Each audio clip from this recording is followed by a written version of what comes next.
Chapter 1839. Someone once said that the dense post-house roads of the Liang dynasty were paved by the hooves of a certain cripple's warhorse. A mighty group of carriages stopped at the Little Beard post-house in Yuzhou. The post-house was not large, but it was cleaner and purer than the Central Plains post-house. In fact, as the carriages traveled westward from Jizhou and Hezhou into Yuzhou, which was under the jurisdiction of Beiliang, they found that there were many posthouses along the way.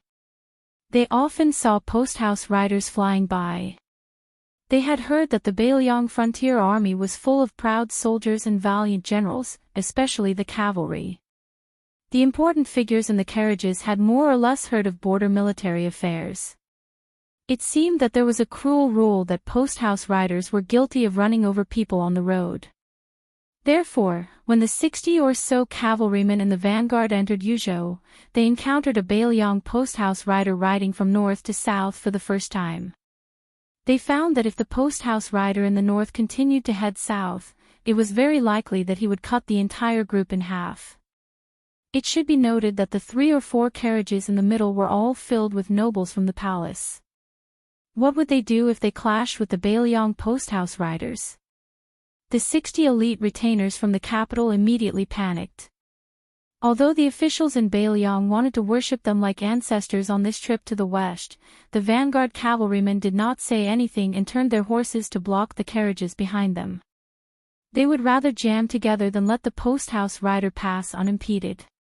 The posthouse rider, who had been prepared to stop his horse, clearly did not understand what this powerful group of carriages was thinking.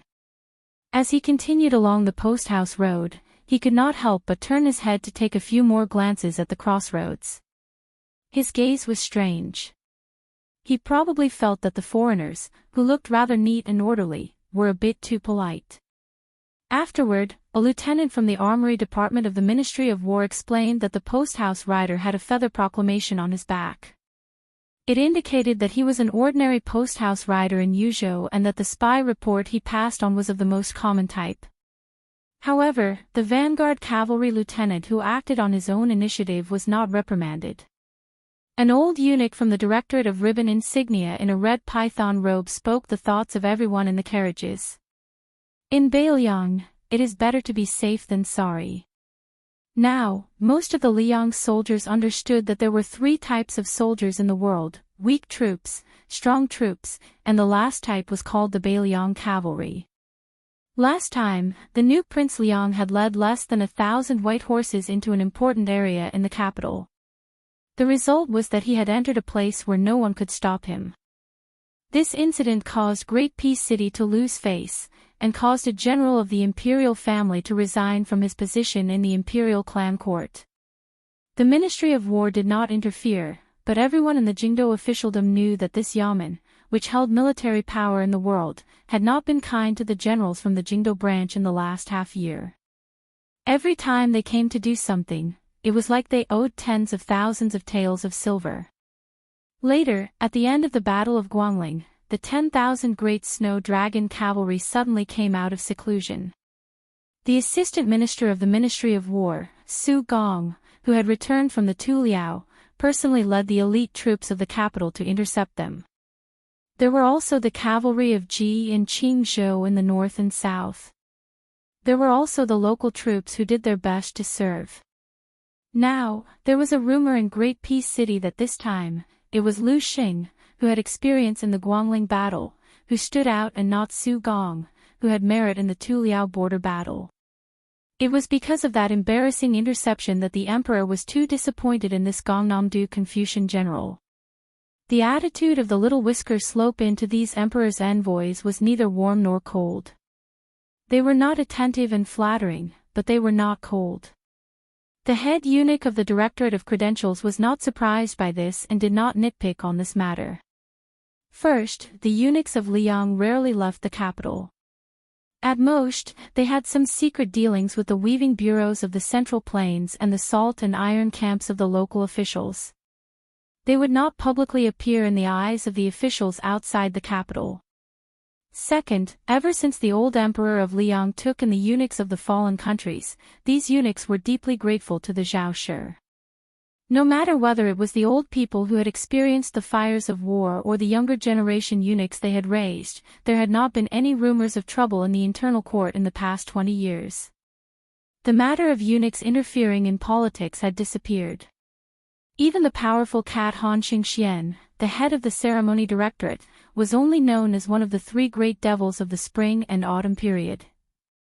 The Zhao Shi of Liyang had no doubts about his loyalty to the head of the eunuchs in the world. Later, the young Song Tonglu took over the ceremony directorate and was well known among the civil and military officials. The little whisker slope and was not big enough to accommodate the imperial eunuchs, the imperial bodyguards, and the elite cavalry of Jingji, totaling more than 1,000 people. If it were anywhere else, the prefectural government of each province would have made appropriate arrangements and promised that they would not disturb the people. As for whether they really did not disturb the people, the head eunuchs of the Directorate of Credentials would naturally turn a blind eye. However, after arriving in Yuzhou, there were many inns but not many. It was common for most of the imperial edicts to hide their meals and sleep in the open. On the other hand, the Directorate of Credentials took the initiative to discuss with the Yuzhou inns on how to avoid disturbing the people of Beiliang as much as possible.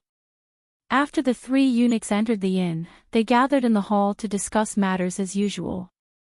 However, they were not in a hurry to speak. Instead, they drank a pot of tea prepared by the little whisker slope in deputy and waited patiently for news from a trusted eunuch. Very quickly, the young eunuch respectfully led a young scholar-looking figure into the hall. The young eunuch obediently left the hall, closed the door, and waited outside. When they saw the young man in green, the three heads of the Directorate of Credentials immediately rose to greet him. They lowered their voices slightly and said with a smile, "Greetings, Lord Qin." The term husband was originally old Li Yang's way of speaking out of respect. It was specially used to address the big shots in the army or the ministers who held the power of the court. In the entire dynasty, there were probably only 7 or 8 people who were addressed this way. However, at that time, the Eastern Wei, Southern Tang, and several other dynasties that stood side by side with Liang still had national power. There was also the saying of husband, but it was extremely indecent. It was said that those men with delicate and pretty faces had delicate and pretty voices that were not inferior to those of orioles and swallows. Jiangnan had a culture of nurturing children and had a reputation of being a distinguished scholar. Among these, there was more or less a hint of ridicule towards Liang. In the Yonghui era after Liang swallowed up the Central Plains, the concept of the husband of Great Peace City gradually disappeared. After the year of the auspicious talisman, it rose up again, especially in the internal court. It was highly revered. When the eunuchs of the palace met some of the Liyang officials who were able to travel in the forbidden grounds of the palace, they all liked to respectfully call them husband. This time, of course, no one dared to confuse Jiangbei and Jiangnan. In the eyes of the eunuchs, among the civil officials, not even one of the 6 ministers could receive this honor. Only the head of the Hall of Secretaries Qi Yanglong, the assistant minister of the Hall of Secretaries Xiao Yuling, the left servant of the Minxia province, Huan Wen, and the left servant of the scattered cavalry, Chen Wang, were worthy of being called husband by their surnames. The identity of the person in front of him was finally revealed. Chen Xiaobao, Chen Wang, was the best candidate for the next Grand Secretary of Liyang. Chapter 1840. The head eunuch of the Directorate of Credentials was a thin, kind-looking old man. If he changed his eye-catching red python robe into a Daoist robe, perhaps he would have the air of a transcendent being. He only sat down after Chen Wang had sat down. He did not hide the worry in his expression at all. His voice was sharp but not ear-piercing as he slowly said, "Is Lord Chen really going north of Yuzhou? Without Prime Minister Chen as our backbone, our hearts are in a mess." Chen Wang, who was traveling incognito, was leaving the capital this time. Only a handful of people in the capital had the right to know about this, and they could be counted on 2 hands. He smiled slightly and said, "Eunuch Liu, there is no need to worry. This time, I will send an imperial edict to Mount Qingliang. There won't be any mistakes. If it were someone else who gave such half-hearted consolation, no matter how good the head eunuch of the Directorate of Credentials was at maintaining his composure, he would still secretly fly into a rage out of humiliation. However, since it was Chen Xiaobao who said this, the old eunuch truly felt a bit more at ease. In the official world, only smart people could become high-ranking officials. As a result, their words and actions were often full of mystery.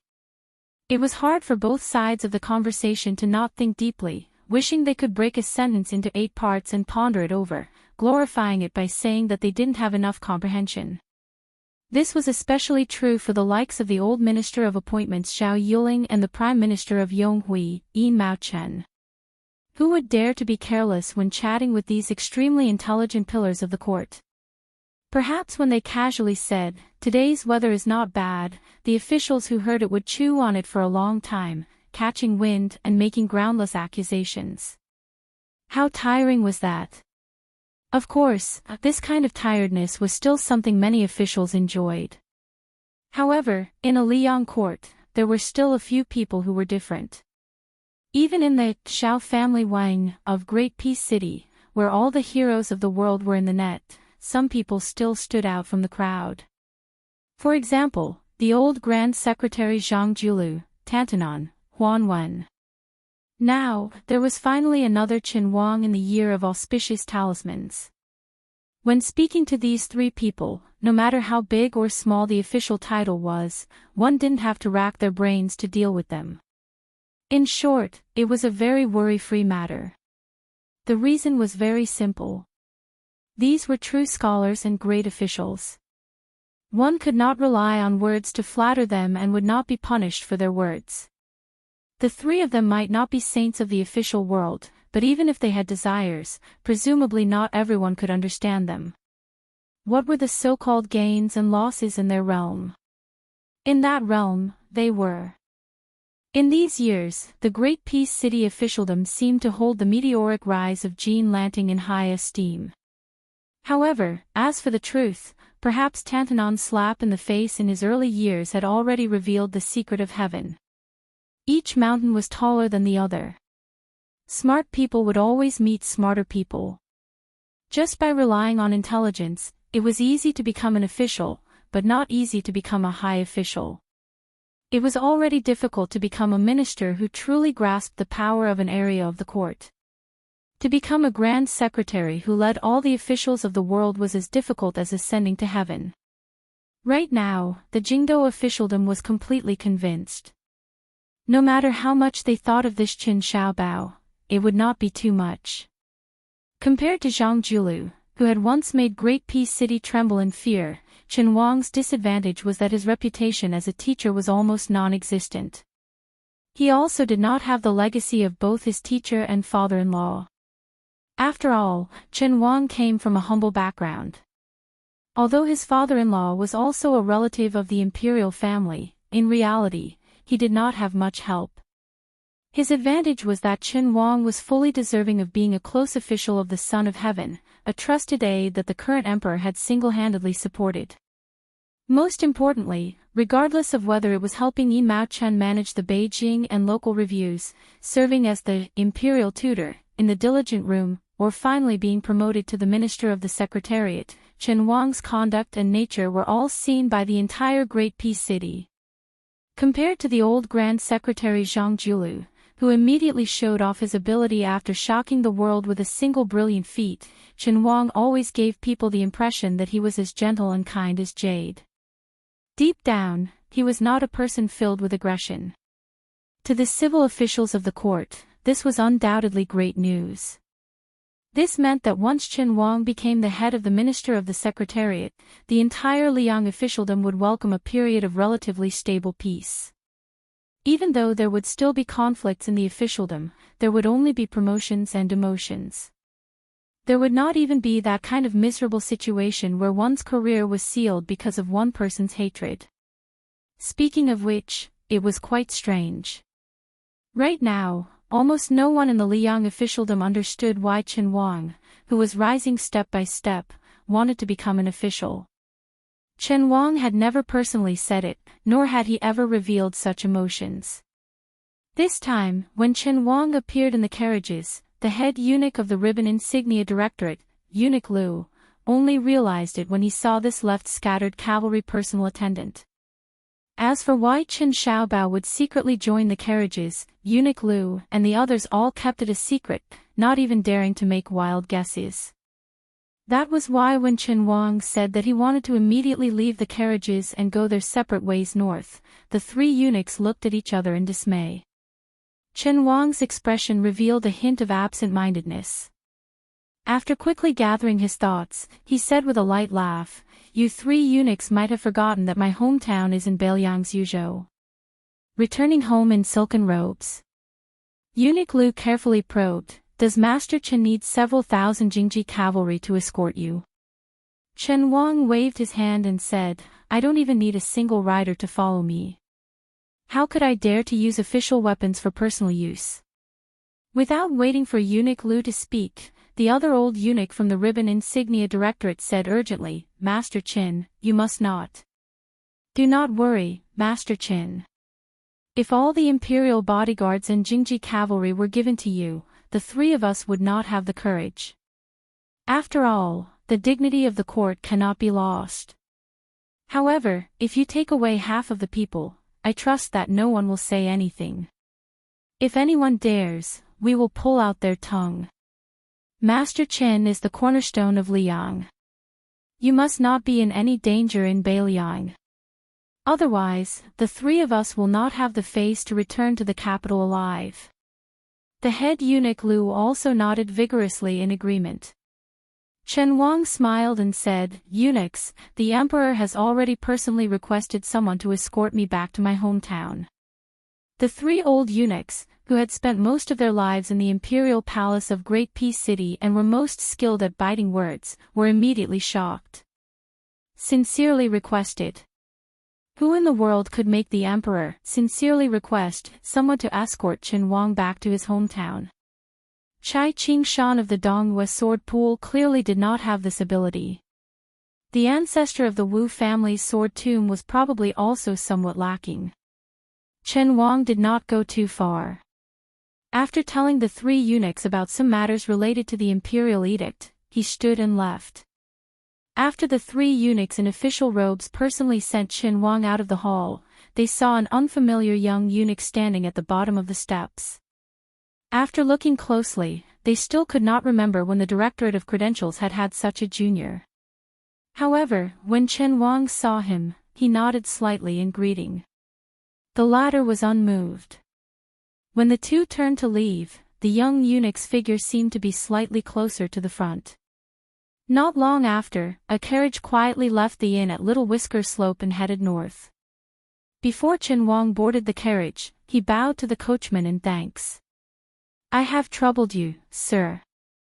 The young eunuch, who only wore an outer robe over the robes of an ordinary eunuch, had a cold expression. The carriage moved slowly. In less than half a mile, two riders stopped at the side of the road. One was an old man with a sword case on his back and a dignified aura. The other was a beautiful woman with a blade. They were the finger-profound realm expert Mi Fingjie, who had been personally recruited by the young vassal king into the Whispering Room. The other was Fan Xiaochai, who was now like the sun in the midday sky. These two riders acted as retainers, following the carriage at a distance that was neither too far nor too close. At the next inn, a young Beiliang official carrying a jug of green ant wine boarded the carriage and sat across from Chen Wang. He looked at this regular attendant of the scattered left cavalry, who was about the same age as him. He looked at this Beiliang official, Chen Xiaobao, who held the highest position in the Liang imperial court. He raised the jug of wine in his hand and asked with a smile, "Sir Chen, would you like a drink?" Chen Wang's expression was calm as he shook his head. "No." He sighed in his heart. Good people do not come, but those who come do not come with good intentions. I reckon our prince will not be able to bear the consequences this time. No wonder he did not dare to personally come and run into a wall. Chapter 1841. Mi Fingjie, Fan Shaochai, and now Su Beiji. This was probably how important Qin Shaobao was to the young vassal king. If not for the fact that the Second Battle of Liangmang had already begun, perhaps he would have added the Yuzhou general Huang Fushi. However, it was clear that this left-scattered cavalry officer didn't appreciate it very much. Along the way to the north, Chen Wang and Su Beiji did not have much interaction. So much so that even Su Beiji, a wonderful official who could joke around with anyone, had no choice but to borrow a post horse from a courier station. He might as well ride side by side with the two great spies of the Fu Shui room. Out of sight, out of mind. Before Su Beiji left, Su Fengnian did not ask him to accompany Qin Wang to his hometown in Yuzhou. He did not even reveal any intention of roping him in. He only gave Su Beiji one sentence: no matter what this person does in Yuzhou, ignore him. Su Beiji was naturally aware of the hidden relationship between Qin Wang and Beiliang. He had no objection to this. In fact, if it were someone else acting as a foil, they might have done something bad with good intentions. Beiliang's officialdom might never understand Su Fengnian's subtle attitude toward Qin Wang, a Beiliang scholar. They would also not know how much Qin Wang had contributed to Beiliang in the past 10 years. They would also not know how much Qin Wang was disappointed in Beiliang. Most importantly, this disappointment was not right or wrong. This was the most fatal. In the twilight, they passed by a small post house called Ruyi. After Qin Wang got off the carriage, he walked into the post house with the taciturn young eunuch. Su Beiji and the other two also handed over their mounts to the courier to be sent to the stable to be fed. If nothing unexpected happened tonight, they would be staying here. Because Mi Fingjie had shown the Fu Shui Fong token, the Rui post house was especially attentive. The food and accommodation were arranged according to the standard of a military officer. To the small and large post house in Beiliang, the spies of the Fu Shui Fong and the Fuing branch were rare guests. But as long as they revealed their identity, they were usually important military personnel and could not be neglected. According to the laws of Northern Liang, in a state of emergency, there were only two people who could mobilize the courier riders to pass on military intelligence or take over the military force of the courier station. Other than the general who commanded the entire army, there were only two people who could be spies. They were still about 2 days away from Qin Wang's hometown. Because Su Beiji didn't need to follow this Qin Shaobao back to his hometown, this former Lingzhou provincial governor who was jokingly called Beiliang Qin Shaobao once again brought a pot of green ant wine to find Qin Wang. It was very strange. Every time Qin Wang stayed in the courier station, he would choose to rest in the building. Although he could see far away, it was definitely not a good place to sleep. When Su Beiji found Qin Wang, he was standing by the window, looking into the distance. Only when Su Beiji found a simple and crude stool to sit down did Qin Wang come to his senses. He smiled apologetically and sat on the edge of the wooden bed that had been temporarily set up in the courier station. The bedding and other things that had been hastily prepared were brand new and clean. It was hard to imagine that a renowned Huangzi official, who was already in the center of power, would be living in such a narrow and dark place. At this time, Qin Wang was not some criminal who had been banished to the cold border by the court. Su Beiji shook the wine pot and asked with a smile, "You're not drinking?" "If you're not drinking, then I'll be drinking alone again." Qin Wang hesitated and then shook his head. "There are many banquets in the capital, but I rarely drink. With your wisdom, you should be able to understand the reason." Su Beiji smiled. "Haven't you really returned to your hometown?" Qin Wang still shook his head. "People like me are most afraid of the word what if. As time passes, it becomes a habit." "Sir, please forgive me." Su Beiji said helplessly, "No wonder there's only one Qin Shaobao in Liang." Qin Wang made a rare joke. "Who is Beiliang's Qin Shaobao?" Su Beiji took a sip of the green ant wine and wiped his mouth. Even Sir Chen has heard of my name, Su Beiji. Chen Wang nodded. I hope you don't think it's an insult. Su Beiji said with a smile, although I don't feel honored, I don't think it's an insult to me, Su Beiji. I've only taken a sip of the wine, so it's not drunken talk. It's from the bottom of my heart. Chen Wang looked at this young Beiliang outsider who had experienced many hardships and laughed softly. Sir, you have a lot of secret records in the Ministry of Personnel and the Ministry of Revenue. I've read them many times. Since you say this is your hometown, then I'll make an exception and say some drunken words while you're drunk. Ever since Xiangfu, there's a new custom in the official circles of the capital. It's to arrange seats for the civil officials of Beiliang according to knowledge, ability, reputation, and family background. It's a local evaluation that the Ministry of Personnel can never interfere with. Sir is at the top of the list, followed by Deputy Administrator Song Dongming, Administrator Li Gongda, Chen Shiliang of Liuzhou, Governor Song Yan of Yuzhou, Mountain Master Huang Shang of Green Deer Cave Academy, Wang Shihua who was praised by Yao Baifeng as one of the 3 talented governors. Of course, there's an additional Sir White Lotus in the top ranks, but he's still behind you. Chen Wang paused for a moment and stared at the grandson of the king of Beimang's north courtyard who was slowly drinking the green and wine. He slowly said, so Sir's name in Great Peace City is far more well known than you imagine. I once calculated that in the court meeting of the Cultivation Temple, the emperor personally mentioned Beiliang's civil officials more than anyone else. You once joked with the Minister of Personnel, Yin Mao Chen, that if you could be recruited into the capital in the 3rd year of Xiangfu, then Yin Mao Chen wouldn't have to be on duty in the Ministry of Personnel for half a year in the 4th year of Xiangfu. Su Beiji used a finger to wipe the wine at the corner of his mouth and said, Su Fengnian is not honest.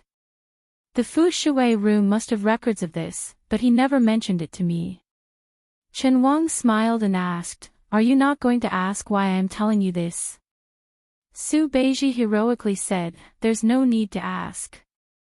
I know that Lord Qin isn't the type to persuade others. Presumably, Lord Qin also knows that I, Su Beiji, can't be a servant of 3 surnames. Working for that fellow surnamed Su from Mount Qingliang, it would be best if I could become the Northern Liangdao administrator while I'm still alive. That would already be the last bit of hope I have left. Chen Wang shook his head and said, Sir is wrong. I, Chen Wang, hope that you can go to Great Peace City. Su Beiji had just raised the wine pot and put it down. His eyes immediately became cold and sharp. He stared at Qin Xiaobao, who was said to be more useful than the head of the secretariat in the Liang officialdom. He smiled coldly and said, Official Chen is so dedicated to the country. It is indeed unexpected. Chen Wang said indifferently, in my view, without you, Beiliang can still defeat Beimang. However, with the addition of Su Beiji, who is seen as the right arm of the king of Beiliang, in the Liang imperial court, the Central Plains will be greatly reassured. Su Beiji was shocked. Great Peace City is already so chaotic. Chen Wang did not speak. His expression was heavy. Su Beiji stood up and placed the wine pot, which still had half a pot of green ant left, on the chair. He turned around and said, Thank you, Official Chen, for your words. Some words, like a dragonfly skimming the surface of the water, could cause ripples and reveal the whole picture of the sea. Chen Wang's words seemed to be directed at Su Beiji alone, but he was actually revealing the general situation in the capital, or rather, the entire Central Plains. How Beiliang would make a choice would be based on these words that clearly stated the bottom line of the Liang imperial court. Chen Wang did not rise to see him off, nor did he look at Su Beiji's back. He said something off-topic, help me pass on a message to the king of Beiliang. He should not have looked on coldly back then. Su Beiji stopped walking. If Fu Shui Room had acted on behalf of that woman back then, Official Qin would not have the chance to sit here today. Perhaps Official Qin does not know, but Liang Xiaogo has been watching that woman for 12 whole years. It is even very likely that those Yuzhou nobles were secretly instigated and bewitched by Zhao Go. If Fu Shui Room had rashly interfered, official Chen's identity would have been exposed. Beiliang's difficulties. After saying this, Su Beiji did not continue speaking. Saying more would be unnecessary. Chen Wang stood up and stood by the window, silent. Even after Su Beiji had left for a long time, Chen Wang continued to stare into the distance. He looked at this village with 1 eye, 2 eyes, 3 eyes, 100 eyes, 1,000 eyes, 10,000 eyes. He could not see her anymore. He could not see that when she was reading, when he raised his head, she was looking at him. Scholars were all heartless people, the most heartless of all. His eyes were hazy with tears, and his lips moved slightly. I, Chen Wang, only wish that I had not been nominated on the imperial roll back then, only wish that I had returned home in dejection. There was a well at the corner of the street outside the Rui post house. There was an enormous wheel on the well platform. It took 2 strong men to move a bucket of water. The young eunuch who had been Chen Wang's driver walked out of the post house alone. When he saw this well that was not commonly seen in the Central Plains, he did not move. He stared curiously at the large wheel. It was as though this crude object was more attractive than the majestic halls of the Great Peace Imperial Palace, the flowery imperial gardens, and the towering trees that were older than Liyang. Not long after, a young man with a blade at his waist came to the well. The two were within 5 feet of each other. The person who came was on the verge of death. Even if he was Su Fengnian. Chapter 1842. The young eunuch continued to stare at the well wheels as though he did not realize there was an extra person beside him. An old man in cotton-padded clothes stepped out of a carriage that stopped at the end of the street. He looked into the distance, and then his footsteps became faster and faster. When the old man with blurred vision could vaguely make out the young eunuch's face, he actually started running. The old man, who was close to 70 years old, obviously did not run often, and his body was also very old. When he approached the well, he fell hard on his face, splashing up a cloud of dust. The old man with snow-white hair and eyebrows as white as frost did not get up, but crawled on the ground. When he raised his head to confirm the young eunuch's identity, he immediately burst into tears and kowtowed with all his might, choking and sobbing, "Father." The young eunuch only glanced down at the pitiful old man. He frowned as though he was trying to remember who the old man was. When he remembered, his brows slowly relaxed, but he did not speak in the end. After he frowned, and before his brows relaxed, the young eunuch standing casually by the well gave Fan Shaochai and Mi Fingjie, who were standing far away, an invisible pressure that made their souls tremble uncontrollably. Their faces were pale, and it was difficult for them to hold on. As the young eunuch's brows relaxed, the two seemed to be bathed in the spring breeze, as though a heavy burden had been lifted from their shoulders. The 2 Grand Masters of the Whispering Room, who had always thought of the young eunuch as an ordinary palace expert, finally saw through the secrets of the heavens.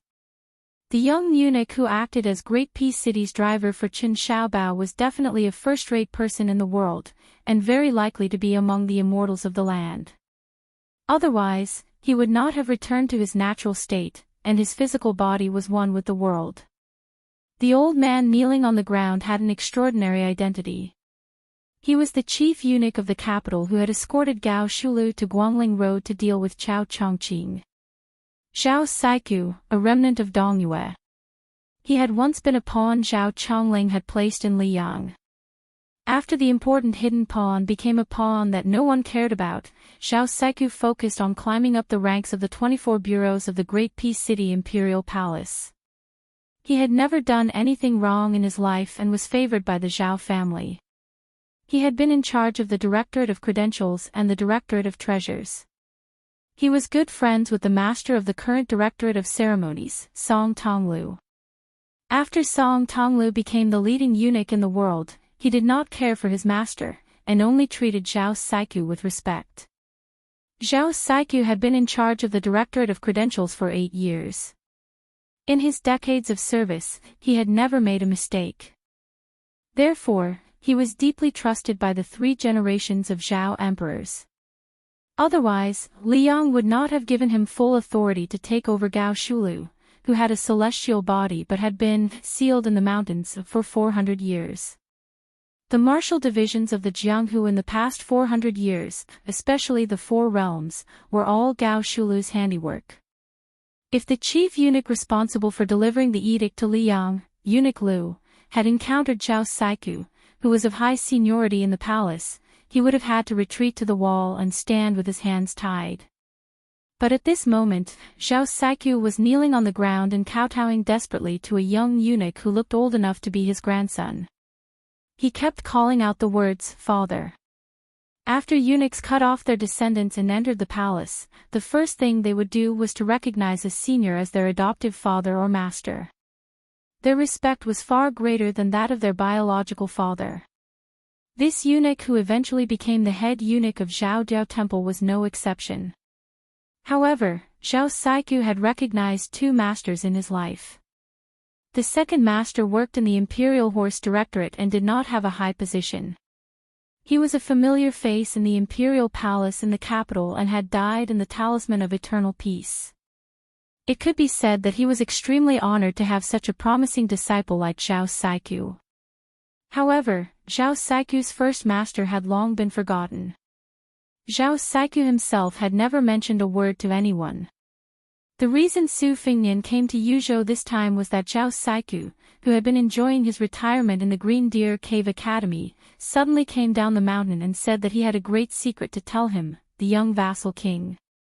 After Zhao Saiku hurried to Mount Qingliang, he told Su Fingnian about his father, a strange eunuch whom he had inexplicably kowtowed to when he first entered the palace. That eunuch did not seem very old at the time. At the time, Zhao Saiku only thought that it was because he was a native of Liang and had entered the palace early. At that time, the eunuch whom Zhao Saiku respectfully addressed as father was already very strange. It seemed that there was not a single place in the palace where father could not wander.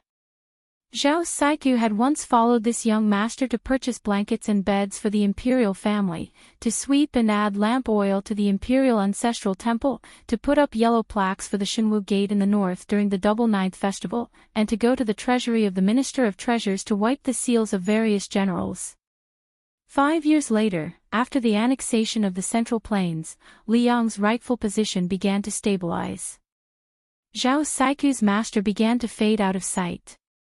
Even Zhao Saiku, who had gradually risen to a high position, could not find any trace of him. There was not a single record of his master in the archives of the imperial household. His surname, hometown, when he entered the palace, and his work history were all absent. It was as if this person had never appeared in the imperial palace of Great and City. The last time Zhao Saiku saw father was the night before he left the palace, when he returned to his residence from the forbidden grounds of the palace where Gao Shulu's body was sealed. In the moonlight, he saw a blurry figure flash by. But the old Martin Temple was incomparably certain that this figure was his first master, the true guide of the imperial palace of Great and City, a eunuch whose surname he did not even know. But Zhao Saiku only had the simplest of feelings for this father of his, this master who he could not find any clues about even after painstakingly flipping through the secret archives of the imperial palace of Great and City. That was to repay the kindness of a drop of water with a gushing spring. Perhaps in the eyes of the young eunuch, the white-haired Zhao Saiku was just an insignificant passerby in his gloomy and heavy life. But Zhao Saiku's howls as he lay on the ground were sincere and genuine. Chapter 1843. Su Fingnian did not know the true background of this eunuch, but compared to the old eunuch Zhao Siku, who was more of an official, Su Fingnian's status as a Grand Master of Martial Arts evaluation helped him grasp some key points. Therefore, his first question was very shocking. Back then, were you the one who persuaded the invincible Wang Xianji to retreat to a corner of the Eastern Sea and not leave Wuwu City easily? The young and elegant eunuch, who looked like a young man, turned a deaf ear to him. He bent down slightly and turned the wheel. The creaking sound was particularly obvious in the quiet evening street, where only the occasional sound of chickens crowing and dogs barking could be heard in the distance. Su Fengnian said to himself, I was very curious before. Why didn't the half-inch tongue Ben Shi, who knew that the rabbit was already dead, make a mad counterattack before his death? If the officials of West Chu, who had passed through the palace 3 times, were unable to kill the late Emperor Zhao Zhuan because Great Peace City still had Cat-Man Han Qingxian on the surface, Lu Haoshi in the dark, Gu Jiantang in the Ministry of War, and the group of immortals from Mount Long who worshipped in the Imperial Astronomer, then why did Chao Chongqing, who had changed from Confucianism to tyranny, not directly enter the city to kill the current emperor, Zhao Zhuan, when he faced only the defeated Chai Qingshan and Xianyuan Qingfeng? I couldn't figure it out. The last time I entered the capital, I didn't feel any trace of your aura. However, after Huyan Dogwan, who had broken into Great Peace City, arrived in Beiliang, he said something similar to Hong Shixiang, reminding me that the Zhao family of Liang might still have a hidden trump card. So this time, when Zhao Siku found me and mentioned you to me, I began to understand the reason. After seeing you with my own eyes, my guess was confirmed. Su Fengnian waved his hand, indicating for Mei Fingjia and Fan Shaochai to retreat as far away as possible. He looked at the young eunuch who fit the vision of proving the true meaning and returning to youth in the Taoist scriptures and smiled. Do you know how I feel when I see you? Su Fengnian asked and answered his own question.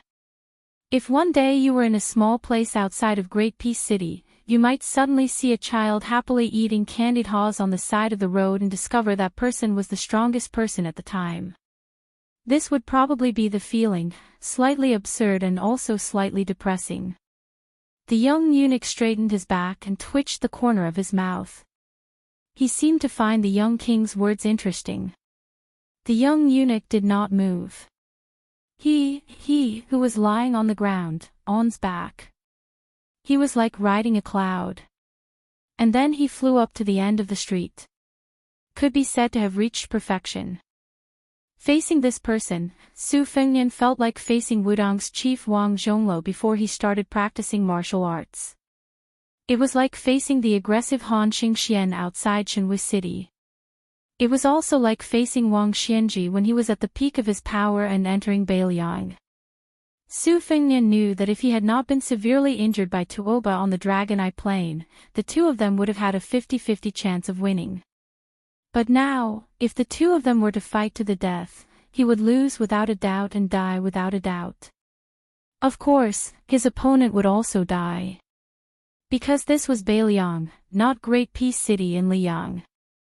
Su Fengnian said slowly, Lone Yin does not last long. In this world, only the qi of the dragon is strong and yang. That is why you are able to do something unprecedented and achieve immortality in the human world. The young eunuch did not speak, but a sound came from the bottom of the well. It was very pleasing to the ear. It was like someone was tapping the surface of the water with their fingers and playing a piece of heavenly music that lingered endlessly. Since you have already seen through the mystery, then you should know that I am the one with immortality in Sui and City. If I leave Sui and City, I am not truly immortal. I believe this is also why you did not immediately retreat after seeing me. Su Fengnian nodded. Then he said in bewilderment, Sui and City. That is an old story from a very long time ago. The young eunuch turned his head to look in the direction of Great Peace City. This time, the sound came from the rolling of the wheels. When Liang was founded, I was already serving in the palace of Sui and City. At that time, the place where the Zhao family stood had not yet been renamed Great Peace City. In these 200 years, I have seen a lot of life and death. Those who sat on the dragon throne and those who wanted to sit on the dragon throne, those who studied, those who carried swords and armor, all died. Even their grandson's grandson died. I am still alive. Hearing such a shocking legend, even Su Fengnian felt that it was inconceivable. It was not easy for martial artists to ascend. There was also a saying that immortality was only in the heavens. This meant that it was impossible to achieve immortality in the human world. Even if one ascended to the realm of immortals on earth, unless one was like Hong Shixiang who had voluntarily died and reincarnated, the great Tao of heaven and earth would not allow such an unconventional existence in the human world. Plants withered and flourished. Life, old age, illness, and death were the natural laws. For this reason, Buddhists abandoned their physical bodies and went to the Western Pure Land of Buddha. Taoists did not practice and naturally only wanted to become a person on the mountain. Tracing back to the origin, there were gains and losses. It was not easy for the long-lived people in the world, like Wudang Mountain's immortal Song Jiming, to live for 200 years. The reason why Lu Songtao was able to live longer than Song Jiming was because he had drawn a prison on Mount Lantua and was no different from a living dead. Compared to the person in front of him, who was of the same age as the country, they could not be mentioned in the same breath. Seeing through Su Fengnian's doubts, the young eunuch closed his mouth and said, "I am not a cultivator. I have never thought about ascending. Life and death are only in this world." Su Fengnian asked directly, "Then did the ancestors of the Zhao family make an oath with you? They want you to protect the descendants of the Zhao family and the throne of Liang." The young eunuch shook his head. His voice rose in the autumn wind. "The emperors of the Zhao family know of my existence, but they may not be able to see me. I need to absorb the qi of dragon to nourish my qi and blood essence so that I can live forever. However, it is inconvenient for me to see the real body of the flood dragon at close range. Moreover," the young eunuch finally showed a smile for the first time. His tone also lost some of its murderousness. "Moreover, it is one thing for a thief to sneakily take things and put them in his bosom, but if he openly appears in front of the owner of the stolen item, he is too shameless." Su Fengnian laughed involuntarily. The young eunuch sat at the mouth of the well. He did not sit upright, nor did he have a lazy attitude. He was just so natural and casual. In the distance, the old eunuch who had already left Great Peace City and lived in seclusion in the mountains of Beiliang prayed in his heart. "Please don't fight." There was an old saying in the marketplace that even the gods could not stop. It was used to describe the difficulty of certain matters. But the two people in the eyes of the old eunuch were the ones who could not be stopped. It was more likely that they could stop the gods. Chapter 1844. Ever since I entered the palace, I've never left Sui and City. I've only shown my face once in a while. I haven't fought many people, and even fewer people remember me. In recent decades, that scholar Chao Chongqing has been very... The young eunuch suddenly fell silent, as if he didn't know how to describe the spirited scholar from West Chu in his memory. In the end, the young eunuch didn't make a final conclusion for Chao Chongqing from West Chu. He just brushed it off and raised his head to look at Su Fengnian. For the first time, he truly asked, "Will you usurp the throne and become the emperor?" Su Fengnian said frankly, "Because of Su Shao, I won't be the emperor. But if my master can live another 10 years after Su Shao leaves, I will fight for him." The young eunuch stared into Su Fengnian's eyes and nodded.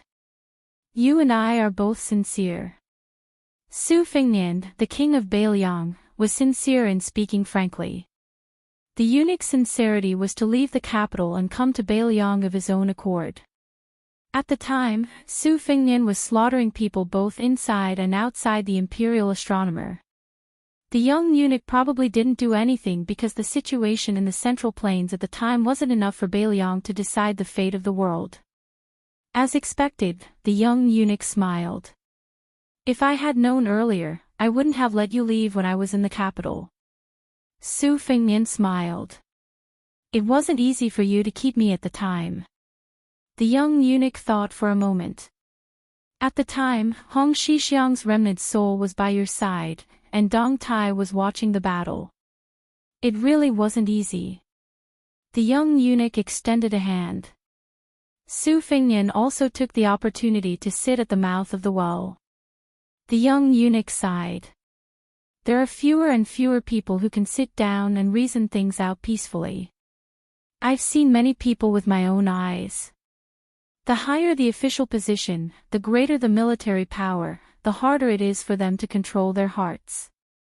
Almost all the emperors of Liang are like this. Su Fengnian smiled. When you say these words, there is no killing intent, but killing intent.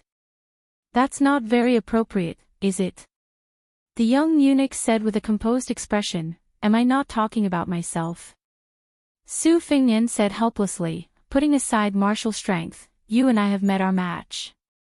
The young eunuch raised his head.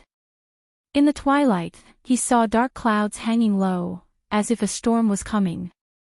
He turned his head and looked at Su Fengnian.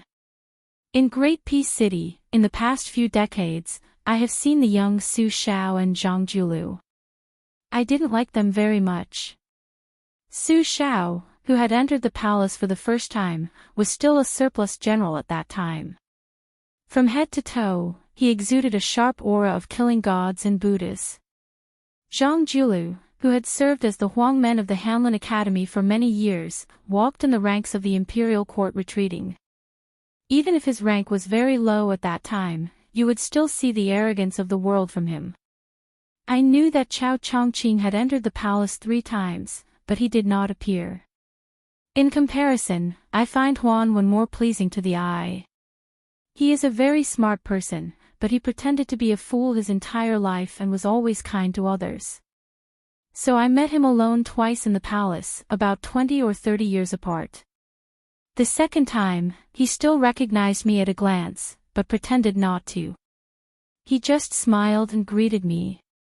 Of the past emperors of Liang, the current young emperor, Zhao Zhuan, can be considered the most generous.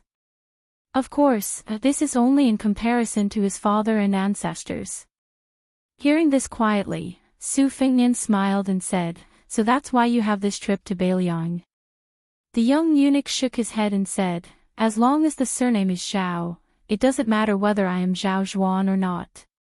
The young eunuch then said flatly, unfortunately, your surname is Su, not Zhao. As these words were said, a drizzle began to fall on the street. The contours of the stone street seemed to soften. This well was located at the corner of the street in front of the post house, so Chen Wang could just see the scene from the top of the post house. Although it was dark and rainy, Chen Wang still recognized the identity of the young man who had appeared beside the well. Chen Wang hesitated for a moment but still walked down from the post house. However, before he could walk out of the gate, he found that Su Beiji was already sitting on the threshold, blocking his way. Su Beiji picked up a jug of wine from somewhere and seemed to be talking to himself. He said he wouldn't come, but he came. In the end, he didn't even see the person in question. It seems that this usually ordinary coachman is not ordinary. Chen Wang said in a low voice, Su Beiji, you better not block my way. That person's cultivation is definitely beyond your imagination. Even your prince can't imagine it. Su Beiji's expression was normal as he took a sip of wine. Oh. Su Beiji, perhaps Su Fengnian doesn't need to fear anyone in the world, but the person he is facing right now is an exception. Chen Wang's tone was anxious.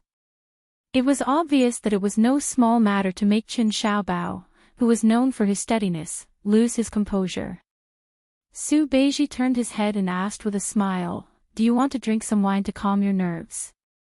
Chen Wang almost cursed it out loud, but seeing those clear eyes, Chen Wang sighed heavily and took the jug, taking a big gulp of green and wine.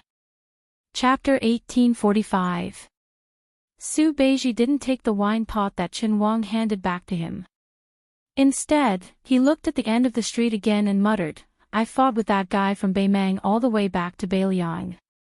During that time, I narrowly escaped death many times. For example, I was blocked by the 5th raccoon of Bubang Mountain, but I never doubted that I could make it to Beiliang alive. Deep in my heart, I always felt that as long as I was by that guy's side, even if the sky fell, he would be the first to go up. In short, he would die first, then we would die. Su Beiji grinned. Just like how this guy won't tell me how much the Liang Imperial Court values me, I won't tell him either. Suddenly, Su Beiji slapped his thigh. Damn it. That time when I arm wrestled with Zhong Hongwu and Lingzhou's Dragon Eye County, I was so drunk that I passed out. It was this guy who carried me back. Don't tell anyone about the drunken talk. Chen Wang didn't know whether to laugh or cry. You're still thinking about this kind of thing at a time like this. At this time, Chen Wang remembered that in the Ministry of Revenue's files, there was a trivial matter about Su Beiji that was easy to overlook. In Beiliang, Su Fengnian and Su Beiji, who were close friends, actually never called each other brothers. However, Su Fengnian was a persimmon, while Su Beiji was a tangerine. If it wasn't just in Beiliang, but in the imperial court, the relationship between the two could probably be called a model of a ruler and his minister. Chen Wang thought of the current emperor. He smiled knowingly. He also sat on the threshold and began to drink. It was a very unfamiliar taste. After all, he hadn't drunk this kind of hometown wine for more than 10 years. But he still felt that Beiliang's hometown had raised him, and Liang Imperial Court had recognized his worth. There was no way to have the best of both worlds, and not let down one's family and country. Would he let them both down in the end? Just like how he let her down. Chen Wang suddenly raised his head and finished the green ant wine in the pot in one gulp. Su Beiji suddenly laughed. Master Chen, actually, maybe there will be a day when you return to your roots. Chen Wang gripped the wine pot tightly and said softly, I'm not going back anymore. Regrets in the world often begin with the word goodbye. And the most fortunate things in the world would only happen when they truly meet again. Unfortunately, there were many regretful things and few fortunate things. Chen Wang repeated, I'm not going back anymore.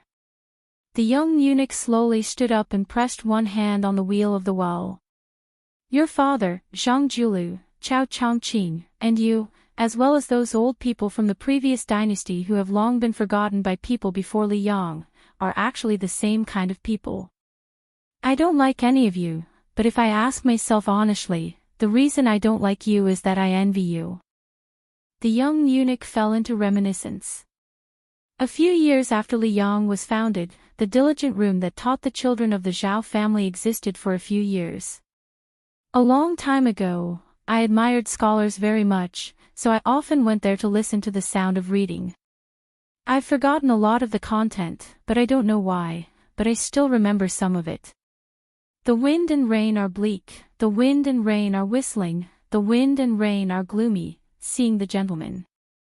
Seeing the gentleman.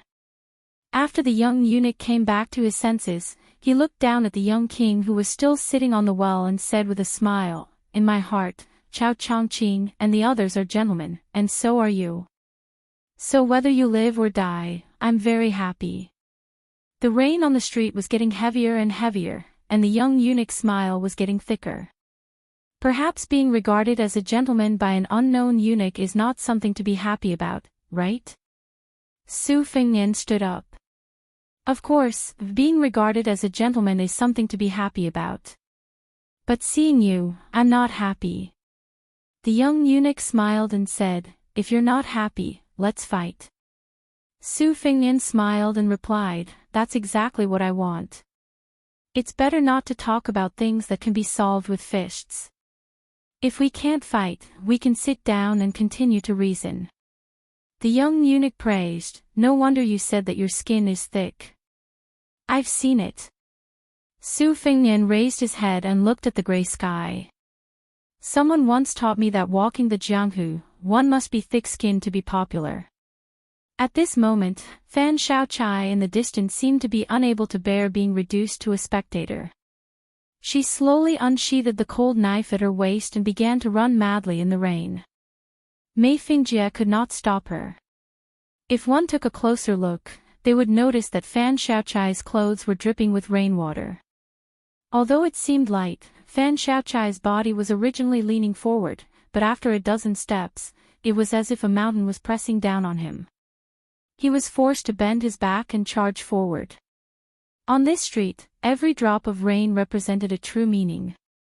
Bit by bit, blood began to flow out of Fan Xiaochai's 7 orifices, but this stubborn woman continued to charge madly forward. Every step she took made the ground more and more oppressive and stagnant. With his back to Fan Xiaochai, Su Fengnian casually waved his sleeve, and she was immediately sent flying backward and crashed into a wall. Her back was pressed against the wall, and some of the blood and rain slid down. Mei Fingjie turned back to look at Fan Xiaochai, who had returned. His eyes were filled with helplessness and fear. The young eunuch stretched out his arm and opened his palm. All the raindrops that fell on his palm did not turn into rain. Instead, they bounced up one by one. They did not bounce up in a straight line either, but instead flew in an arc and finally gathered into a circle. The young eunuch smiled. "I'm actually not very good at fighting, but I've never lost." This time, Su Fengnian directly pressed his left hand against the cold knife at his waist. "I'm not as old as you, but I've definitely fought more than you. And I have never died." Having never lost, of course there was a domineering aura in the ordinary. Having never died, on the other hand, sounded like a joke, but it was absolutely impossible to laugh. On a small street, there were 2 land immortals. One was the youngest, and the other was the oldest. Because of the difference in age, there was a difference of several hundred years. The wind and rain were dark, and a gentleman could be seen. But they still had to fight. The old eunuch could not help but have the urge to curse. Didn't they say that gentlemen use their words and not their fists? Chapter 1846. The rain was as soft as silk, like a graceful beauty slowly weaving a bead curtain. The navy blue ball of water in the young eunuch's hand was suspended in the air, rising and falling slightly. Lightning flashed faintly, as if a fire dragon was swimming. Su Fengnian's pupils constricted as he gripped the hilt of his blade. Thunder. Was there anyone in the world who could wield thunder? But it was not strange for this eunuch, who was skilled at retaining his youthful appearance. At this moment, the young eunuch no longer had his previous gentle aura. Facing Su Fengnian, who was standing 5 feet away, his face was solemn and his eyes were as black as ink. It was like a flood dragon looking at a python. There was both disdain and contempt in his eyes, but it also contained a thunderous rage. Before this, when the 2 of them were discussing Tao from the bottom of a well, the young eunuch did not seem like a martial grandmaster who could make Jianghu tremble with a stomp of his foot. Instead, he seemed like a young private tutor. He was serious, rigid, and antisocial. But when he talked and acted with those he liked, he could be described as a modest gentleman with a restrained edge. But the more this kind of person was abnormal, the more terrifying it was. It was like when Wang Xianji, who claimed to be the second in the world, suddenly declared that he would be the first. In those 60 years, naturally, whoever stood in his way would die. Perhaps all the heroes of Jianghu, including Dong Tai and Chao Chongqing, who would shine brightly in the future, would die early. Another example was when Hong Xixiang, after leaving the mountain, really became angry.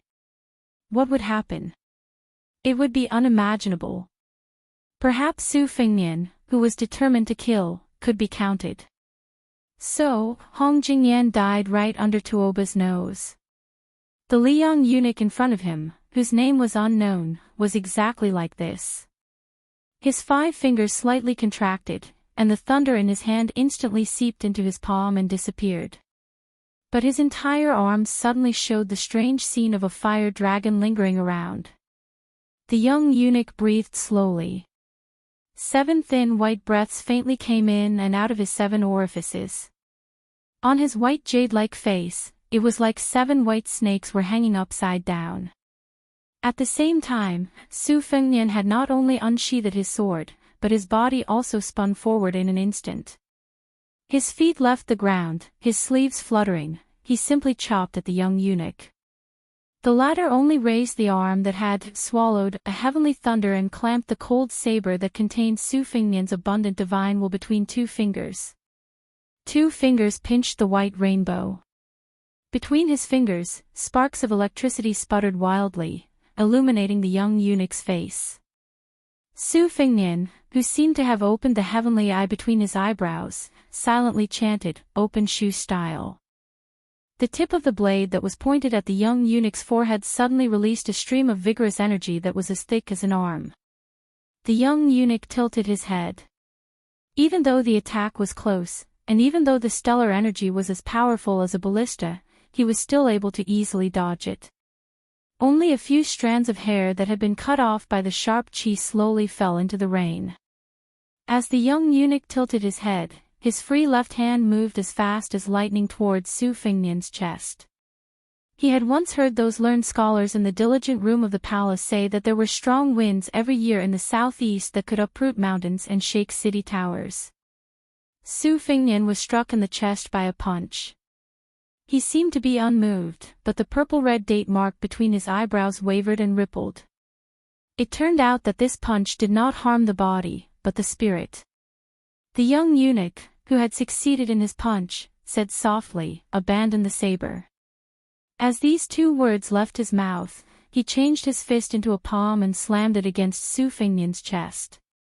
Under this palm, Su Fengnian's entire robe trembled violently.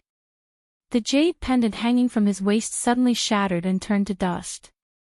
Su Fengnian still held the cold saber in his left hand, unmoving. The young eunuch frowned slightly. He wanted to move his arm that had been holding the cold saber with two fingers. He took 2 steps forward, and then slapped on Su Fengnian's forehead. Su Fengnian's whole body slid out. His feet plowed a gully of more than 10 feet on the ground of the small street. It was just that the farther he was from the young eunuch, the shallower the gully became. The rain behind Su Fengnian was squeezed by the majestic chi, hanging slanted and clearly visible. Su Fengnian took 1 step back and 1 step forward to stabilize his body. His feet gently stepped on the surface of the bluestone street, like 2 lotus flowers on a pond. The young eunuch was slightly surprised, but then he felt relieved. The young king still pulled out the cold saber made of ordinary material from between his 2 fingers. Tonight's battle in the rain between the two was a battle of wills between people of high cultivation realms. Whether one had a weapon or not was not the key to victory or defeat. Moreover, this cold saber was not a divine weapon. It might even be a burden.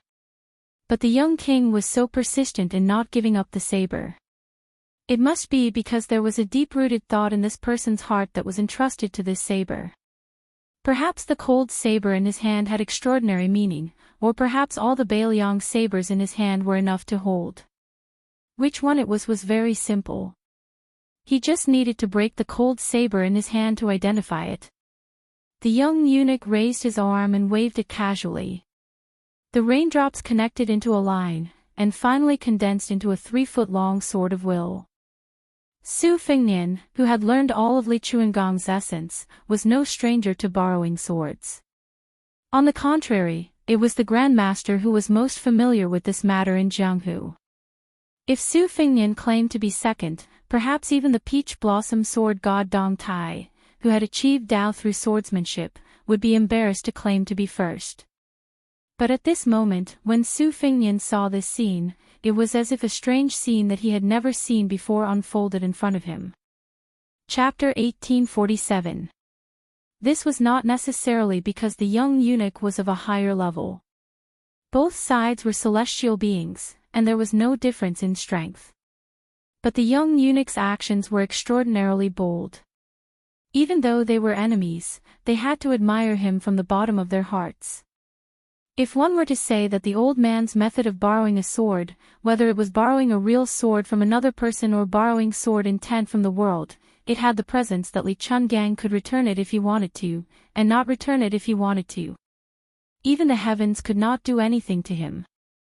Then this young eunuch had taken a different path. He did not fight with the heavens and the earth, and only created for himself between the heavens and the earth. This was like how Li Chungang could not do it, but his talent was too great, so he was very lazy. But the young eunuch was diligent. The rain around Su Fengnian seemed to pause for a moment, and then his figure flashed away. The young eunuch closed his eyes and listened to the sound of the rain. Then he casually swung his sword behind him. The 3 feet of rain disappeared after the swing of the sword. The young eunuch drew another sword from the rain, this time to the side of his left hand. One sword after another. The rain did not lessen, and the rain did not stop. The young eunuch had already swung the 3-foot sword 60 times. Su Fengnian still did not appear. If not for the fact that the young eunuch had not stopped swinging his sword in all directions, Fan Shaochai and Mei Fingjie might have thought that the young king had left the street. The young eunuch had a relaxed expression, and still had the energy to speak as he swung his sword. In my mind, other than Lu Dongxian, whose existence represents the peak of the world, Gao Shulu, Li Chungang, and Wang Xianji are invincible when they are at their peak. They are not always invincible. For example, when Li Chungang returned to the Jianghu, when he was on the banks of the Guangling River, and when Wang Xianji was in Martial Emperor City of the Eastern Sea and not in Beiliang, even if I was in Great Peace City, I was not a match for them. I fear that only Ancestor Lu could match them, and the 2 sides would fight to their heart's content, each with a chance of victory. As for you, Su Fengnian, in the end, you are still lacking. In fact, as long as you don't abandon your previous life, you can also reach that height. It's just that you don't want to live under someone else's roof, so you destroyed your own destiny. Otherwise, who would be able to stop Su Fengnian from doing as he pleased? How difficult would it be to kill Emperor Zhao Zhuan and then live a carefree life in the martial world? Whether or not Beiliang can stop Beimang's million-strong cavalry has nothing to do with you enjoying the Empyrean sorrow for getting all by yourself. The young king did not appear, nor did he answer. The young eunuch with an imposing aura didn't seem to mind and lightly waved his sleeve. The world fell silent. Just like that, the rain that covered the sky and covered the earth on the side street completely stopped. On the bluestone slabs, the rainwater no longer flowed downwards. Su Fengnian, who had nowhere to hide, was standing under a roof at the end of the street, like a passerby taking shelter from the rain. The young eunuch stretched out his hand, bent his index finger, and gently flicked a drop of rainwater hovering above his head. The phenomenon collapsed. The rain continued to pour down. He looked at the young king in the distance, who had an equally serene expression. The cold blade in his hand had long been fragmented, and he was only relying on his will to condense it. He asked curiously, "You have the mystic understanding realm cultivation base of an earth immortal, plus you have 300,000 iron cavalry in your hands, why are you so unsatisfied?" Su Fengnian slowly put his blade back into its sheath. Everyone in Mount Qingliang knew that no matter when or where this king appeared in the public sight, almost everyone would hang their cold blade. Many people didn't think deeply about the reason. After the Battle of the Dragon Eye Plain, after the death of Qi Danggua, Su Fengnian only took out his blade when he was sleeping. He didn't want to be empty-handed the next time someone needed him to save them. Perhaps with his current cultivation base, there was no difference whether he had a blade or not. But Su Fengnian still insisted. Under the roof, the young king walked down the steps and finally spoke. People live in this world, and do everything according to their heart's will. How is it different from the heartless plants that grow in the sun? You don't feel proud for the people you care about, and you don't live so happily. It seems sullen, but isn't it a kind of happiness? At least there are people who are worth your sacrifice. Zhang Julu is for the common people, Chao Chongqing is for the woman in his heart, my master Li Yishan is for the people of Beiliang, Su Shao is for the children. Su Fengnian finally asked with a smile, "Do you have them?" The young eunuch's face changed slightly, and his eyes were cold. He stomped his feet and said in a deep voice, "Come out of the dragon." In the well, a water dragon as thick as the mouth of the well crazily rushed out. It went straight to Su Fengnian. The young eunuch, who was most familiar with the operation of heaven and earth, knew it best. Ancestor Lu was still young when he reincarnated, Wang Xianji had already ascended, and Li Chungang had become a thing of the past. Now Su Fengnian was far from returning to the peak, so he was the real first person in the world. It was absolutely not like what Su Fengnian joked that a child eating sugar-coated haws on the street could become his opponent. His enemy was only in the sky, not in the world. Su Fengnian lowered his head and glanced at the cold blade on his waist. He took a breath, squatted down, and put his palm on the street. He closed his eyes, and didn't know why. Then he stood up, and Su Fengnian began to run forward. The rain splashed, and lotus flowers bloomed with every step. The young eunuch suddenly shouted angrily, "Su Fengnian, how dare you!" Su Fengnian went forward. Behind him, there was a cavalry, armored horses, and Bailiang heroes. Although they were dead, their souls were still there. You want to use the fate of Zhao to reduce Bailiang's fate? Then come. On the battlefield, the souls of Bailiang's fallen heroes were all facing north and south. Chapter 1848. If the young eunuch looked at Su Fengnian before, he was like a flood dragon that walked into the sea and looked down at a giant python that was entrenched in the deep mountains and big lakes. But at this moment, facing the iron horse behind the young lord, this strange eunuch who was the same age as the king showed an expression of facing a formidable enemy for the first time. The great grandmasters of Jianghu were fighting for qi, while the emperors of the human world were fighting for fate. Coincidentally, they met on this street. Although neither of them were monarchs, the young eunuch relied on the fate of the Zhao family of Liang to cultivate the celestial being state. As the eldest son of the Su family of Bailiang, Su Fengnian was closely related to the rise and fall of the Liang dynasty. Therefore, both sides had both. The street leading to Rui Courier Station was north-south. At this time, Fan Shaochai and Mi Fingjie were standing at the end of the street. The young eunuch stood beside the well at the intersection. Chen Wang and Su Beiji were standing at the entrance of the station. They could only vaguely see the young eunuch's figure through the gloomy rain. For the time being, they could not find Su Fengnian's trace. They only saw a water dragon as thick as a giant tree gushing out of the well. It leaped high beside the young eunuch and then pounced on him. The dragon's body was so long that it seemed to have no end. Su Beiji asked with a smile, "Green dragon out of water. What's the relationship between this eunuch and the cat Han Xingxian?" Chen Wang frowned and pondered. He did not speak. Su Beiji slowly got up, closed his eyes and opened them repeatedly. He murmured, "This world is a bit strange." Chen Wang said softly, "Taoism and Buddhism have been known as Fangzhong since ancient times. It is said that the land of Fangzhong was divided into the three pure holy lands and the Western Buddhist kingdom. Living in it, each has supreme supernatural power.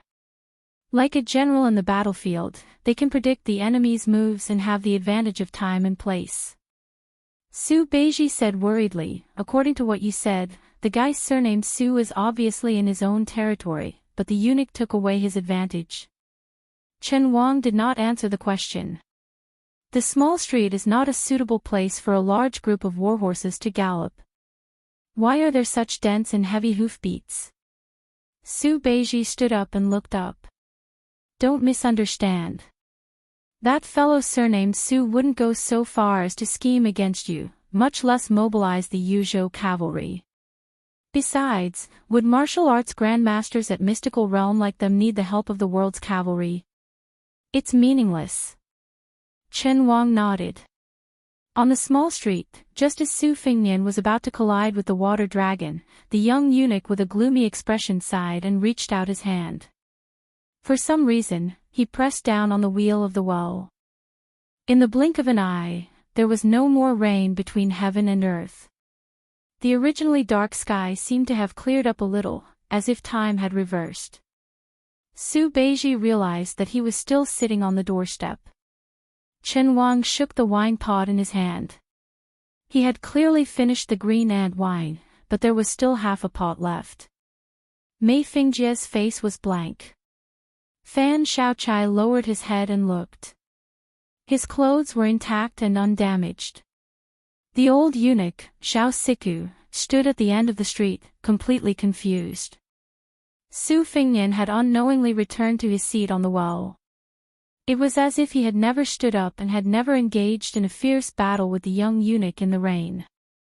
As the old saying goes, the thunder is loud but the rain is small. This time, it was simply loud thunder but no rain. But in reality, that was not the case. For example, the cold blade at Su Fengnian's waist was indeed in pieces. The young eunuch's expression was complicated as he snorted coldly. Su Fengnian smiled. I knew you wouldn't dare to fight with your life on the line. The young eunuch was puzzled. When did you know that all of this was in my spiritual sense? Su Fengnian raised his head to look at the sky and sighed. When it was raining, I sensed that something was wrong. When I truly understood it, it was when I grabbed a handful of rainwater from the street. The young eunuch said with a stern expression, you were heavily injured by Tuoba. When I fought with you, I naturally would not take advantage of you. In this curtain of rain, no matter how desperate the battle was, in the end, you would only exhaust your spiritual sense and would not truly harm your body. Su Fengnian did not speak. He turned his head to look at the Liang eunuch, who was slowly moving his hand away from the wheel, and smiled playfully. The young eunuch laughed coldly. The young emperor did not instruct me to fight to the death with you. Although he is the ruler of a country, he still does not have the right. I also do not have such boring thoughts. Su Fengnian stood up and nodded.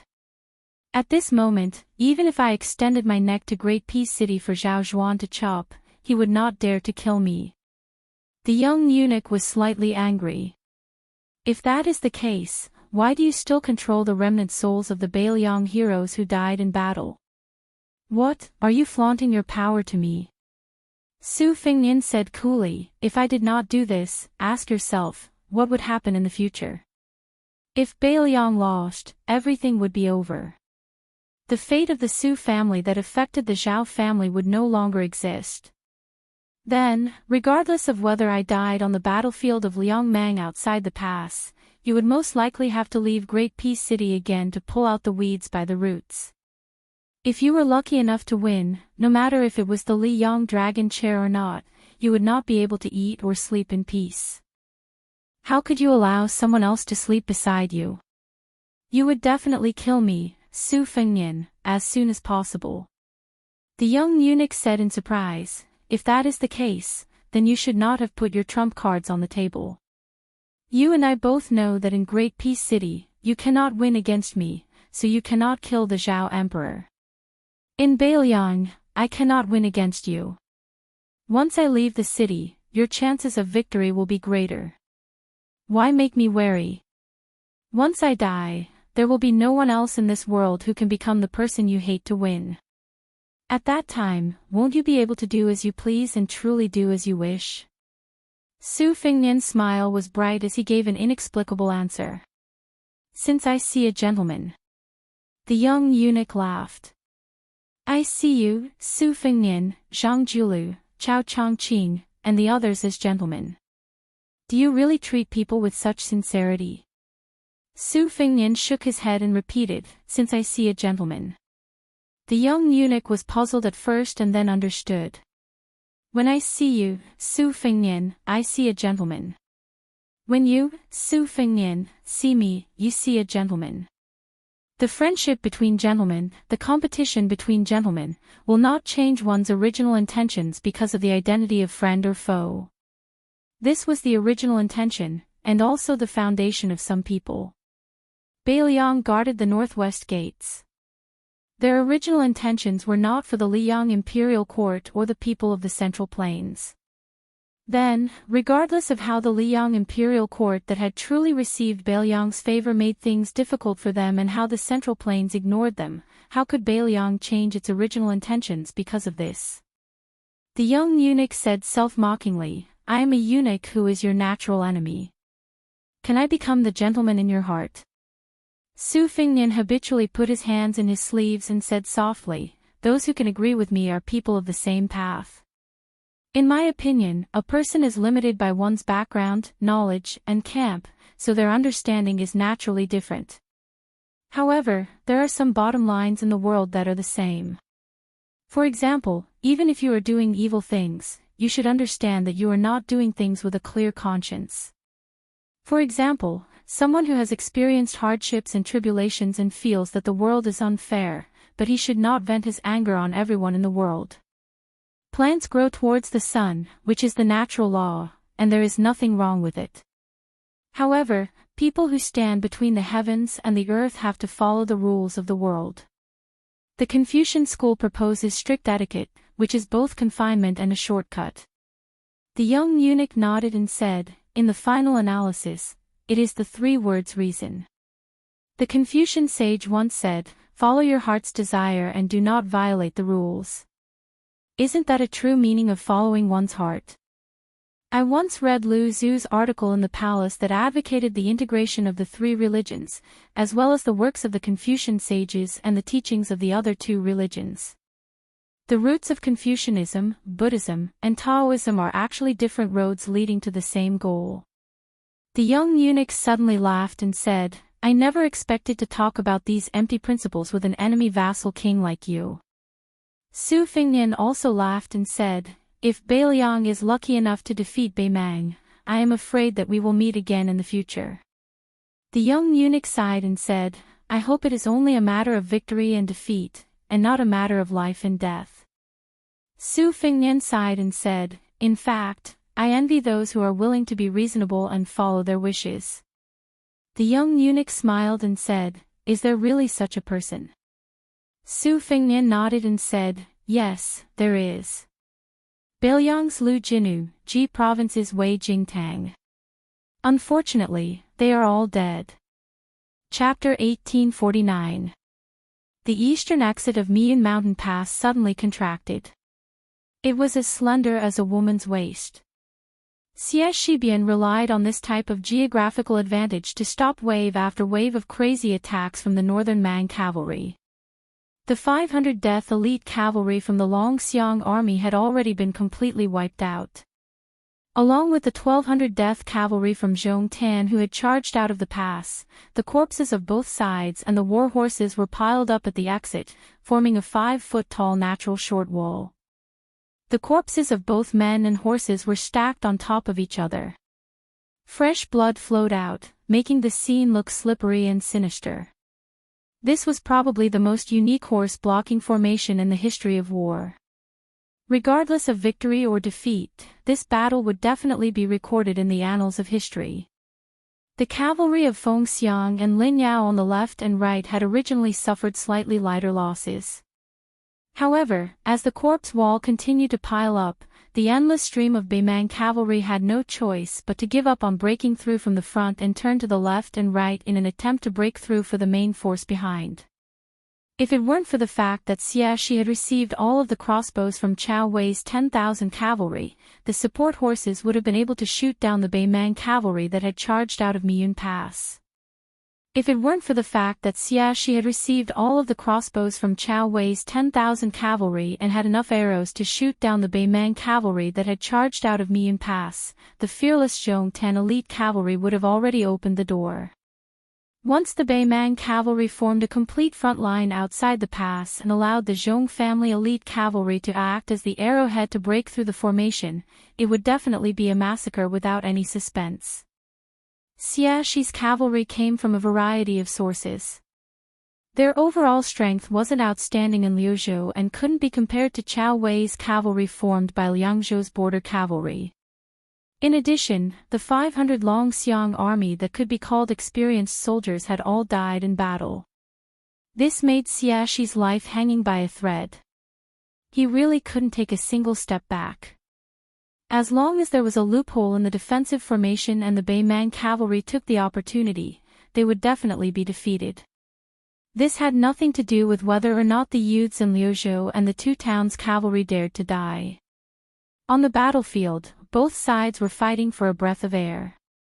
Fortunately, Xia Shibian displayed the extraordinary talent of West Chu's twin jade annulus at such a crucial moment. He was like a craftsman with a unique eye, carefully and conscientiously patching up the holes, deploying the troops time and time again. If it was said that doing a Taoist rite in a snail's shell was a derogatory saying, then Xia Shibian forcefully turned this saying into a positive one, turning something rotten into something magical. Under Xia Shi's command, these 1,600 youths all abandoned their horses and picked up their spears. Together with the 600 cavalry that were temporarily pulled out to form an independent army, each holding a light crossbow and horsebow, these 1,600 people under Xia Shi's command had already blocked the gaps in the crumbling formation 7 times. Only then did they stop the Beimang cavalry from surging out like a flood. During this period of time, almost every dangerous situation could be said to be a scheming battle between Xia Shibian and Beimang's general Zhong Tan. The latter purposely hid the true strength of his personal guards many times and mixed them in with the normal Mang cavalry. Then, with a spurt of energy, they were all accurately seen through by Xia Shi's foresight. Xia Shibian's true command of this cavalry army that he still wasn't that familiar with had reached the level of commanding like an arm. This not only required Xia Shibian to be completely confident in all of the details of the entire battlefield, such as the number of light crossbow arrows left on his side, the degree of damage to the soldier's stamina from the cavalry bows and infantry bows, the thickness of the cavalry formation on the 2 wings, and other things. He also needed to be extremely clear about the enemy cavalry situation, and even more so, he needed to carry out a rotation of his own forces without allowing for the slightest mistake. This way, he wouldn't weaken the entire defensive position, while also maintaining the necessary stamina for a protracted battle. Xia Shibian's command could be said to be impeccable. Under this type of situation that was as firm as a boulder, the most obvious price to pay was that the 5 messenger cavalry all had horse throats. Even though Xia Shibian didn't personally enter the battlefield, his lips were also dry and cracked, his face pale. However, Xia Shibian's eyes were always clear and bright, sparkling with brilliance.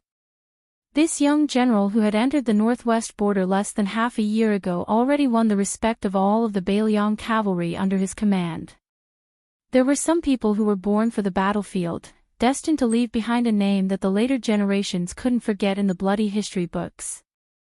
The spring and autumn arms armor Yi Baikue was once one, the white-clothed war Saint Chen Jibao was always one, and Xia Shibian would also be one.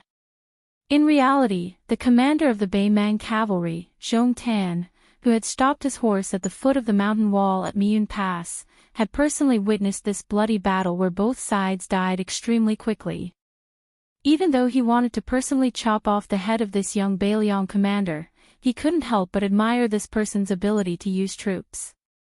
As the pillar of the new generation of the Beimang army supported with all of its resources, and the eldest son of General Zhong Shintong, Zhong Tan was completely different from his uncle, Zhong Liang, who was a martial arts grandmaster.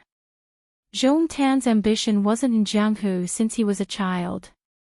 When he was still a teenager, his eyes were always fixed on the Liang-Mang border. Time and time again, he would read the map of the 2 countries' border situation on the table with his father. The arrogant and conceited Zhong Shintong once confided to the young Zhong Tan that on the Liang-Mang battlefield, although Beiliang's Yan Wenluan or our dynasty's Yang Yuanzhan were fully deserving great generals who could take charge of an area, compared to people like Chen Jibao, Dong Zhuo, and Chu Lushan, they were still a bit inferior. To determine whether a general could become the pillar of a country, it depended on 2 things. The first was to be able to attack and defend as he wished in a specific battle, using troops without any loopholes. The second was to be able to reach the height of having more troops in a battle that would determine the survival of a country. Under the premise that the battle strength was equal, having 1,000 soldiers could kill 1,500 enemies, having 100,000 armored soldiers could kill 200,000 enemies. When one had 1,000,000 cavalrymen, that would be the time to rule the world. Chapter 1850. A deputy general from the Zhong family was covered in blood. After leaving the battlefield outside the mountain pass, he rode his horse to Zhong Tan's side. He casually broke an arrow that was nailed into his armor and said while panting, "Young master, give me another 500 men of sacrifice. We will definitely break Bailiang's formation." Zhong Tan collected his thoughts and looked at the battlefield in the distance. He shook his head and said, "Most of the Zhong family's men are already dead." The deputy general who had personally charged into the enemy's formation twice was stunned. He looked around and realized that the Zhong family's direct cavalry had indeed suffered a shocking loss. In this battle, Zhong Tan didn't hide anything. He didn't hesitate to use the Zhong family's cavalry as the vanguard to break through the enemy's formation. If he wasn't so ruthless and decisive, the 500 Bailiang Dragon Elephant cavalry wouldn't have been the first to die. The 1,200 Baimang cavalry that were piled up with the Dragon Elephant cavalry's corpses were all Zhong family's private cavalry. At that time, the Baimang cavalry had almost succeeded. It was the 500 men of sacrifice from the Longxiang army who had risked their lives to kill the warhorses. They succeeded in stopping the Zhong family's cavalry from advancing smoothly. After that, Zhong Tan used 200 to 300 men of the Zhong family's elite cavalry to break through the enemy's formation several times. However, they were all blocked by the Bailiang general. The deputy general said hatefully, "If it were somewhere else, we wouldn't be able to kill them even if we gave them another 5,000 men from Liuzhou." Zhong Tan, whose direct cavalry had suffered heavy casualties, smiled bitterly and said with emotion, "Yes, it's a pity that we're at the end of Mian Pass. We can't advance or retreat." The deputy general, who had never thought of retreating, was puzzled when he heard this strange statement. "Young master, why can't we retreat? Besides, this battle can still be fought. It's a little difficult to win and we'll probably lose another 3,000 to 4,000 men. However, we definitely won't retreat, right?" Zhong Tan glanced back and then looked out of the pass again. "Even you know that the troops outside Bailiang Pass are a lost cause. Why is that Bailiang general still fighting to the death and not retreating? From Mian Pass to Fengxiang Town and Linyao Town, it's a flat land with no obstacles for the cavalry to gallop. Why is Bailiang defending this place to the death? It's obvious that so many people are going to die. Is it purely to exchange troops?" The deputy general's heart trembled. He looked towards the mountain pass behind the northern Mang cavalry and muttered, "Young master, didn't those great figures of our western capital's imperial court all say that Lu province's battle is insignificant?" Zhong Tan took a deep breath and said self-deprecatingly, "I only realized that Bailiang had gone mad after encountering this troop. They chose Lu province as the location of the second battle of Liangmang." Zhong Tan pointed the tip of his sword outside the pass and laughed nastily. "It doesn't matter. As long as we can charge out of Mian Pass, Bailiang will lose miserably in this desperate gamble." Zhong Tan ordered in a deep voice, "All Zhong family cavalry, charge with me." The two Kiliarchs who had been itching to give it a try cupped their fists and accepted the order. The deputy general hesitated and asked cautiously, "Young master, are you really going to charge personally?" Zhong Tan laughed boldly. "I want to meet that Bailiang general personally." Intuition told this Baimang Xia Jumo that killing that Bailiang general was more meaningful than killing 10,000 Bailiang cavalry. 10,000 cavalry galloped through Mian Pass like lightning. The leader of the cavalry was Chao Wei. The 10,000 cavalry behind him had already changed horses many times. Behind them, there were constantly supporting horses lying on the ground. Many of the cavalry were foaming at the mouth. There were even a few hundred horses that fell to the ground and died. On the other hand, Chao Wei's 10,000 cavalry had also stretched out an extremely long line. This kind of long-distance attack that completely disregarded the horses' power and formation, if it was any other battlefield, would definitely make the generals curse out loud. It was simply treating it as child's play. The 10,000 cavalry were like a surging river flowing east. At this moment, the Mian Pass was like the Guangling River. There were constantly tired horses whose legs went soft. The only thing the cavalry with excellent horsemanship could do was turn their horses around slightly and try their best to fall to the left and right sides of the path. The cavalry that fell to the ground didn't care about the life or death of their beloved steeds and quickly changed horses to continue charging forward. Fortunately, most of the spears, lances, cavalry, bows, and light crossbows were given to Xiaxi's cavalry. To a certain extent, it reduced the burden on Chao Wei's cavalry. Chao Wei muttered to himself, "Xia brat, don't think that I'll help you collect your corpse. If you can't hold on any longer, the northern Mang barbarians will be waiting for you outside the mountain pass."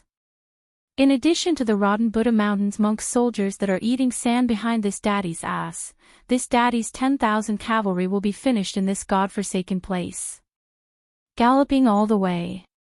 Chao Wei felt that every slight breath of his was as clear as thunder. It even covered the sound of the horses' hooves. This meant that his 10,000 cavalry were almost at their physical limits. It also meant that such an extremely tired cavalry had in fact lost the ability to charge back and forth. Chao Wei was betting that Xiaxi's brat could not only guard the exit of Miyun Pass, but also that Xiaxi's cavalry could heavily injure Zhong Tan's cavalry. This was unreasonable. Chao Wei thought to himself, "Xia brat, I know this is difficult, but you are one of the 2 jade annulus of West Chu, Xiaxi's border. Approaching the easternmost part of Miyun Pass."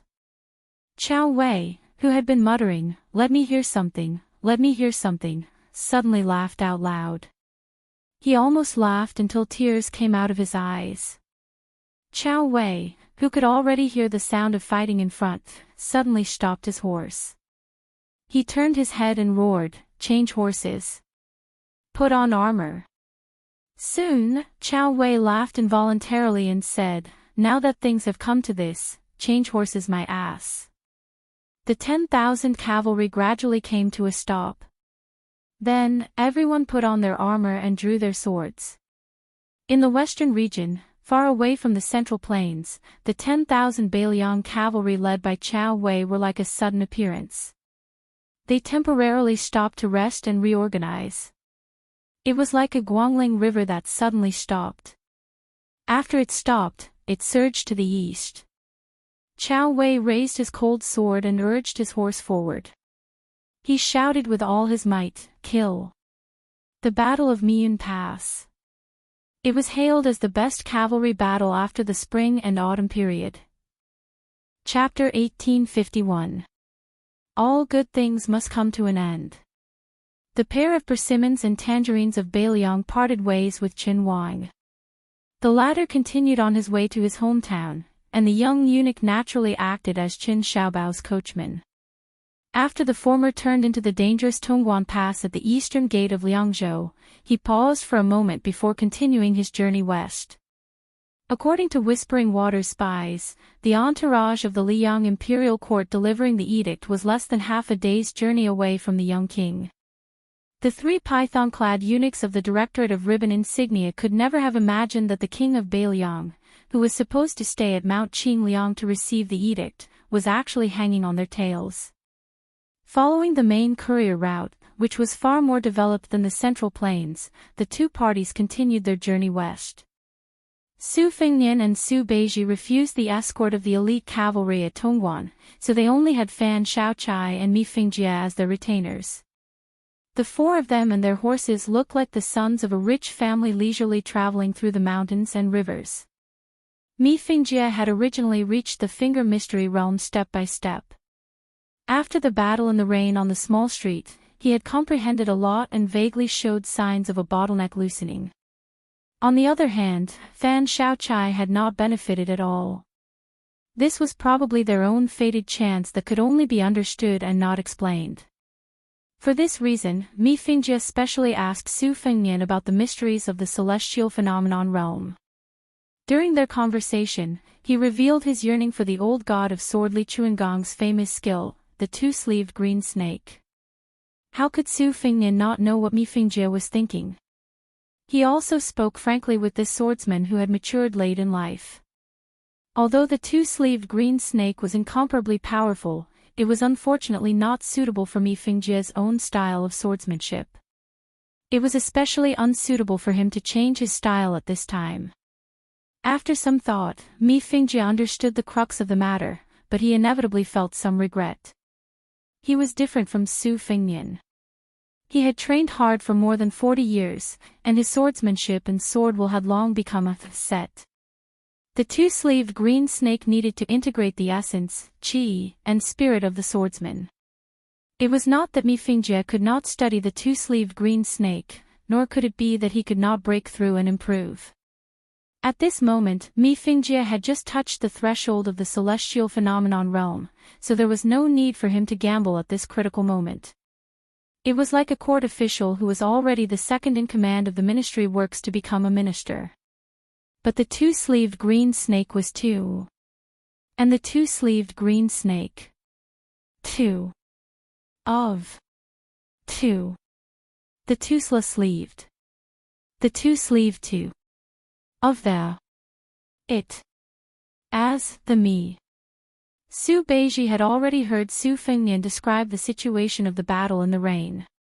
He was famous in Bailiang's officialdom for being heartless, but he still had some lingering fears. When the four riders stopped to rest in a tea house by the roadside, Su Fengnian drank a bowl of bland tea that could not compete with the heat of autumn. He suddenly said to Su Beiji, after drinking the tea, "We will follow the Directorate of Credentials." Su Beiji was not afraid of the cold, but he was most afraid of the heat. As he drank his tea, he asked the owner of the tea house for a cattail leaf fan and shook it vigorously. "What? You want to demand an exorbitant price? After you were taught a lesson by that strange eunuch, you want to vent your anger on the eunuchs of the Directorate of Credentials?" Su Fengnian ignored the man's sarcasm. "Taking advantage of this opportunity, I plan to ask the Imperial Court for a Deputy Provincial Governor and Deputy Provincial Governor of Bailiang. I'll inform them first so that they won't be caught off guard." Su Beiji frowned and said, "This is not easy to handle. If it were an ordinary official, it would be fine. But the Deputy Judici and Deputy Administrator's request is considered a report between the General and the Minister. It requires the approval of the big shot of the Men Province. Although Chen Wang happens to be the left-scattered cavalry officer of the Men Province and can be considered legitimate, he is destined not to bring his official seal with him on this trip. What's more, with Chen Wang's cautiousness, he would never agree to your impromptu plan." The requests of officials below the third rank had always come from the Ministry of Appointments and the Ministry of War. In these 20 years, when Su Shao was still alive, the Ministry of Appointments and the Ministry of War had given Bailiang more than 700 blank requests 3 times. They allowed Bailiang to choose their own officials.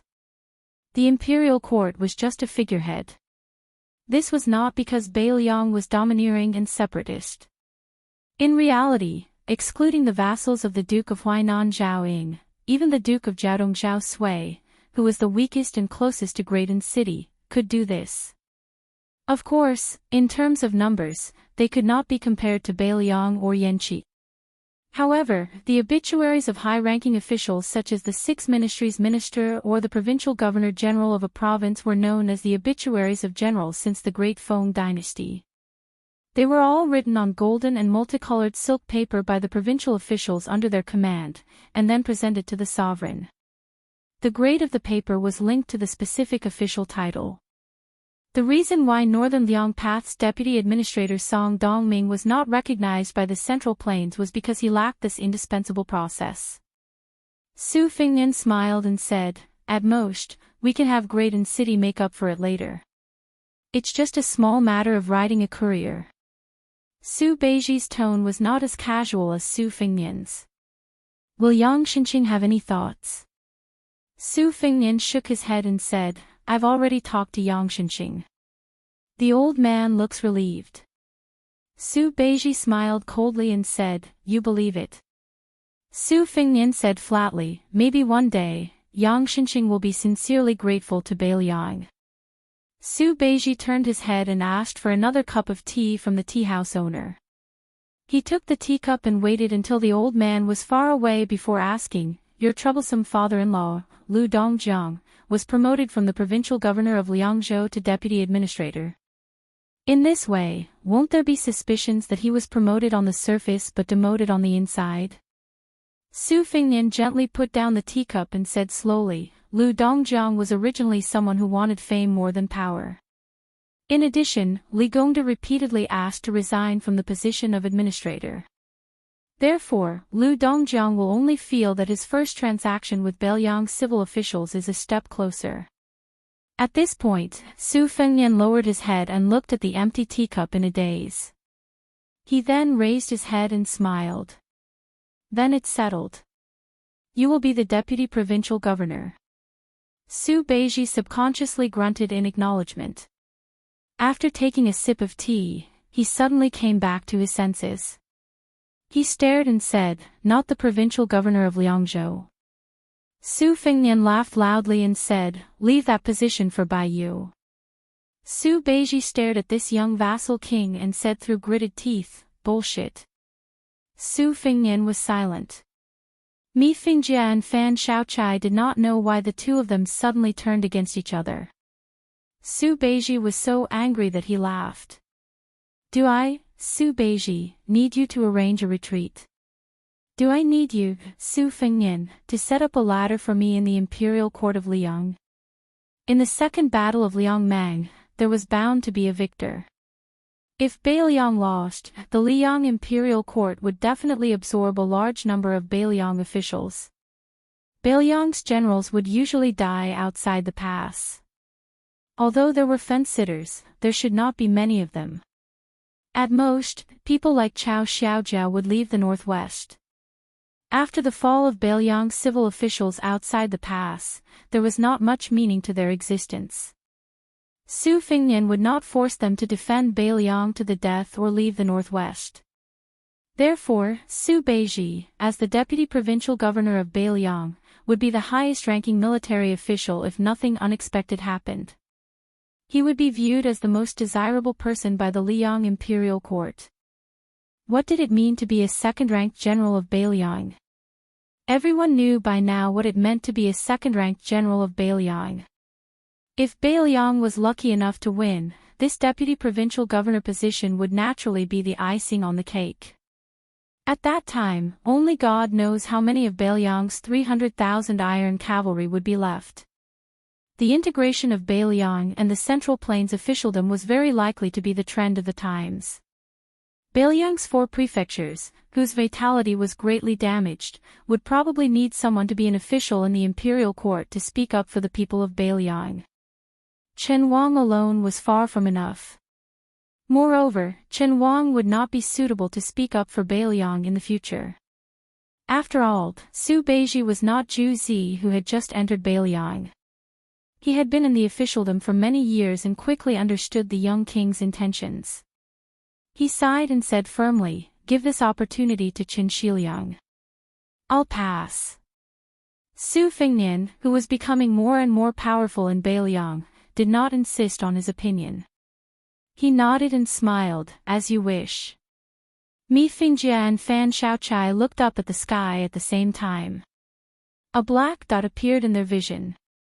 A handsome bird of prey broke through the sky and landed on the small table where the 4 of them were sitting. It intimately pecked the back of the young king's hand.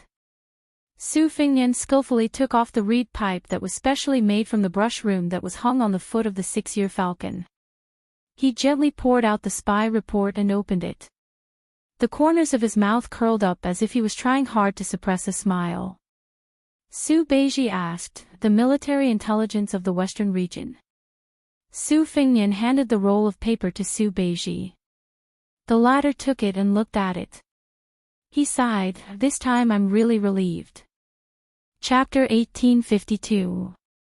With regards to Chao Wei and Xie Shi arbitrarily changing the Lu province strategy set by the Protectorate and making an impromptu decision to intercept and kill Zhong Tan's cavalry at Miyun Pass, the courier cavalry quickly spread the news from Fengxiang to Mount Qingliang and Huaiyang Pass, causing an uproar among the upper echelons of Beiliang.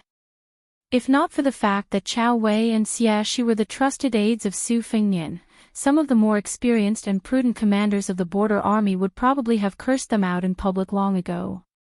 It could be said that Su Fengnian had stood his ground against the objections of the masses and directed a large number of troops toward Lu province. This was especially so when he had rookies like Chao Wei and Yu Wandao, as well as Ko Jianghuai, who were also young outsiders like Xia Shi and Xia Shi, as the main generals of the Lu province campaign. Su Fengnian had shouldered an enormous amount of pressure. If the battle situation turned unfavorable and the entire Lu province battlefield was in shambles, the enormous prestige that Su Fengnian had accumulated in the First Great War of Liangmang was bound to be severely damaged. Moreover, Liangzhou, which was closely allied with Lu province, was bound to fall into a perilous situation. Su Beiji clicked his tongue and said, "These two brats are truly desperados. They actually managed to take down Zhong Tan's cavalry right under the noses of the monk soldiers of Mount Lantuo." Su Fengnian beamed and said, "Chao Wei and Xia Shi have risked their lives to create such a good situation. We can't let it go to waste." Su Beiji said unhappily, "I already know what kind of shit you're going to shit on. Fine, let me, the temporary deputy provincial governor of Beiliang, make a trip to Mount Lantuo." Su Fengnian said playfully, "Why did you change your mind?" Su Beiji said something strange. "To me, it's all the same." Su Fengnian did not pursue the matter. He turned to Fan Shaochai and Mi Fingjie. "The two of you will escort the deputy regional governor to Mount Lantuo. At the same time, have Fu Shuifang send a message to Chao Weixia on the western border. After he cooperates with the three of you to ascend the mountain and persuade Mount Lantuo to form an alliance with Beiliang, they will no longer be under the control of the Liuzhou provincial governor's office, Mount Qingliang, or the protectorate general's office." Su Beiji suddenly stood up. Su Fengnian asked, "Is there a need to be in such a hurry?" Su Beiji rolled his eyes and walked towards the riders. Su Fengnian had no choice but to stand up and send him off. When Mi Fingjie was paying the bill with the owner of the tea house, Su Fengnian suddenly laughed and said, "Give me more copper coins, I want 2 more bowls of wine." After Su Beiji mounted his horse, he looked down at the young vassal and said with a serious face, "Remember, don't get carried away." Su Fengnian said innocently, "I've seen all kinds of storms and waves. How could I?" Su Beiji laughed coldly and said, "Your smile is almost reaching your ears." Su Fengnian was resentful, but he did not retort. Mi Fingjie and Fan Shaochai exchanged glances. The old man's eyes were full of smiles. Clearly, he was gratified by this scene of Beiliang's ruler and subject being compatible. Fan Shaochai, on the other hand, was somewhat annoyed. He seemed to be dissatisfied with Su Beiji's attitude. Su Fengnian waved his hand to send the 3 riders off. After the 3 riders disappeared from his sight, Su Fengnian returned to the table. There were already 2 big white bowls of coarse green ant wine on the table. Su Fengnian had 1 bowl and Chu Lushan had 1 bowl of gerfalcon. Su Fengnian reached out his hand and stroked its feathers. His eyes were gentle as he smiled and said, "Old friend, drink slowly. Twice in the Yangjiangu, once in the Beimang Jianghu, countless life and death encounters, only this old friend had always been by his side." The owner of the tea house was just an ordinary person with shallow eyes. When he saw the scene of the bird drinking wine, it was an eye-opener. He could not help but sit closer and asked curiously, "Young master, what kind of bird is this? It's so beautiful." Su Fengnian took a sip of the wine and laughed, "It's a gerfalcon from Liaodong." The old man, who had never heard of gerfalcons before, asked tentatively, "To be able to raise such a good bird with such spiritual energy, young master's family must be extraordinary, right?" Su Fengnian grinned and said, "Of course. My father fought for his entire life to accumulate the family business we have today. After he handed it over to me, many important people outside of Beiliang coveted it. The old man felt that the young man in front of him was like the sons of Bailiang generals in other places. They loved to talk about their father's military achievements and were not afraid of choking when they talked big. Who did not know that the rich people in Bailiang, even the rich men in Lingzhou, would not be able to straighten their backs when they met the masters of the neighboring provinces and counties? They would never dare to say that they had a lot of money in their pockets. Su Fingnian took off the jade pendant hanging from his waist. "Old brother, I'm in a good mood today, so I'll treat you to a drink. If you don't have money on you, just leave it here. I'll get someone to redeem it later." The old man first glanced at the jade pendant, which he did not know if was real or fake, and then glanced at the bird drinking wine on the table. He hesitated, but finally nodded and went to pick up 2 jars of high-quality green ant wine that could not be sold. The old man drank moderately at first. When the young master finished a large bowl of wine, he had only drunk half a bowl. Moreover, the old man had a good tolerance for alcohol. If he really drank to his heart's content, he would be able to drink 7 or 8 bowls. However, the old man was the only one managing the tea house. He was worried that if he really got drunk, what if the young man ran away? Then wouldn't he be scolded by his wife from today until the end of the year? Moreover, he had a young grandson who was studying in the village school. The old man was thinking about using the money he had saved this year to buy the 4 treasures of the study for the child. Not long ago, he heard the child come home and say that a young teacher who was originally studying in the academy had come to the village school. His knowledge was greater than the sky. He told them many things about Jiangnan, about the small bridges and flowing water there, and the young teacher also talked about the scenery of his family's garden. In reality, the child did not speak clearly. The old man, who had never even touched a book before, did not understand. However, as he listened, the old man, who had lived a hard life his whole life, felt that there was more hope in his heart. Their village had about 100 families. The first time they went to war with the Baimang barbarians outside the pass, a few families with better resources had secretly run away. When they won the war outside the pass, they all ran back. In the end, they had to go to war again, so no one used the excuse of visiting relatives to go to Lingzhou or leave Bailiang. The old man who ran the tea house received and sent people off all year round. In the end, he was more knowledgeable than the villagers who dealt with crops all year round. After listening to the idle conversations of the customers, the old man unconsciously understood a basic principle. For hundreds of years, the most powerful and unified grassland power, known to have millions of cavalry and millions of soldiers, had not been able to take half a step south into the Central Plains in these 20 years. In the past, there was General Su Shao. Now, there was the new Prince Liang, Su Fingnian. In Bailiang, there were 2 generations of the Su family, father and son. The old man did not understand the harm that the feudal princes posed to the court by seizing power. He also did not understand the conflicts between Bailiang and the Zhao family in Liang. The old man who lived in Bailiang only knew that no matter how fierce the war outside the pass was, in more than 20 years within Bailiang, there had not been a single Bailiang barbarian who rode a horse and carried a sword. The defenseless commoners could live a peaceful life. As long as they were willing to put in effort, they could support their families. Was there anything more comfortable than this in the world? There was none. As time went on, the old man gradually became drunk and happy. That young master was also drunk and said a lot of nonsense. He said that when he was young, he had toasted many generals in the main hall of his home. He even used a genteel phrase, saying something like, "My son will come out to exchange for good wine."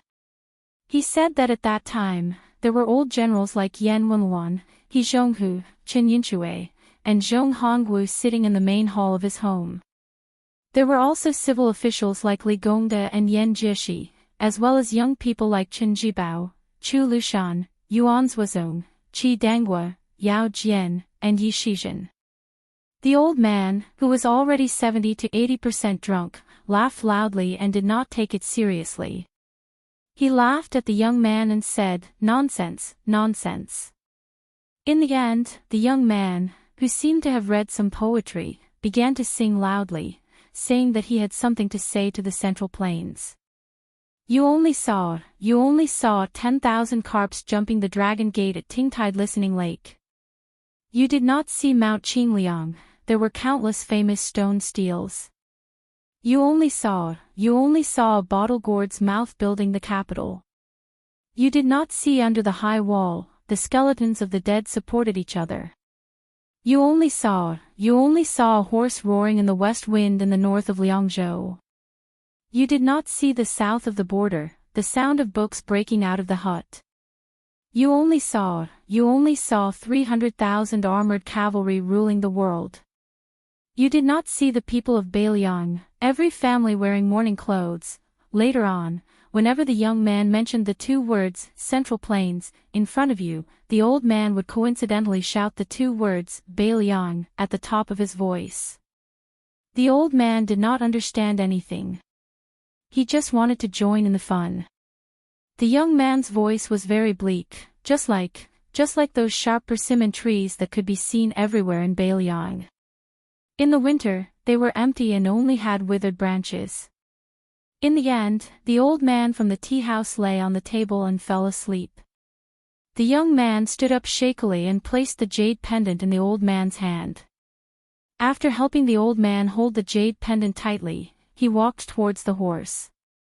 Under the setting sun, one man and one horse slowly traveled west. The young man dozed off while riding the horse. As the horse's back rose and fell, his body swayed. A person's sleep was like a small death. If he did not wake up, he would die. Chapter 1853. The old man suddenly felt a surge of energy. He raised his head to look at the sky and then turned around with a deep smile. I'm going to take a look at the ferry. Eunuch Song, Eunuch Ma, you two don't need to follow me. I'll be back soon. I'll try my best not to go back to the courier station in the dark. The eunuch in official robes sitting on the back of the young eunuch immediately stood up and said considerately, since we're already here, it's just a matter of one breath. What harm is there in going back in the dark? It won't delay the proper business. The tallest eunuch, Eunuch Ma, also smiled and agreed. I'm afraid this is the only chance in my life to be able to accompany Eunuch Lu on an old trip. This little journey can't be considered tiring. This time, the three of us are working for the imperial family and have walked thousands of li. Eunuch Lu smiled and nodded, his expression becoming increasingly benevolent.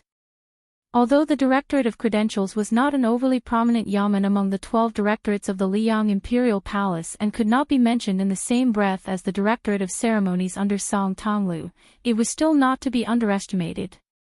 After all, they were helping the monarch of a country look after those iron coupons, edicts, and yellow seals.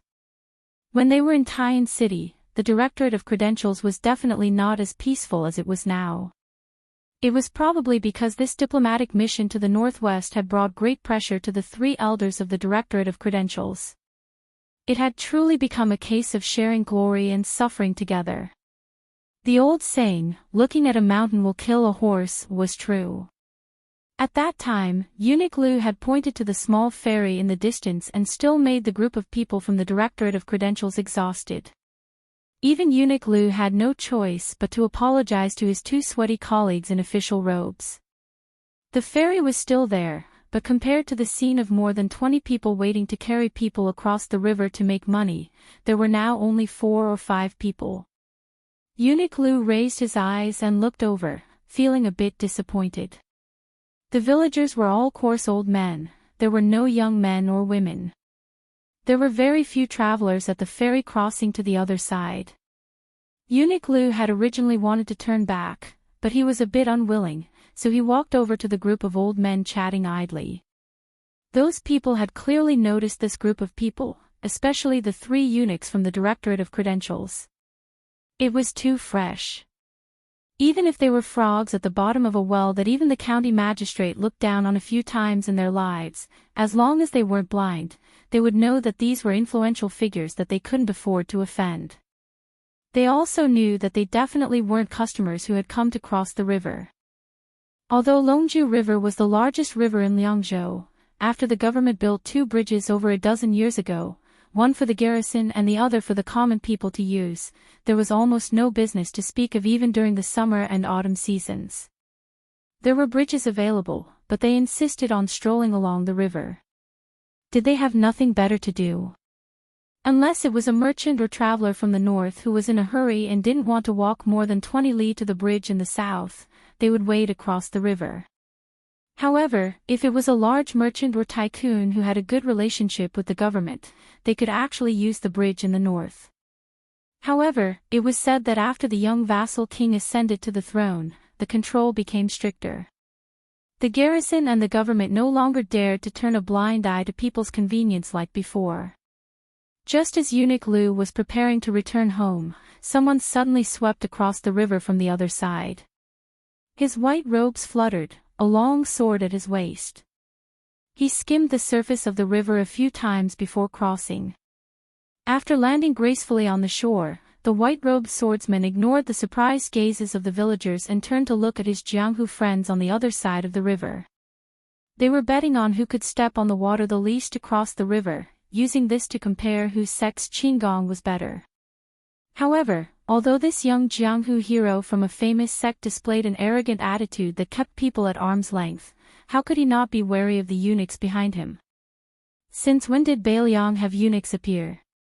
Everyone knew that Beiliang Palace was different from the other vassal mansions of the Liang dynasty. It had never used eunuchs.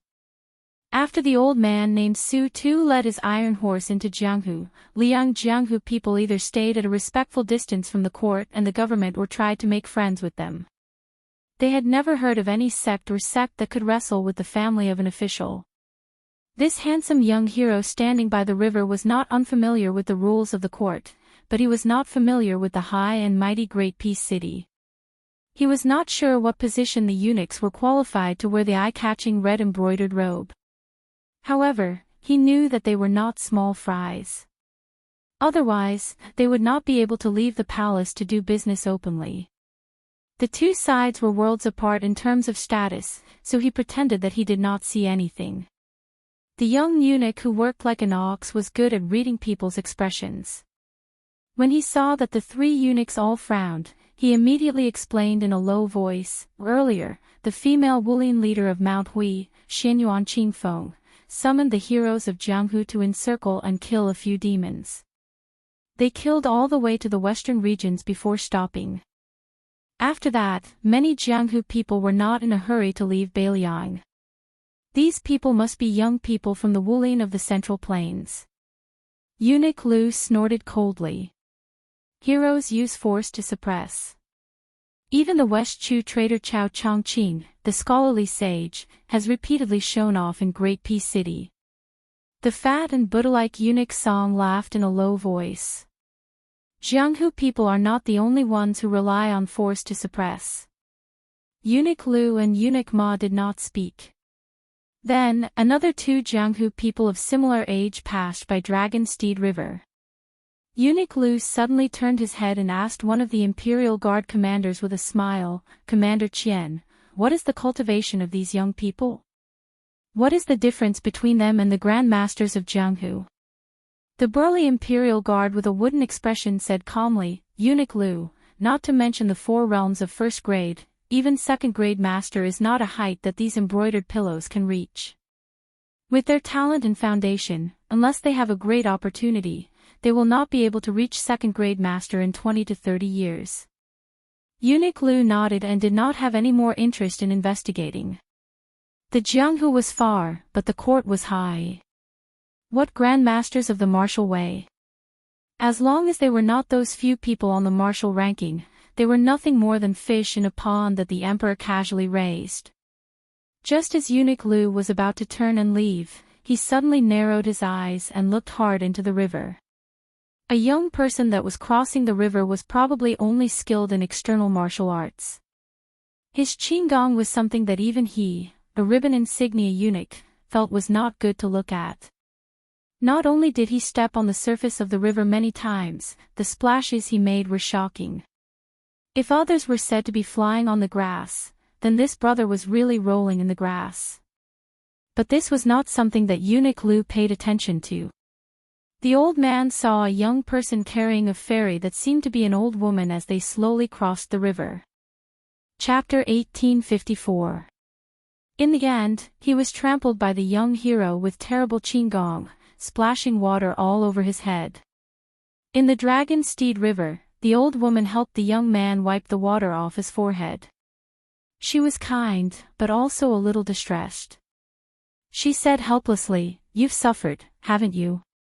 I told you you could cross the river yourself, but you insisted on carrying me. I've carried you across the river for decades. Even if I were blind, I could still cross the river during a flood. Why would I need you to carry me?" The young man smiled. "During that storm, the banknotes in my bag almost turned into paste. I didn't have any money with me at the time, and you didn't accept the jade pendant I gave you. I've owed you a favor for so many years. Now that I've finally met you, I should at least carry you." The old woman said gently, "Forget about the jade pendant, I wouldn't even dare to accept broken silver. Crossing the river costs 3 copper coins. No matter how small the broken silver is, it's still too big. Some poor people lived hard lives. If they felt that they couldn't live their lives peacefully, they would really be in pain." The old woman suddenly smiled and asked, "Young master, what about old Huang who crossed the river with you? He's the one who loses his front teeth when he smiles. I remember very clearly that he was right behind us. He's also short, and the river was almost up to his neck." The young man said softly, "Old Huang left. He went to a place far away from Bailiang. I didn't see him." The old woman sighed. She didn't know how to comfort this young man who remembered her for so many years because of 5 copper coins. Perhaps in her village, she could remember who owed her a copper coin for half her life. However, the young man carrying her didn't look like a child from a poor family. Who would carry him across the river and give him a jade pendant just because he didn't have any copper coins? No matter how worthless a jade pendant was, it was still a jade pendant. The old woman smiled and asked, "Young master, are you married? Do you have any children?" The young man said awkwardly, "I'm about to get married." When the two of them approached the ferry, the old woman asked, "Are you tired?" The young man smiled.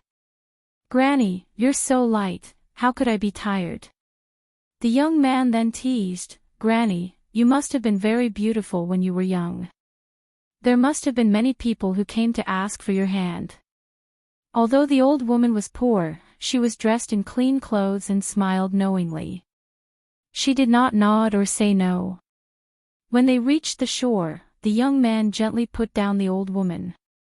She asked, "Young master, is it really okay for you to leave the horse on the other side of the river?" The young man smiled and said, "Don't worry, I won't lose it." The old woman helped the young man who had rolled up his sleeves to carry her on his back and gently rolled down his sleeves. She said, "When you have a family, you can't always think like this." The young man smiled and nodded. "Got it. I'll be careful with my spending." After the old woman came ashore, she waved her hand at the young man standing in the shallow part of the river. "Hurry up and go back. See if the things on the horse's back are missing." The young man who had his sleeves down but still rolled up his pants answered with a smile. The old woman slowly walked towards the ferry. Then, she saw an old man in strange clothes. She saw him at first glance, even though there were 2 old men in the same red clothes standing beside him. The Liang Insho was the head seal eunuch, and so was Eunuch Lu. He wanted to say something but hesitated. She only smiled faintly and turned her head slightly. She reached out with her skinny fingers and tidied her hair. He looked at her and was about to take a step forward. In the end, he laughed self-mockingly, pulled back his foot, turned, and strode away. And she, just like many years ago, gently waved her hand at the back of the young scholar, just like the young girl of the past. The sky was dim. The eunuch and the imperial bodyguards were the first to leave. The villagers at the ferry who felt that there would be no more business left the river bank like the old woman. The poor young man who was walking towards the other side of the river suddenly turned around and jogged ashore. Although his skin was very good, in the end, clothes make the man. Who would look at a poor boy who was carrying people across the river to earn copper coins? Under the disdainful gazes of the 7 and 8 young heroes of the Jianghu, he approached them and smiled. He strangely said, "Back then, when I and my brothers were wandering the Jianghu like dogs, I had long wanted to do something to you experts drifting across the river." Regardless of whether it was the handsome swordsman in white fluttering clothes or the beautiful young heroine, they were all kicked in the buttocks by this guy who seemed to have had his head crushed by a door. They were all kicked into the Dragon Steed River. That scene was like a pot of dumplings. The young man whose boots were still off on the other side of the river stood barefoot at the ferry. He looked at the drenched chickens who were cursing at him and said seriously, "Skill." If those young heroes of the Jianghu knew the identity of this madman, they probably wouldn't be angry out of humiliation, but would be deeply grateful.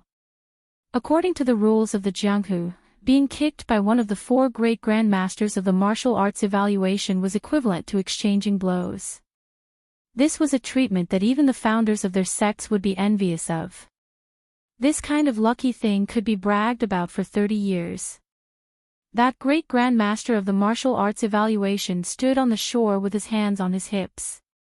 He laughed and said, "I, a hero, will never change my name. I am the #1 figure of the Northwest Tao.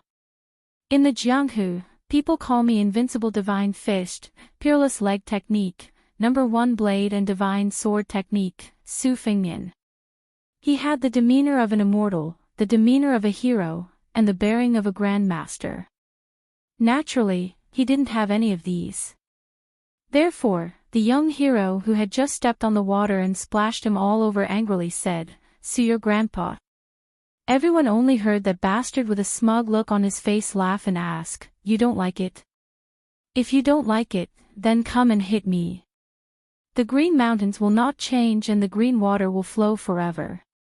We will meet again someday." This time, even the heroines and fairies who had to try their best to remain aloof when they fell into the water couldn't bear it anymore. However, just as they were about to criticize him, they suddenly felt their bodies fall. In the next moment, everyone looked at each other, dumbfounded. It turned out that everyone was sitting at the bottom of the river.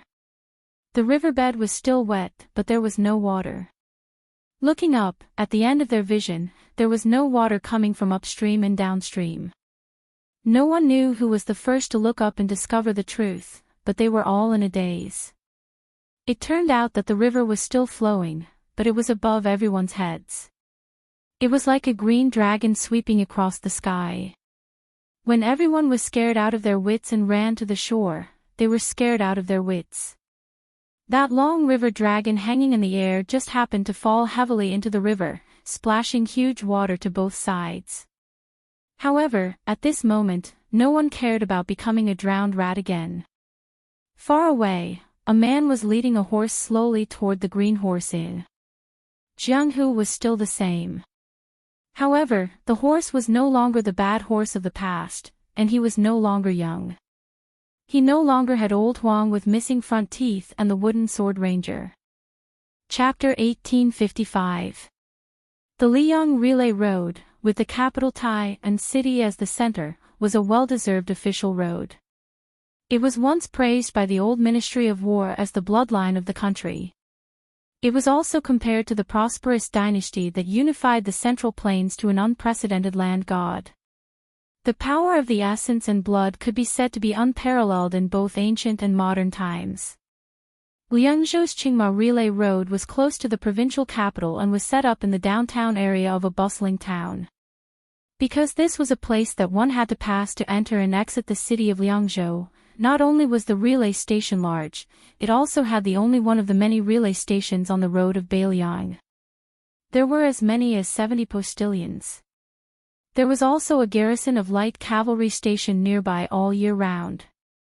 It was said that the young king's personal guards, the White Horse righteous followers, came from this cavalry in the early years. Naturally, their combat ability was not to be underestimated.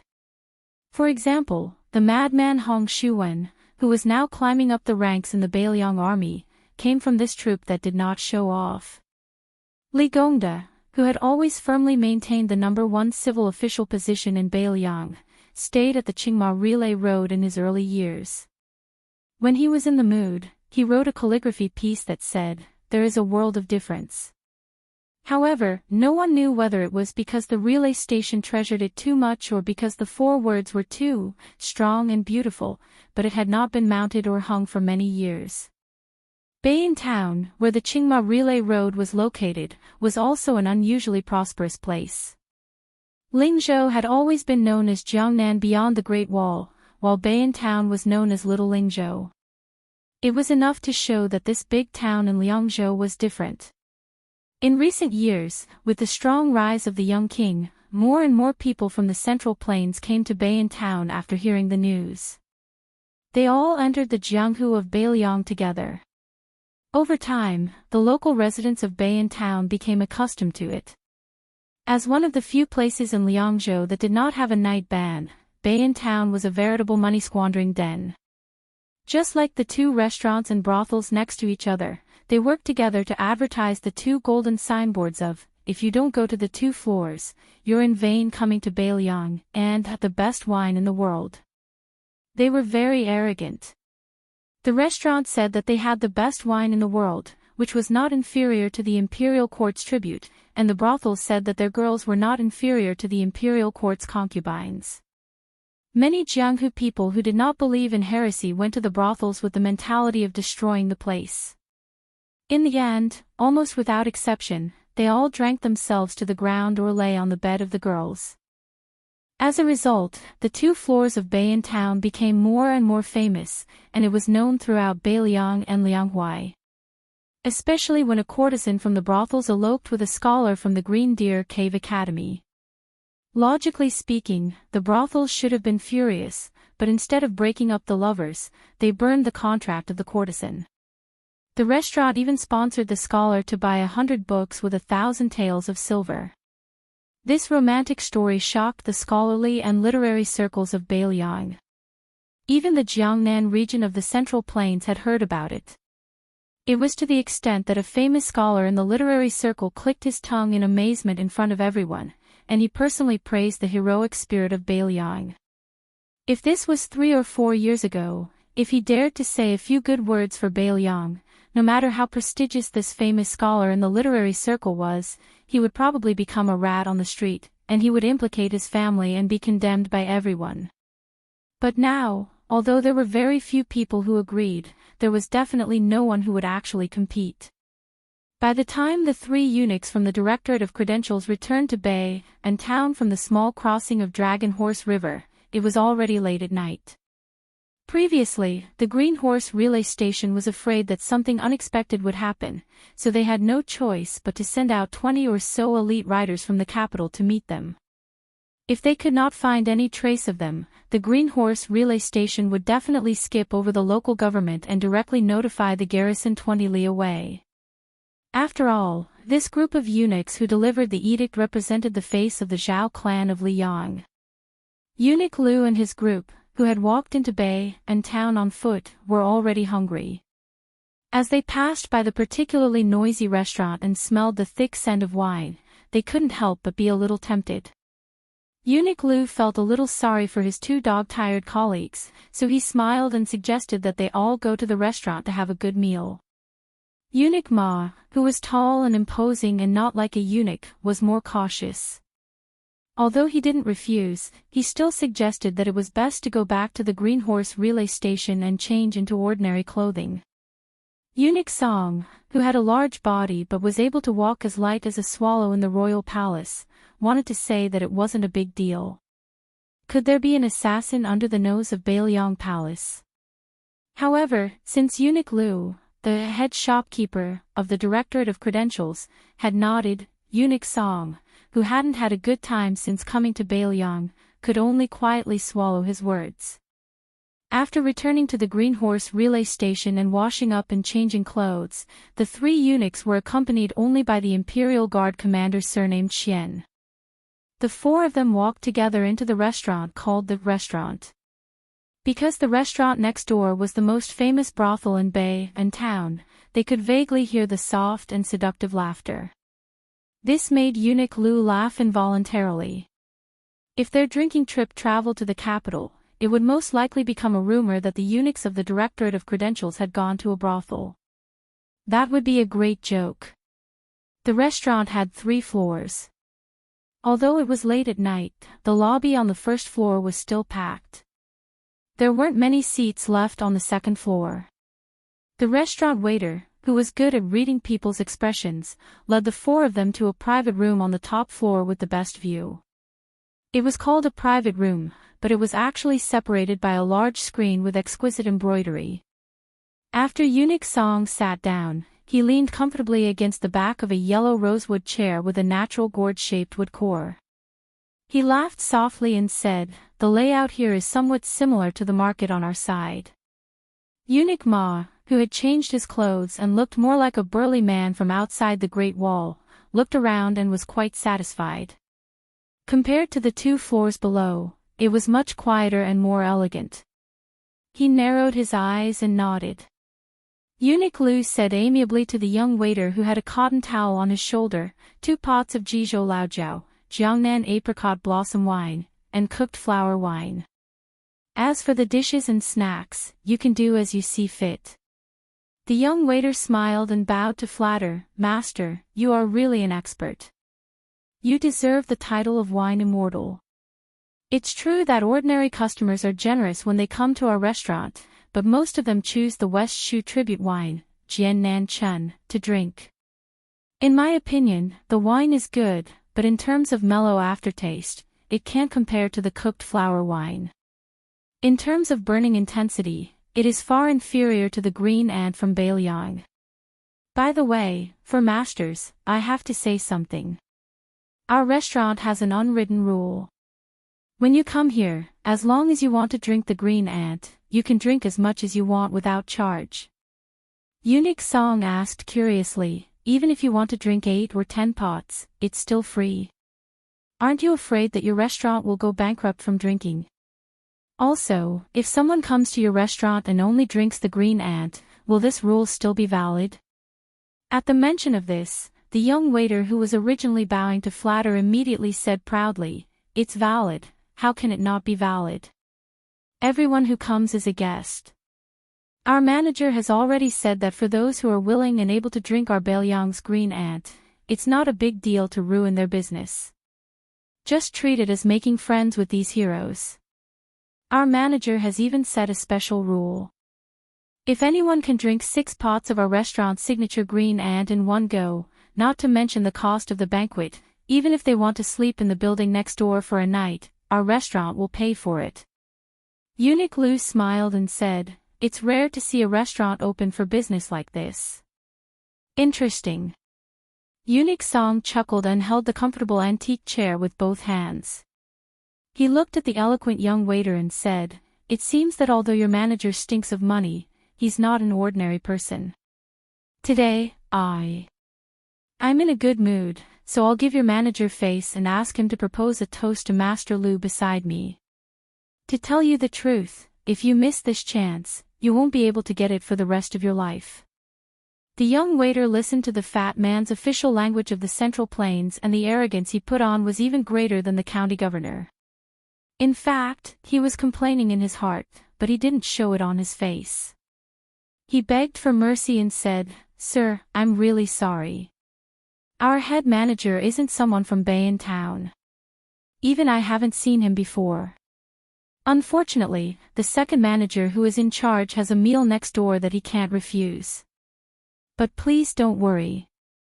Just based on the 6 pots of wine you ordered, as long as the second manager returns to the restaurant, I'll immediately inform him. I won't let the second manager miss the 4 masters." Eunuch Song, who couldn't be at ease again, was already unhappy. Just as he was about to explode, he saw Eunuch Lu take out a large amount of silver from his money pouch. He didn't throw it to the waiter like other rich guests. Instead, he placed it on the table and slowly pushed it forward. He smiled and said, "This is a reward for you. Don't think it's too little." The young waiter had the best impression of the old man sitting in the main seat. He was like a kind-looking rich man or an old scholar who had walked out of a scholarly family. He was polite to everyone. It was rare to see him in a restaurant where the rich and the poor were all masters. The young waiter hesitated. Then he heard the burly middle-aged man, who had been silent, say coldly, "If I tell you to take it, then take it." After the young waiter carefully put away the silver and left, Eunuch Lu asked in a small voice, "How is it?" Commander Qian, who was famous in both the palace army and the Ministry of Justice, said softly, "There's nothing strange." Looking along the way, the waiters in this restaurant are all normal people who have never practiced martial arts. However, there are a few tables on the third floor that are not simple. Eunuch Lu smiled faintly and said, "In the worst-case scenario, this place is only 15 minutes away from the Green Horse relay station. The cavalry will arrive in the blink of an eye. Also, I believe that the Bailiang spies who are secretly watching us won't be useless decorations. Let's just drink and not worry." Chapter 1856. The cautious eunuch Ma was still slightly worried, but the carefree eunuch Song was already shouting, "Let's drink, let's drink. Brother Qian, later, you have to try the ripe flower wine from our hometown. I've missed that taste for half my life." The 6 jars of wine that were renowned throughout the court were quickly brought up. The young waiter who had been rewarded even took the initiative to bring 2 more jars of first-rate green and wine from the restaurant. In any case, he was being generous and did not feel any pain.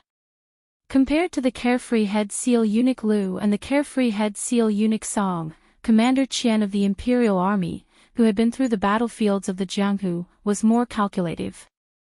In the end, he had the safety of the 3 elders of the Directorate of Credentials on his shoulders. On a smaller scale, if any of the old eunuchs qualified to wear the official robes made a mistake, then his officialdom in Great Peace City would come to an end. On a larger scale, if a storm that could not be suppressed appeared, he, the Qian family, and even the benefactor behind him would not be able to bear the consequences. Therefore, this seemingly impromptu drinking session, this commander, who had a golden saber bestowed by the imperial family, had been observing his surroundings the entire time. For example, after they reached the 3rd floor, although there were screens on all 4 sides of each private room, there was still enough space between the screens. The 2 tables near the stairs were not out of the ordinary. They looked like regular drinkers, and there were even young beauties who smelled of prostitution accompanying them. They were clearly prostitutes from the brothel next door. However, to their left and right, as well as across from them, there were hidden dragons and crouching tigers. To the left of head seal Eunuch Lu, there was a table separated by a shoe-embroidered screen. There were 4 people sitting there, all of whom had powerful auras. One of them was a young woman with outstanding looks, especially the middle-aged man across from her who had one hand on the hilt of his saber even as he raised his cup and drank. His aura was vigorous.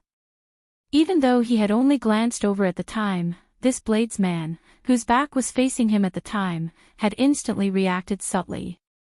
Although he did not turn around or draw his saber, the hand under the table clearly changed from caressing the hilt of his saber to tightly clenching his fist. So, to avoid unnecessary trouble, Commander Qian simply gave up on sizing up the other 2 men. On the other side of the jade screen to Eunuch Lu's right, there were 6 men and 3 women at the table. There was a great disparity in age and weapons of all kinds.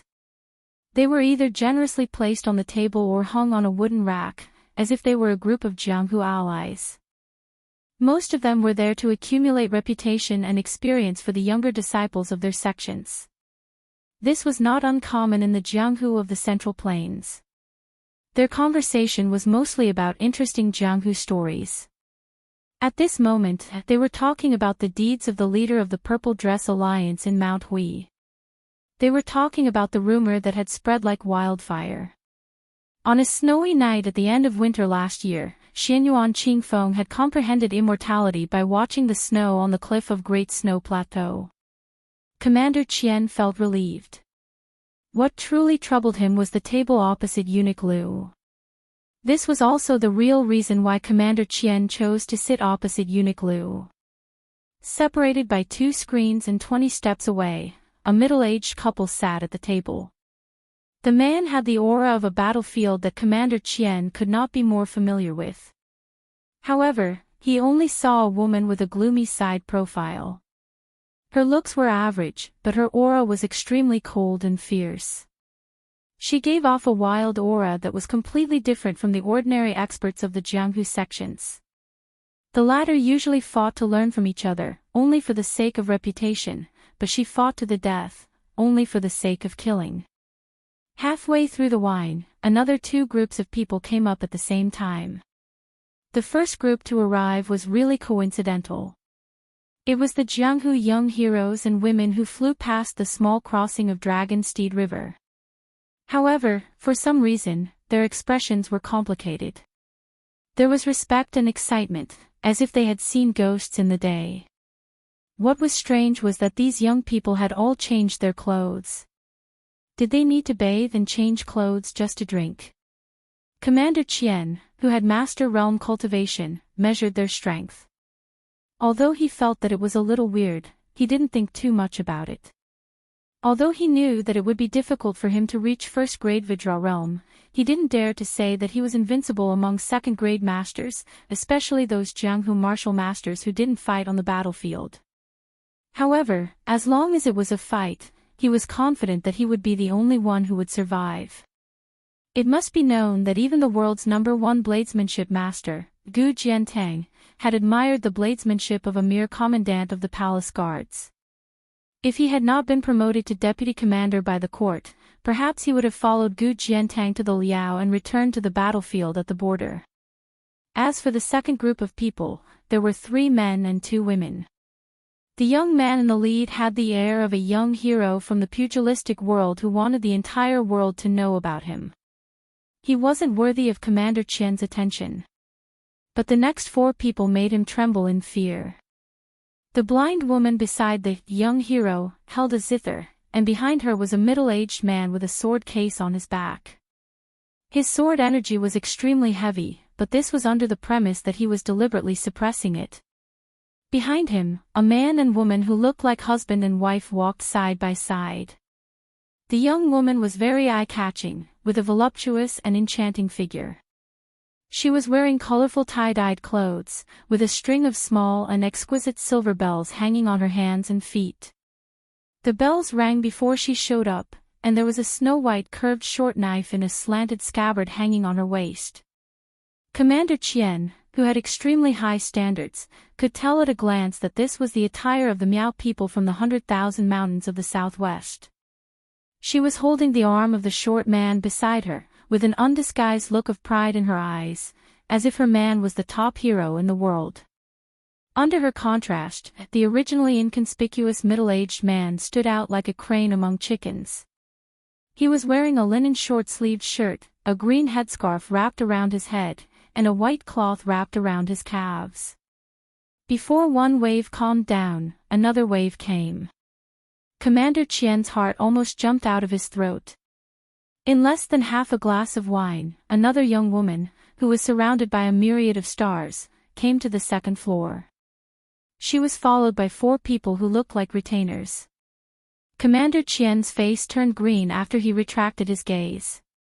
What status did this woman have to hire 4 top experts who were at least at the second-grade master level? Just like that, a small restaurant suddenly became a place where experts were as common as dogs on the street. Even Commander Qian, who was used to seeing big waves, started to sweat. Eunuch Liu asked calmly, "Is there trouble?" Commander Qian smiled bitterly, "Not necessarily, but as long as there is a conflict, it will definitely be a huge problem. Maybe even 1 or 2,000 cavalry won't be able to solve it."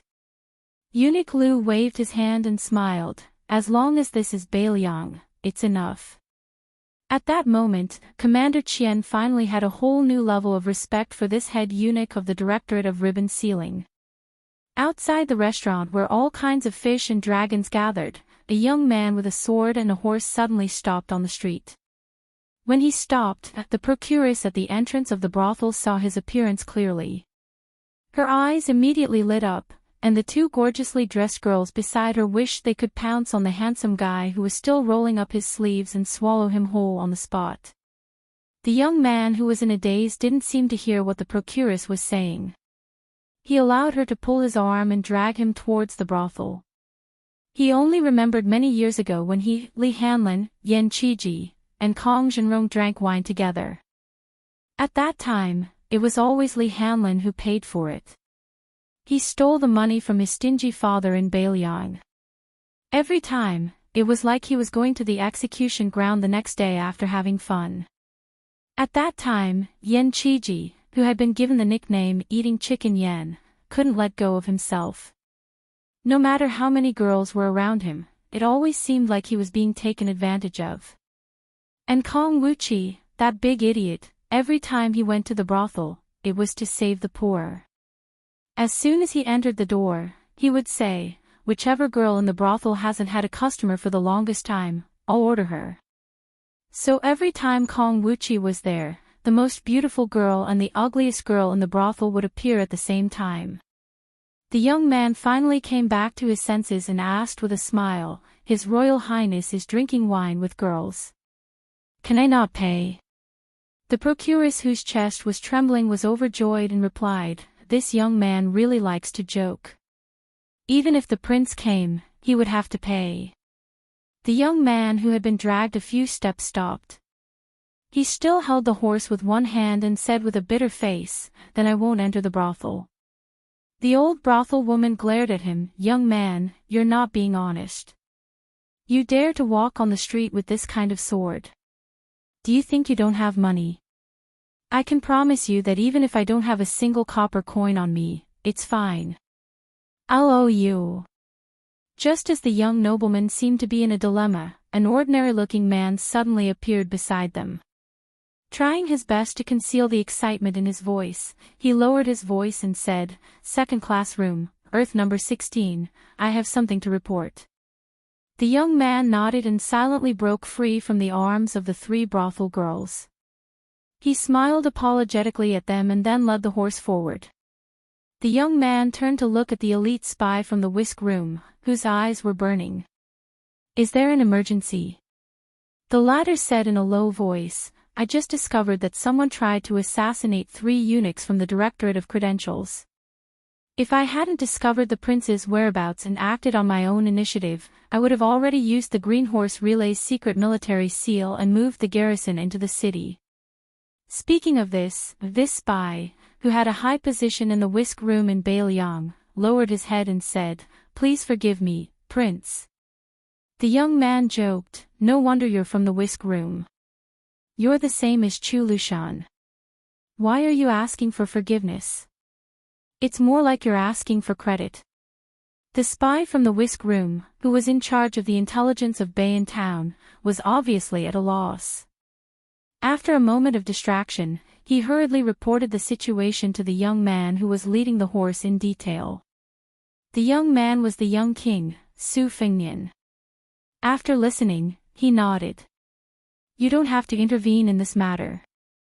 This king will handle it himself." Just as the spy was about to accept the order and turn to leave, Su Fengnian said in a low voice, "Thank you for your hard work." The spy from the whisk room was stunned. He wanted to say something but stopped. In the end, he didn't say anything. He grinned and then left silently. Su Fengnian led the horse slowly to the brothel. Chapter 1857. A young swordsman staggered past the screen and was about to ask the waiter for a few more pots of Jian Nan Chun wine when he suddenly felt as if someone had strangled his neck with a rope. He was dumbstruck and stared at the woman who was only 7 or 8 steps away from him. What did a man of Jianghu rely on to meet a land immortal?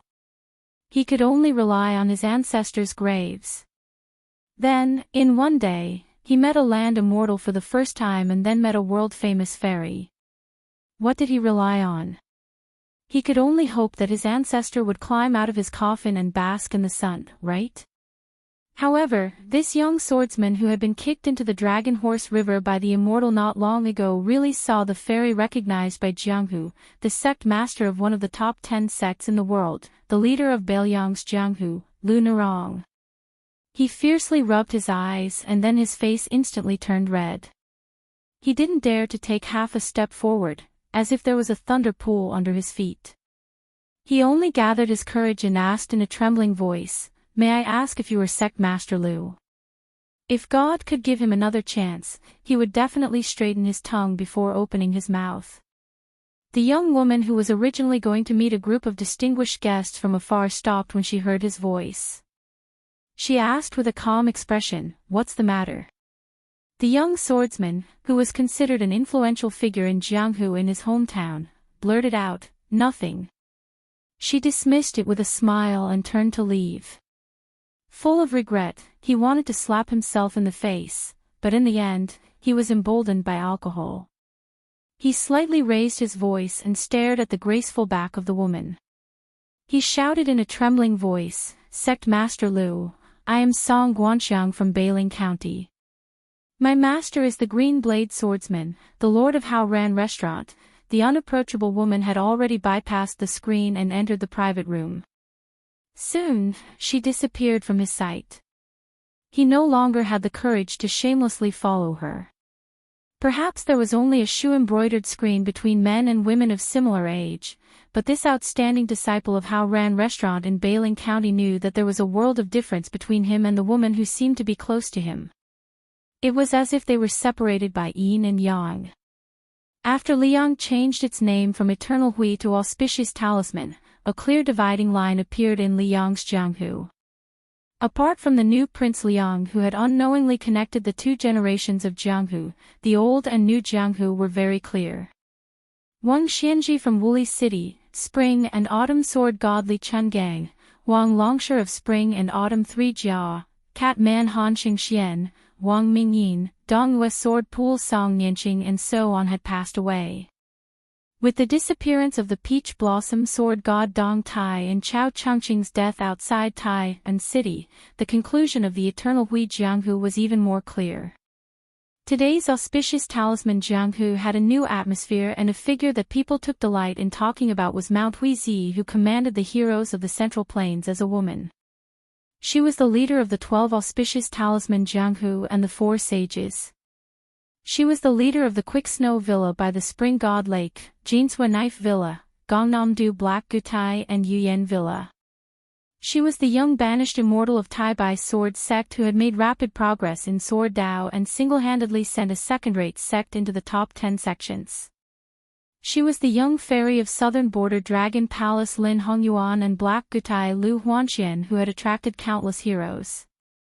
In today's Jianghu, people liked the new and did not remember the old.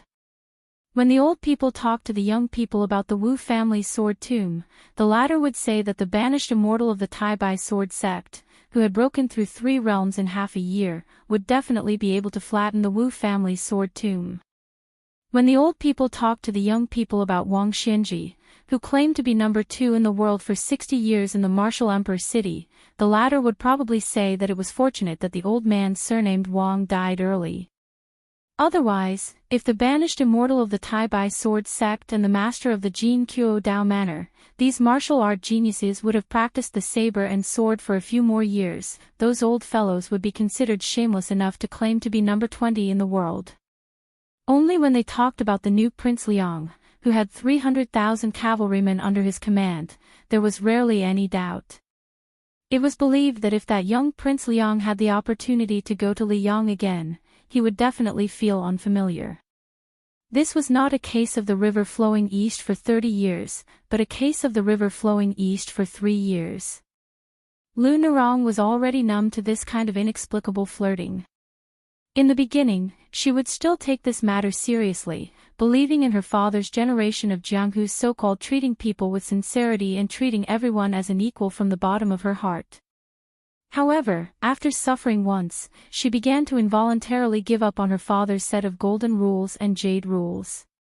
Previously, there was a handsome man from a sect in the Central Plains whom she had only met once, but he actually told the public that he had fallen in love with her, the leader of the Fish Dragon gang, at first sight.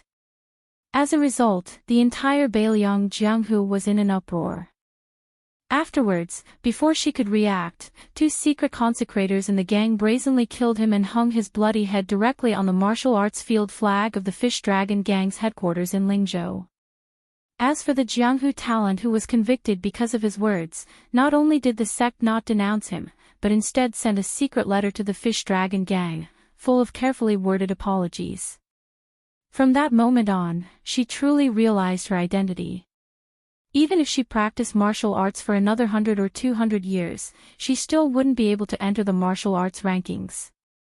However, as long as the Fish Dragon gang, which had a large number of members, still existed, she would be one of the most powerful figures in Jianghu.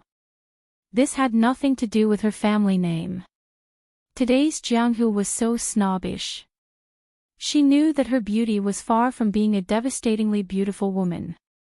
Not to mention Qinyu, Jiang and I, who had made it onto the martial arts rankings, or Huishan Ziyi, Xinyuan Qingfeng, whose appearance had been reborn as his martial arts realm rose, even compared to the other 3 who were known as the 4 fairies of Liyang, Lin Hongyuan of the Dragon Palace, Tong Shangquan of the Jinsua Saber Village, and Lu Hanxian of the Black Gutai, Lu Hanxian. Lu Nerong also admitted that her appearance and temperament were far inferior. Now that she was busy with work and occasionally had some free time, she would let her imagination run wild.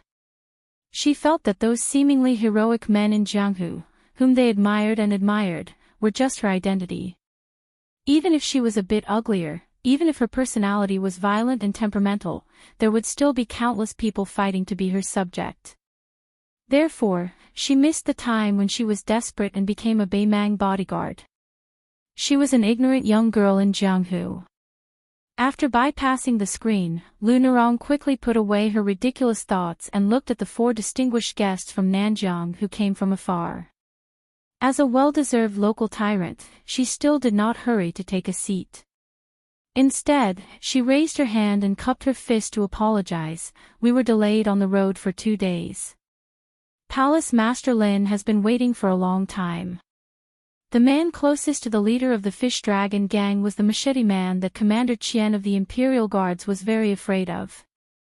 Although he had already noticed the 4 people behind Lu Nerong when she went up the stairs and waited until Lu Nerong stood beside him at this moment, the machete man turned a deaf ear and continued to drink and eat meat. However, he loosened his hand on the hilt of the machete man, presumably to show that he was not an evil guest. As for whether Lu Nerong understood or not, the old man with black hair actually didn't care. He was indeed qualified to not care. Because he was Mao Shulang.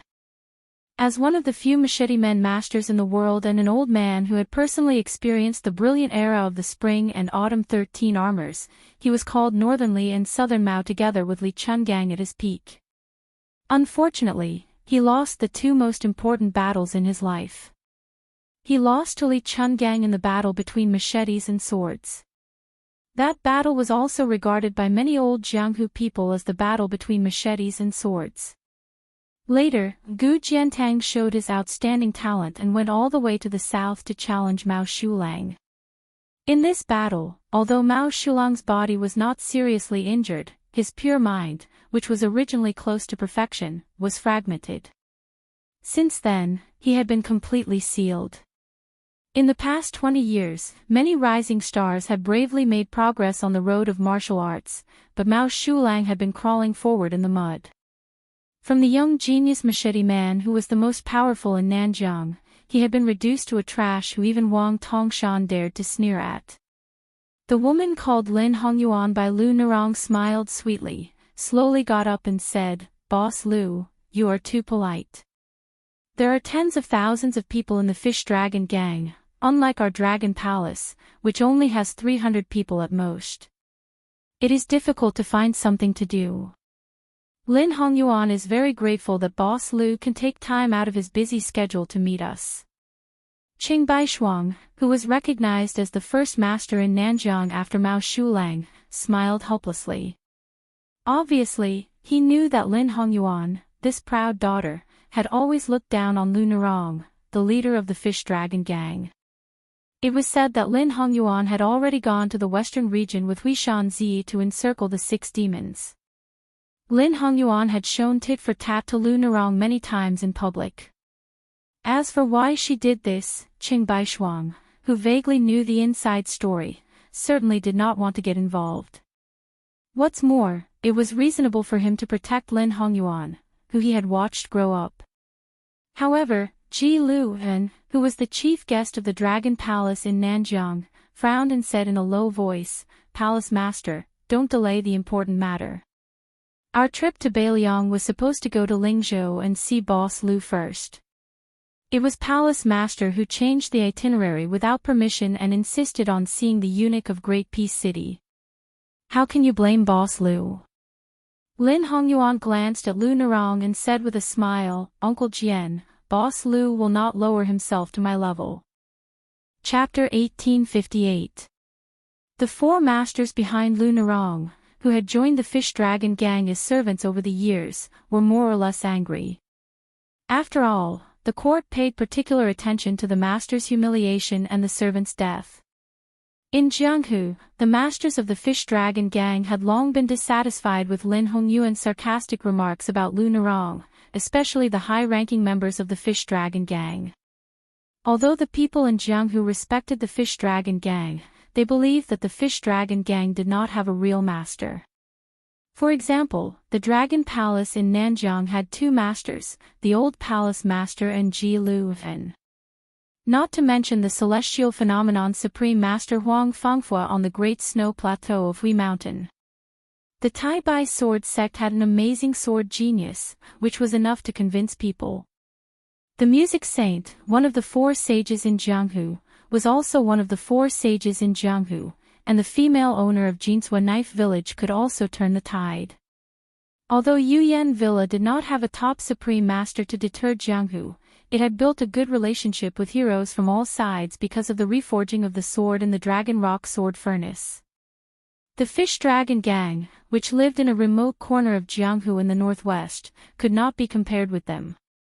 As for the Spring Invitation Cottage in Shishu, as long as they imagined the man in white behind Lu Nerong, no one would dare to underestimate them.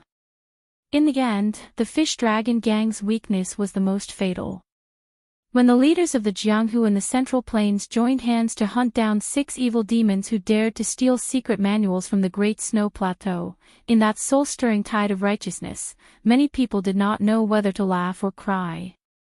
Among them, Dou Changfeng, who was previously one of the top 10 talents in Jianghu, left a famous saying that spread throughout Jianghu after he had a conflict with the members of the Fish Dragon Gang. Therefore, when Lin Hongyuan praised the tens of thousands of members of the Fish Dragon Gang in front of Lu Nerong, although Lu Nerong looked indifferent, a burly foreign official in the prime of his life strode out from behind her. Even though Lu Nerong tried to stop him, he still walked to the table, put one hand on the table, and sneered, "I heard that there is a Sword Tao Supreme Master named Ji Lu and in the Dragon Palace. His swordsmanship is outstanding and quite amazing. Even Wang Tongshan, who was killed by our Lord, boasted that he was half a master." Ji Luan, who had 2 heavy swords hanging from his waist, narrowed his eyes. "I'm Ji Luan, who is half a master." The burly man stared at Ji Luan and said with a fake smile, "So it's you. Since you're a guest, Steel Hand Zhao Shanhong would like to propose a toast to you." He gently pressed the table did not move an inch, but the wine cup in front of Ji Luan, which still had half a cup of green ant in it, shattered with a loud bang. The shards did not scatter in all directions, but fell within an inch of the original position of the wine cup. That half cup of green ant wine was still condensed and did not dissipate. This display of power left a lingering aftertaste. Lin Hongyuan turned a blind eye to this. He cast a sidelong glance at Lu Nerong with undisguised schadenfreude, as if he was saying that Lu Nerong, the gang leader, was really just a decorative vase. She couldn't even control a consecrator who was supposed to be a direct subordinate. Lu Nerong was still expressionless in the face of Lin Hongyuan's silent provocation. When Qingbai Shuang, who looked like an old Confucian scholar, saw this scene, he secretly had a higher opinion of Lu Nerong, who looked like a clay bodhisattva without a temper. Ji Lu smiled and said, "Since it's a toast, I can't refuse. I'll drink this cup." Ji Lu stretched out 2 fingers and gently knocked on the edge of the table. The shards instantly gathered in the air and reformed into a brand new wine cup. Ji Lu gently picked up the wine cup, raised his hand slightly, and drank it in one gulp. After casually putting down the wine cup, Ji Lu smiled and said, "After drinking the toast, I feel like drinking the forfeit." Before joining the Fish Dragon Gang and becoming a consecrator, Zhao Shanhong had been the #1 master of the underworld in Jizhou for 10 years.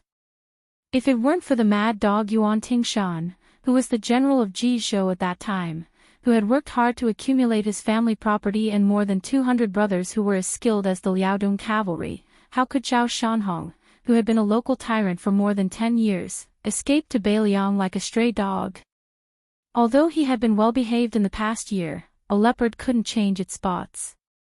Zhao Shanhong was famous in the Fish Dragon Gang for being unruly and difficult to tame. Although he didn't have a high position among more than 30 consecrators, he became more and more arrogant as he stood on his own in the Fish Dragon Gang with several other powerful figures with similar temperaments. Otherwise, Zhao Shanhong wouldn't have ignored Lu Nerong's obstruction in front of outsiders like the Dragon Palace. Zhao Shanhong grinned and said, "The toast is just for show. As for the forfeit, it won't be so easy to drink." Lu Nerong finally turned her head and said coldly, "Zhao Shanhong." Zhao Shanhong completely ignored the nominal leader of the Fish Dragon Gang. He just gently twisted his wrist and stared at Ji Lu. At this time, the youngest of Lu Nerong's 4 retinues made a move that was absolutely unexpected to both the Fish Dragon Gang and the Dragon Palace. Standing behind Zhao Shanhong, he quickly punched the back of Zhao Shanhong's waist. The huge 1-inch punch almost penetrated Zhao Shanhong's waist in an instant. Although Zhao Shanhong was an extremely vicious person, he was indeed a rare martial arts genius. In his early years, he practiced external martial arts to the point of perfection with an extremely unpopular fist manual. Later, by chance, he obtained half of the lost mental cultivation method of the Longhu Mountain and turned to Taoism to cultivate both internal and external martial arts. Therefore, although Zhao Shanhong was limited by his innate bone structure and his martial arts realm stopped at the 2nd level of the Master of Martial Arts, he could also be regarded as a freak in the 2nd level of the Master of Martial Arts. His combat strength was extremely good. Therefore, when the young consecrator behind him suddenly attacked without warning, Zhao Shanhong instinctively tightened his back. Almost at the same time that the punch hit his back, Zhao Shanhong began to quickly take 3 small steps forward. But even so, he tried his best to dissipate the majestic force. Zhao Shanhong's burly body still shook a few times. He bent down to pull a chair and sat down. He poured himself a glass of wine, or to be precise, half a glass. When he lowered his head to drink, he first spat out the blood into the glass and then swallowed it together with the wine. It had to be said that Zhao Shanhong had always been ruthless to others, and he was not any better to himself. Zhao Shanhong wiped his mouth and turned his head. His eyes were red. He gritted his teeth and said, "In the end, my family is considerate and let me drink a glass of good wine." The young consecrator said calmly, "When we go back, I'll treat you to a few more glasses." "It's enough." Surprise flashed in Lu Nerong's eyes. In her impression, this taciturn young consecrator never formed cliques in the Fish Dragon Gang. He was one of the few loners, so his influence was far less than Zhao Shanhong's, who liked to group up. Now there were many leaders in the fish dragon gang. For example, the two old men behind her were her trusted subordinates. However, the so-called trusted subordinates were only relative to the young consecrator or the steel opener Zhao Shanhong, who had been watching coldly before today. Otherwise, the two old men would not stand by and watch when Zhao Shanhong was insatiable. However, generally speaking, in some internal affairs, the two old men could agree with Lu Nerong, the leader of the gang. Zhao Shanhong had 3 or 4 consecrators on each of the 3 internal mountains, and they often arm-wrestled with Lu Nerong. The remaining 2 groups of people formed their own alliances. There were not many people, but they were quite powerful. One group was privately called the Cold Blade Department, and they had a good relationship with the local general schools in Lingzhou. The other group was ridiculed as the Civil Official Department. Previously, they followed the leader of Lingzhou, Song Yan, blindly. After Song Yan left his post and was promoted to Yuzhou, they were now in a heated relationship with the new provincial governor of Lingzhou, Chang Sui. The Fish Dragon Gang, was really a mix of good and bad people. The name of the gang that Lu Nerong's father gave back then was a prophecy. However, because the Fish Dragon Gang had learned a lesson from the past, they had cleaned up a large group of real power figures a few years ago. So, Zhao Shanhong and the other ruthless people were more or less afraid and did not dare to fall out with Lu Nerong. Although it could be concluded that Lu Nerong definitely did not have that kind of ambiguous relationship with the young lord, it was obvious that the Fish Dragon Gang had nearly 30,000 members. Not to mention the government of Longqing County, even the Lingzhou provincial governor's mansion and Mount Qingliang had people specially watching the Fish Dragon Gang. This was the root cause of Zhao Shanhong and the others not having the courage to do whatever they wanted. Once they angered Mount Qingliang, which even the Liyang imperial court could only turn a blind eye to, not to mention the young lord, one of the 4 grand masters of wushu arts, to come personally, they did not need to mobilize any cavalry in Beiliang. As long as the water room or the eagle room came, they did not need to mobilize all of their forces. They just needed to bring out 100 elites. It was believed that the Fish Dragon Gang would fall apart in the blink of an eye. When the tree falls, the monkeys scatter. Then, they would go back to their own homes. Of course, the premise was that they were not included in the must-kill list of those spies and men of sacrifice. In the final analysis, just as the Central Plain said, the Fish Dragon Gang lacked a stabilizing force that could suppress all the heroes. In fact, it was not that there were no smart people in the Fish Dragon Gang secretly speculating why Mount Qingliang did not directly find someone to replace Lu Nerong, who had mediocre cultivation and was not tough enough and cold-blooded enough. Otherwise, that person only needed to reveal his identity as from Mount Qingliang.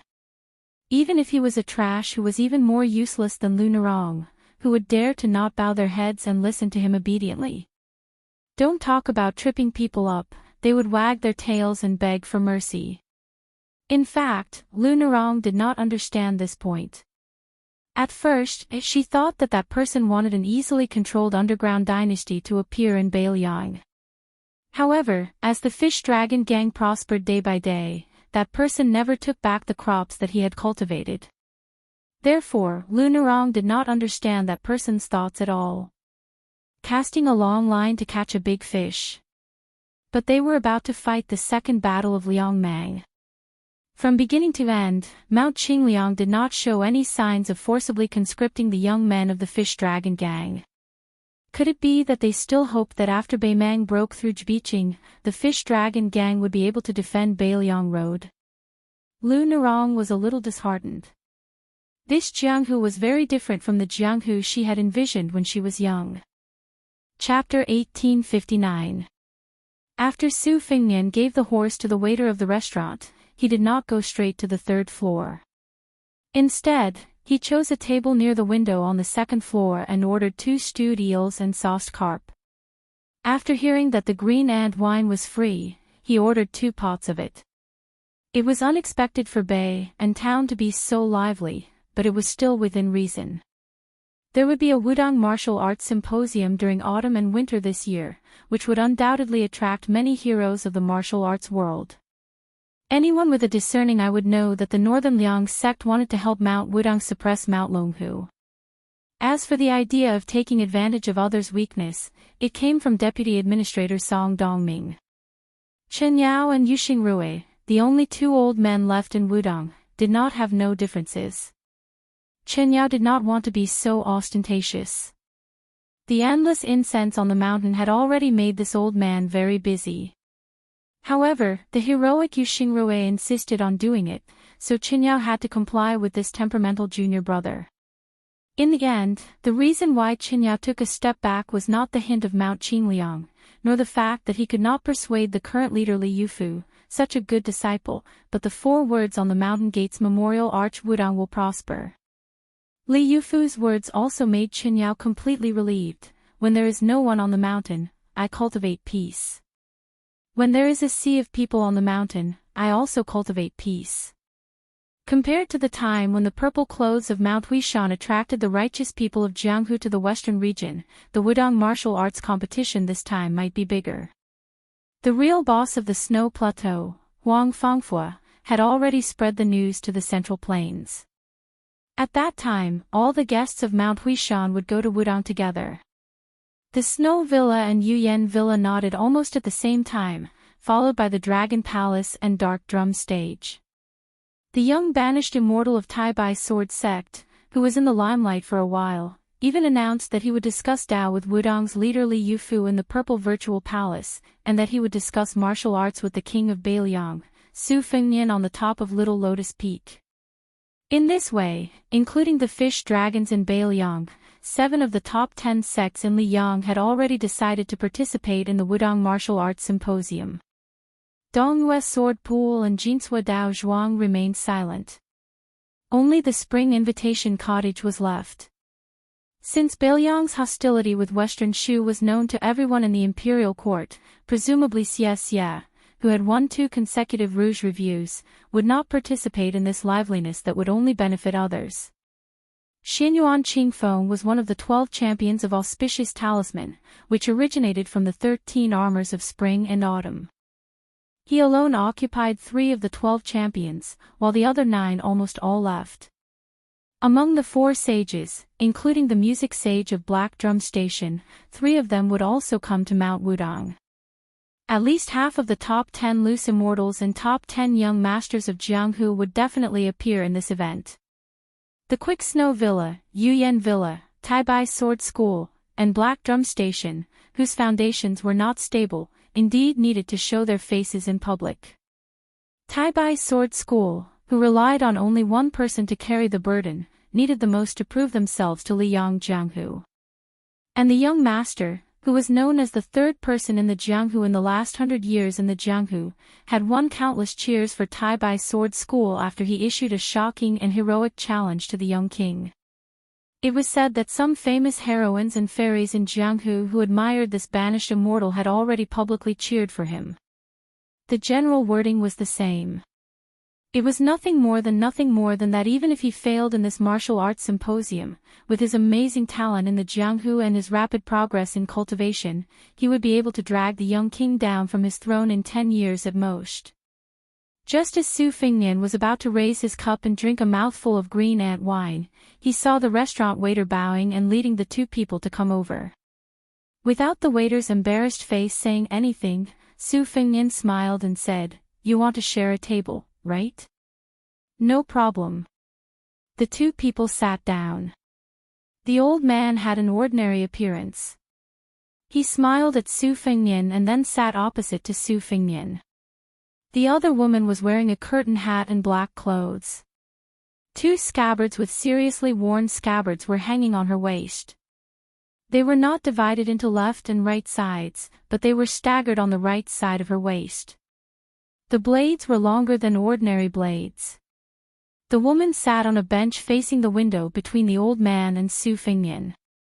She took off her curtain hat and put it on the table, revealing a heroic face. Her beauty could not be considered to be a beauty that could bring disaster to a country, but she was definitely worthy of the word, not ordinary. She could really make onlookers forget her appearance. Her appearance was unforgettable. Her aura was particularly fierce, but she did not give people the feeling that she was overbearing. Su Fingnian smiled and said, "It's true that good people will be rewarded." After hearing this sentence, the young woman did not have the slightest change of expression. She did not even frown. She did not squint at the stranger who seemed to be a lecher.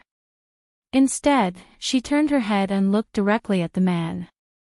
After she looked into the young man's eyes, she smiled slightly and said, "Thank you." She and he both had clear eyes. The old man laughed. Compared to the young woman who should be his granddaughter, he was obviously more talkative. "It's fate that we meet. Young master, from your accent, are you a local of Liangzhou?" Su Fingnian nodded and said, "My ancestral home is Jinzhou, Liaodong. However, my family has settled down in Beiliang for a long time." The old man said happily, "My surname is Tong. I can barely be considered a dabbler in Jianghu. You can call me Brother Tong. If you don't mind, you can also call me Uncle Tong."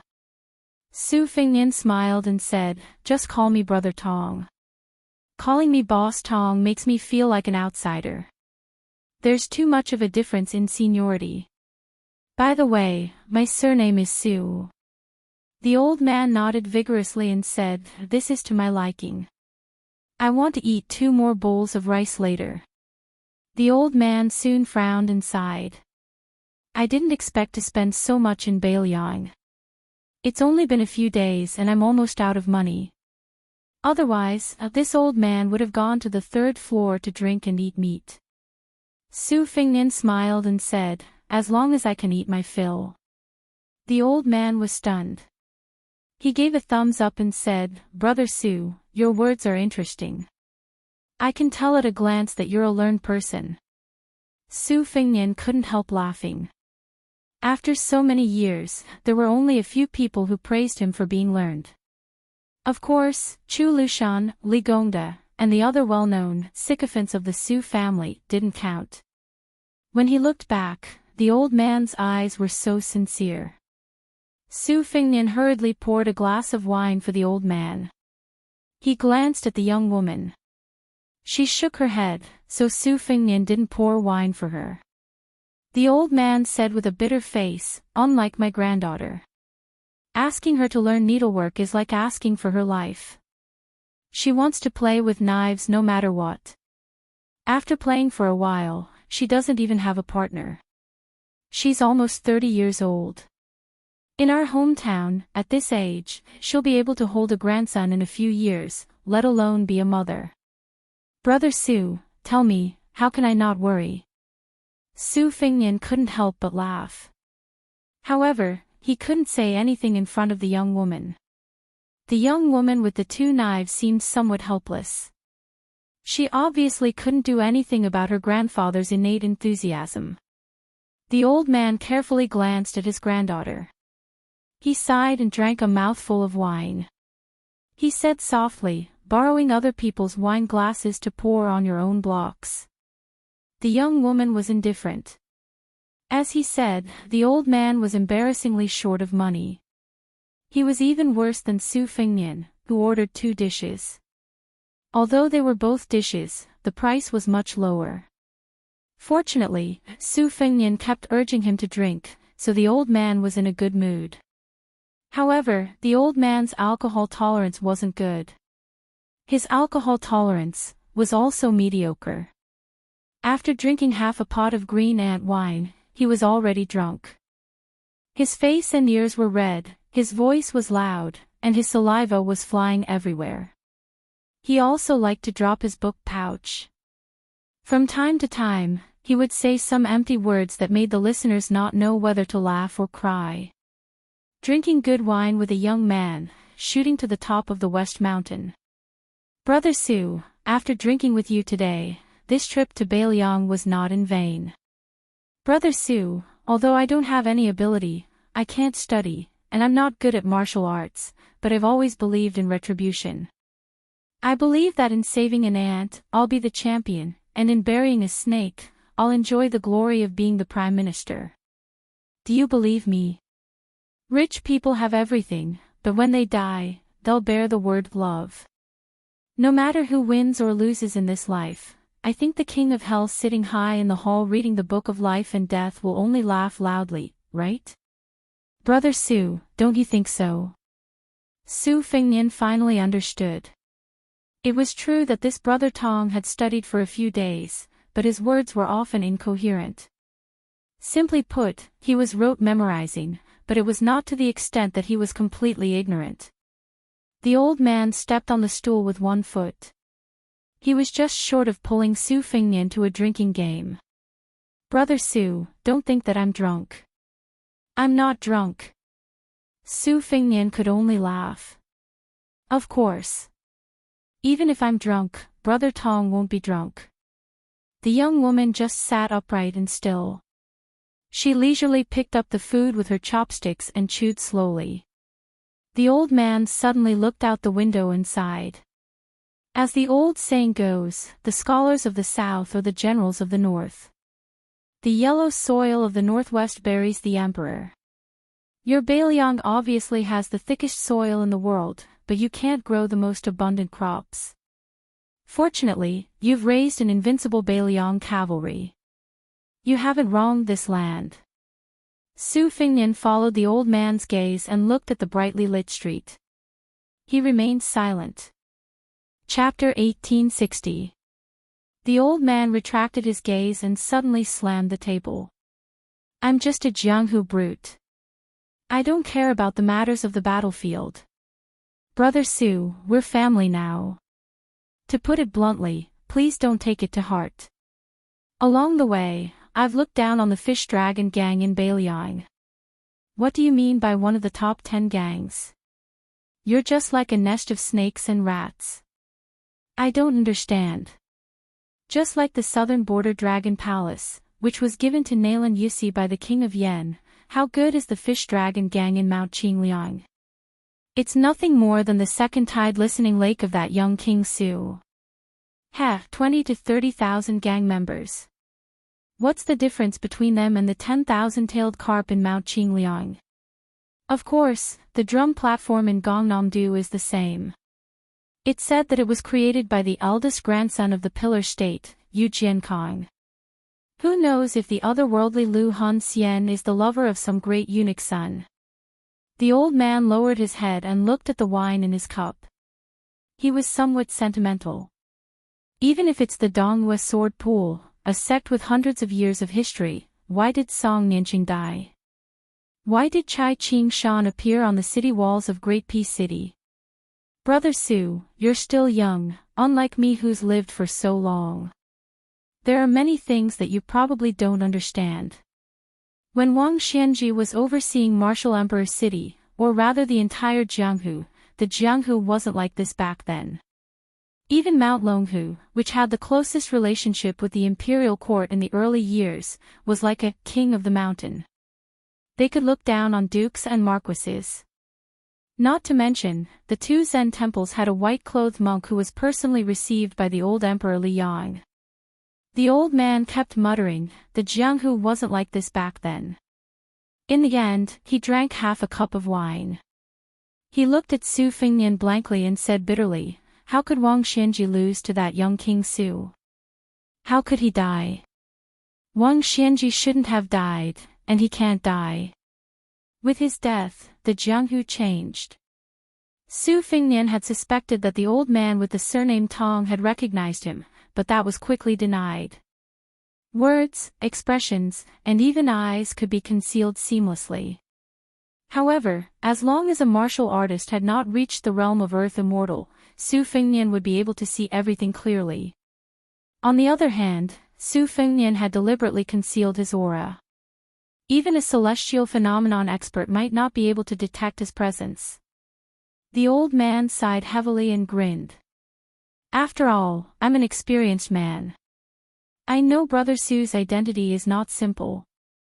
Otherwise, I wouldn't have dared to hang a Bailiang saber in public. If I'm not wrong, Brother Su, you're from one of the largest families in Liangzhou, right? Su Fingnian nodded and said with a smile, "Indeed." The old man chuckled and said, "That's not a problem. Let's drink. There's no more wine on the table. Why don't I buy you another bottle?" Su Fingnian immediately waved his hand and called for the waiter to order 2 more bottles of green and wine. The waiter turned around and rolled his eyes, then went to get the wine resentfully. "Damn it. You poor old man and young woman. You only ordered a few dishes that cost money, but you're addicted to the green and wine that doesn't cost money." Unknowingly, this pair of brothers who sat at the same table and called each other brothers had already drunk 5 bottles of green and wine. Green and wine was known as a strong wine that could burn the throat and break the intestines. Therefore, the young woman reminded softly, "Grandpa, it's about time." The after effect of this wine is not small. The old man's vision was cloudy. He swayed and said cheerfully, "It's rare for Grandpa to drink to his heart's content. You've never drunk before, so you don't know that wine is the coolest medicine in the world. Otherwise, why would the ancients say that fame and fortune are thicker than wine, making people drunk and unable to wake up?" Then, the old man clinked his cup with Su Fingnian's and gulped down another big mouthful. Previously, the old man raised his cup and swayed it back and forth. Su Fingnian finally clinked his cup with the old man's. However, the old man's speech was much clearer than when he drank the second bottle of wine. He probably woke up from his drunken stupor. The old man revealed a meaningful smile and raised his eyebrows at Su Fingnian. It was the first time he used the title of Young Master Su. He asked, "What do you think of my granddaughter?" Su Fingnian was speechless. Was he trying to matchmake Su K? It seemed that the old man had really woken up from his drunken stupor. The young woman took a deep breath, then held her breath and focused her mind. The old man sighed and said, "Don't be nervous. I'm old and my eyesight is not bad. Although you'll be a good match for many women in the world, unfortunately, you're not the kind of man my granddaughter will like." The old man's eyes became brighter and brighter. He twisted the wine cup with 2 fingers and said to himself, "When I was young like you, I liked to wander the Jianghu. So, I was lucky enough to meet many old guys. Some of them were like dragons, such as sword god Li Chungang, Fingdu's green robe, spring man Lu Yingong, and so on. I also met many small figures in the Jianghu. Now, even I can't remember their names. But anyway, the Jianghu people at that time believed in the old rules that are regarded as pedantic and ridiculous by modern people. They were willing to honor their promises and were willing to disregard life and death. So, I don't like the fish dragon gang in Beiliang, nor do I like the current Liang Lake. The current Jianghu is a pool of stagnant water under the steps of the temple. No matter how many immortals there are on earth, it's still boring. After all, the Jianghu people want to wander the Jianghu, not watch and listen to the Jianghu. Speaking of this, the old man looked at his granddaughter with kind eyes. But it's good that she likes it. The old man smiled. If you want to talk about what I dislike the most, it's still the Su family in Beiliang. Su Fingnian's expression was as usual. He lowered his head and took a sip of wine. The old man who spoke without thinking said sadly, 20 years ago, Liang Lake didn't dare to talk about strength of character in front of the Su family's iron horse. They were trampled inch by the Su family's horses. Now, that butcher finally went to see the king of hell, but Liang Lake still doesn't dare to call itself a master in front of the Su family. This Jianghu seems to be regressing. Back then, Butcher Su Shao relied on his invincible iron horse to dominate the Jianghu. But now, Su Shao's eldest son alone is enough to make the whole Jianghu suffer. Su Fingnian raised his wine cup. "Brother, come, let me toast you." The old man who had originally planned to stop drinking hesitated for a moment, but still poured a full cup of green and wine. He asked with a smile, "Why?" "Brother, your surname is Su. Are you related to the Beiliang Palace in Mount Qingliang?" Su Fingnian narrowed his eyes and smiled. Because it's free to drink green and wine in this restaurant. The old man's mouth twitched. What? It doesn't cost money to drink. Su Fingnian nodded. The food is extremely expensive, and it can't be less than a copper coin. Only the green and wine doesn't cost a copper coin. The young woman held back her laughter. The old man was dumbfounded. He suddenly came back to his senses and shouted, "Waiter, bring 2 more pots of green and wine." Su Fingnian held back his laughter. "Brother Tong, I really can't drink anymore." The old man glared at him and said angrily, "Brat, don't call me Brother Tong. Call me Uncle Tong." Suddenly, the young woman reached out and pressed the hilt of a saber. She said in a low voice, "Upstairs, there's a murderous aura." Su Fingnian's expression became strange. The young woman thought that this young master from Liangzhou had an ordinary aura and didn't take her words seriously.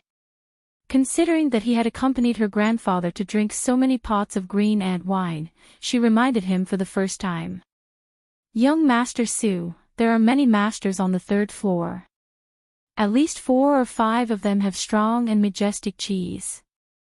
If these masters, who are strong enough to reach the 1st grade, fight, I may not be able to take care of you." Su Fingnian knew the situation upstairs. Qing Baishuang, the number 1 master in Nanjiang, Mao Shulang, the saber master, and Ji Lu and the chief visiting officer of the Dragon Palace. Wei Miao, the number 1 master in Nanzhou, and Xue Songguan, the blind zither player. There were already 5 of them. Su Fingnian's expression was strange because the young woman's words about murderous aura reminded him of 2 catchphrases he had said countless times. "There's murderous aura in my crotch. My crotch is very depressed." Every time 2 fledgling Jianghu wanderers took off their pants and peed together, they would compete to see who had more murderous aura.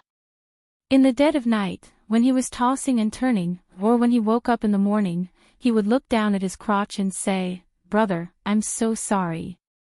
I'm such a useless big brother. Bear with it." She still remembered back then when that fellow cooperated with her as a fortune-teller to cheat people of their money. There was one time when he threw a stick of bad luck into the pot behind her back. In the end, it was picked by a young lady who was led by an elder to draw lots for marriage. The result could be imagined. But at that time, that young lady's appearance was really shocking. Su Fingnian subconsciously looked out the window. Even he didn't realize that the corners of his mouth were curled up and he was smiling warmly. By the time Su Fingnian came back to his senses, a loud bang was heard from the 3rd floor. Su Fingnian stood up. "Uncle Tong, Miss Tong, my friend is on the 3rd floor. I have to go take a look." He had long guessed the woman's identity.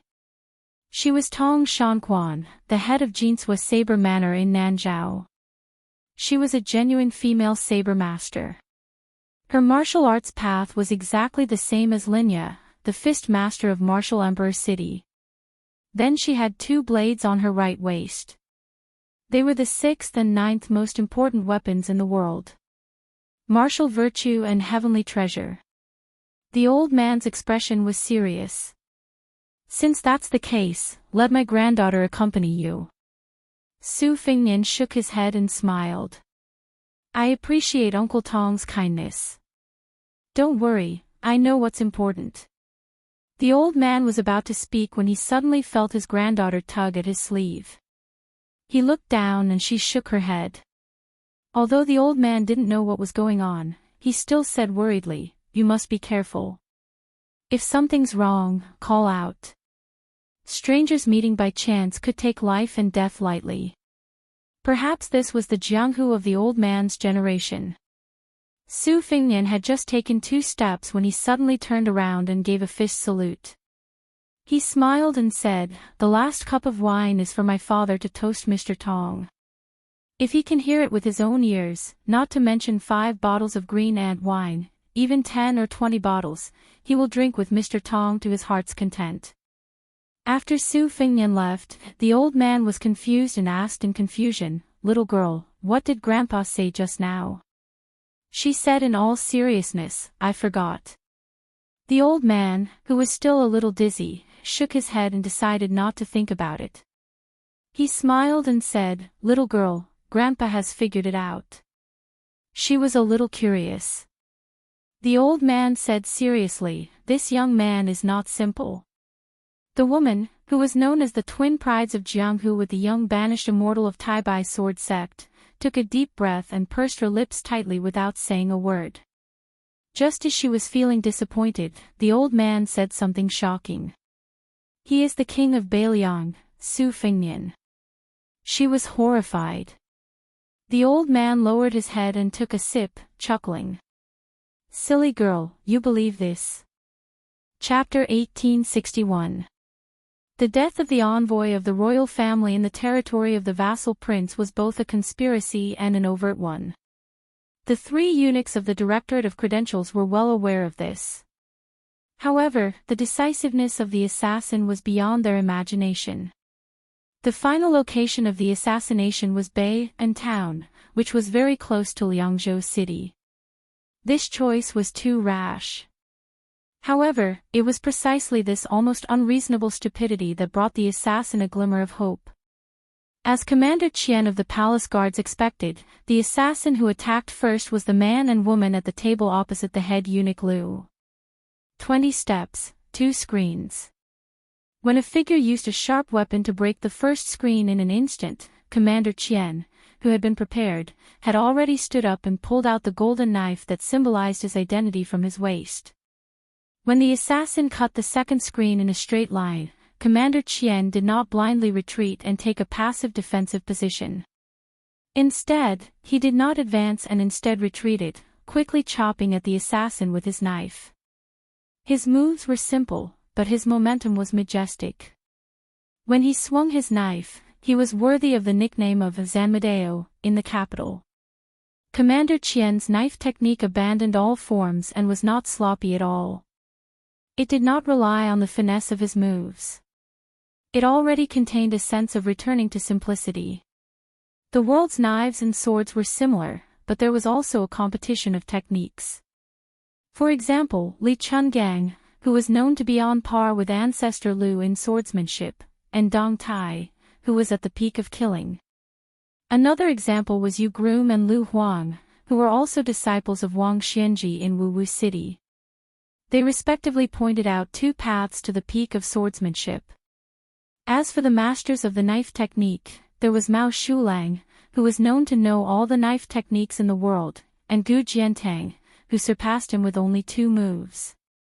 Commander Qian, who was far away from the battlefields of Jianghu and had lived in the Forbidden Palace for a long time, was obviously chasing after Gu Jiantang's shadow on the path of the knife technique. He pursued to use the fastest knife to kill in the shortest distance. This kind of suspicion of shallow martial virtue was the most common in the battlefields, but it was extremely rare in Jianghu where people understood each other well.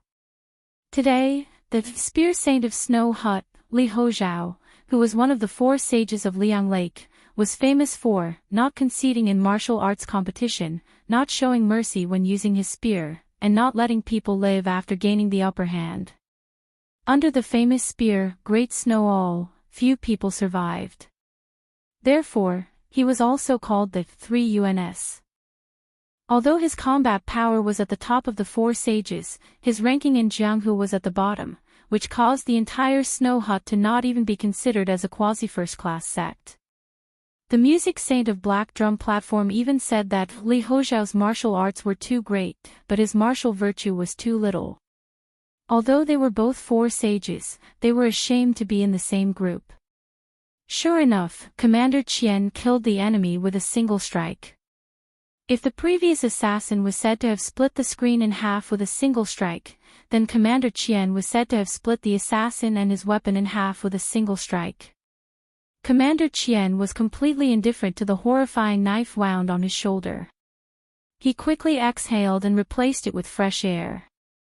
Normally, if Commander Qian wanted to fight to the death with this powerful assassin, even if he was destined to have the upper hand, he would not have succeeded in killing him with one strike.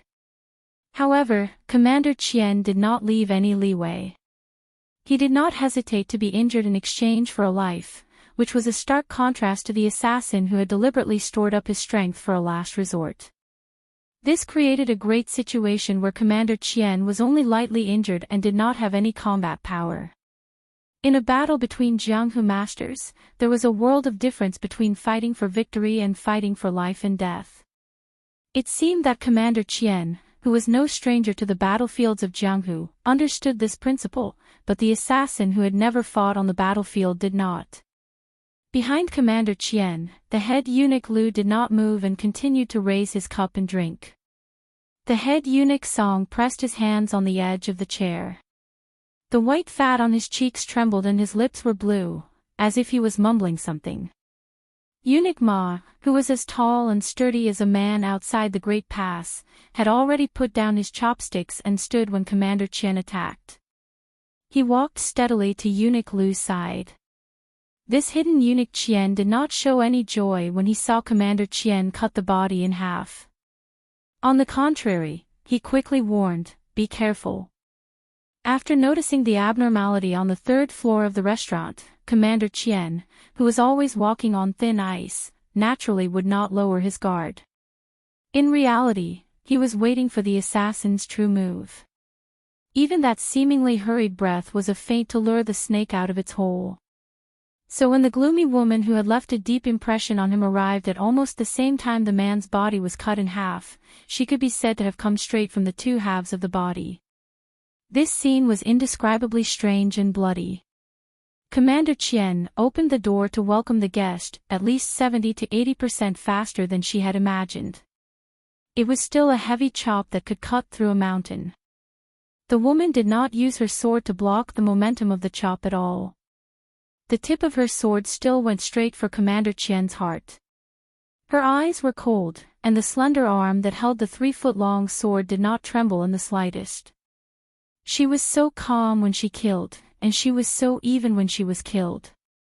This was probably a true top assassin. Even if Commander Qian had tilted his body slightly at the last moment and avoided the fatal blow, the green tip of the sword still cut a bloody groove in his chest. As for the vicious and merciless female assassin, she had already died under Commander Qian's second strike. Although the force of the blade didn't chop her body into pieces like before, it still knocked her body flying out, causing the table to collapse and explode into pieces, causing the ground to be in a mess. Her body fell into a pool of blood, and a shocking scarlet line of blood slowly appeared from between her eyebrows to her abdomen. Near her head, it happened to be where a wine jar had fallen. The wine slowly spread on the ground in silence. There was wine in death. From beginning to end, from life to death, she and her companions had not said a word. This kind of silence was far more intimidating than the murderous fighting. Chapter 1862. It was said that the deer reaping tower that had gradually surfaced was regarded as the 11th sect in the world by the Wulin. It specialized in cultivating assassins who treated killing like dirt. They took money to eliminate disasters for others. No matter the identity of the person they killed, whether it was a high official or a top master who had already made a name for himself in the Jianghu, as long as the price was right, the deer reaping tower would take the job. Even if the assassins died and suffered heavy losses, the deer reaping tower would only continue to send a second and third batch. They would not stop until they reached their goal. After killing someone, they would cut off the head to show the reputation of the deer reaping tower to their employer. It was widely rumored in the Jianghu that when Su Fengnian was still His Royal Highness, the assassins who killed Wang Mingyin for him outside Xiangfan City and the men of sacrifice who later killed the Celestial Realm Grandmaster Lu Haoshi all came from the most mysterious 9th tower of the deer reaping tower. However, as for the truth, after Su Fengnian ascended to the top of the Jianghu, it became an unsolved case. The deer reaping tower shrouded in fog would not give an answer, and no one dared to ask in front of the young king. After killing the two assassins that were very likely to have come from the deer reaping tower, Commander Qian's face was pale. He quickly raised his trembling left hand and tapped a few major acupuncture points in front of his chest, causing the qi and blood that had been flowing normally in his meridians to immediately take a different path. He had to turn the blood groove near his wound into a place of death without help because the tip of the female man of sacrifice's sword was coated with poison. Once it seeped into his bone marrow, even an immortal on earth would not be able to save him. However, in this way, his life was not in danger for the time being. Commander Qian also lost the ability to continue fighting. He was afraid that the assassins still had people lurking in the shadows, so he quickly turned his head and said in a low voice, "3 eunuchs, we have to leave this place." In reality, from the first assassin splitting open the screen to Commander Qian speaking, it had only been a few blinks of an eye. At this moment, an angry roar came from outside the screen to Eunuch Lu's right. An ancient voice sounded above the heads of the 3 eunuchs of the Directorate of Credentials and Commander Qian. There was endless joy in the voice. "Castrated dogs of Great Peace City. You came to Bailiang's territory to show off, and now you want to leave." Eunuch Song, whose bloated body was squeezed into the yellow rosewood chair, was pushed back along with the chair. It was clear that this great eunuch of the Directorate of Credentials was terrified. Eunuch Ma, who looked extremely heroic without his red python robe, had somehow circled to Eunuch Lu's right side. He raised his head and looked at the man and sword flying down. The burly eunuch had one hand behind his back and the other clenched into a fist on his abdomen. He sneered softly, "I'm waiting for you traitors." Eunuch Lu, who was sitting as steadily as Mount Tai, glanced at the old man with a head full of frost and snow. He sighed softly and drank the cup of green ant wine in his hand. The remaining people at the table behind the screen on the right all followed the white-haired swordsman, who was the most senior of them all, and flew towards the 3 eunuchs from the capital. For a moment, the screen seemed to be filled with butterflies and bees. It was a beautiful sight. In this group, other than a few who had taken down their weapons and placed them on the table, the others didn't get up to retrieve their weapons from the wooden racks. This was also why Commander Qian didn't immediately inform the 3 eunuchs. In Commander Qian's eyes, these 9 people had been chatting merrily about Xianyuanzi on the great snow plains and comprehending immortality through observing snow for one night. Of the 4 young grandmasters, banished immortal of the Tai-Bai sword sect was the most likely to become the leader in the future. They were just ordinary people who wandered the Jianghu, and they racked their brains to gather together wherever they could accumulate prestige for their faction. They tried to curry favor with famous Jianghu figures, exchanged pointers with fellow Jianghu cultivators, and became sworn brothers with those who shared similar ideals. Commander Qian, who had once relied on an iron blade to conquer the world, had seen too many of these Jianghu figures more than 10 years ago. Compared to the 2 true men of sacrifice, this kind of trash couldn't be measured. However, Commander Qian felt a strong sense of unease in his heart for no reason. He subconsciously tightened his grip on the blade in his hand and turned his head to look at those Jianghu experts who, logically speaking, should have reached a higher level of Jianghu, but definitely couldn't be counted as assassins. The old swordsman, who had pounced down with the momentum of a lion hunting a rabbit, suddenly saw a blur in front of his eyes. Then, this old man, who had always been extremely confident in his swordsmanship, felt as if a sledgehammer had struck a bell in his chest. He came quickly and left even faster. Before he landed on the ground, he was already a corpse with blood flowing out of his 7 orifices. The old man's corpse that flew out collided with a young woman in white fluttering behind him. After flipping over the screen, they both fell onto the table together. Then, the table full of dishes and bowls slid to the ground. It was unknown whether the woman was dead or alive. Commander Qian suddenly shouted sternly, "Be careful below the screen." As it turned out, there were 9 people at the table, but only 8 assassins had leaped over the screen. The missing person was destined to be the trump card at the bottom of the box. First, they threw out bait as a smokescreen at the cost of 2 lives. Then, they pretended to be weak, and finally, they coincided with each other. This kind of calculated assassination was meticulous and sinister. One after another, it was impossible to guard against. Commander Qian had already seen through the killing intent after realizing that something was wrong. That eunuch Ma's reaction was not slow either. However, that ninth person who seemed to leisurely walk out from behind the screen could be said to come and go like a ghost. His move was earth-shattering. With just a tap of his foot, his body rushed forward as fast as rolling thunder. His two hands moved forward, and two short swords were hidden in his sleeves. Because his body rushed forward so quickly, the sword chi of the short swords, which were less than 5 inches long, seemed to leave behind two slender but resplendent white rainbows in the air. Fortunately, Eunuch Ma heard Commander Qian's warning and took a step back. The two hidden swords did not pierce his chest on the spot. Even so, his chest was still pierced with 2 bloody holes. Eunuch Ma, who was so angry that he laughed, opened his eyes wide. Although he was seriously injured, his vigorous aura did not drop in the slightest. His 5 fingers were like hooks, grabbing the assassin's head. With a casual swing, he threw the corpse, which had 5 nails nailed into the head, against the wall. When the hidden sword assassin died, he sat on the ground with his back against the wall. There was a smile at the corner of his mouth. He seemed to have already seen the glory of the final battle. Chapter 1863.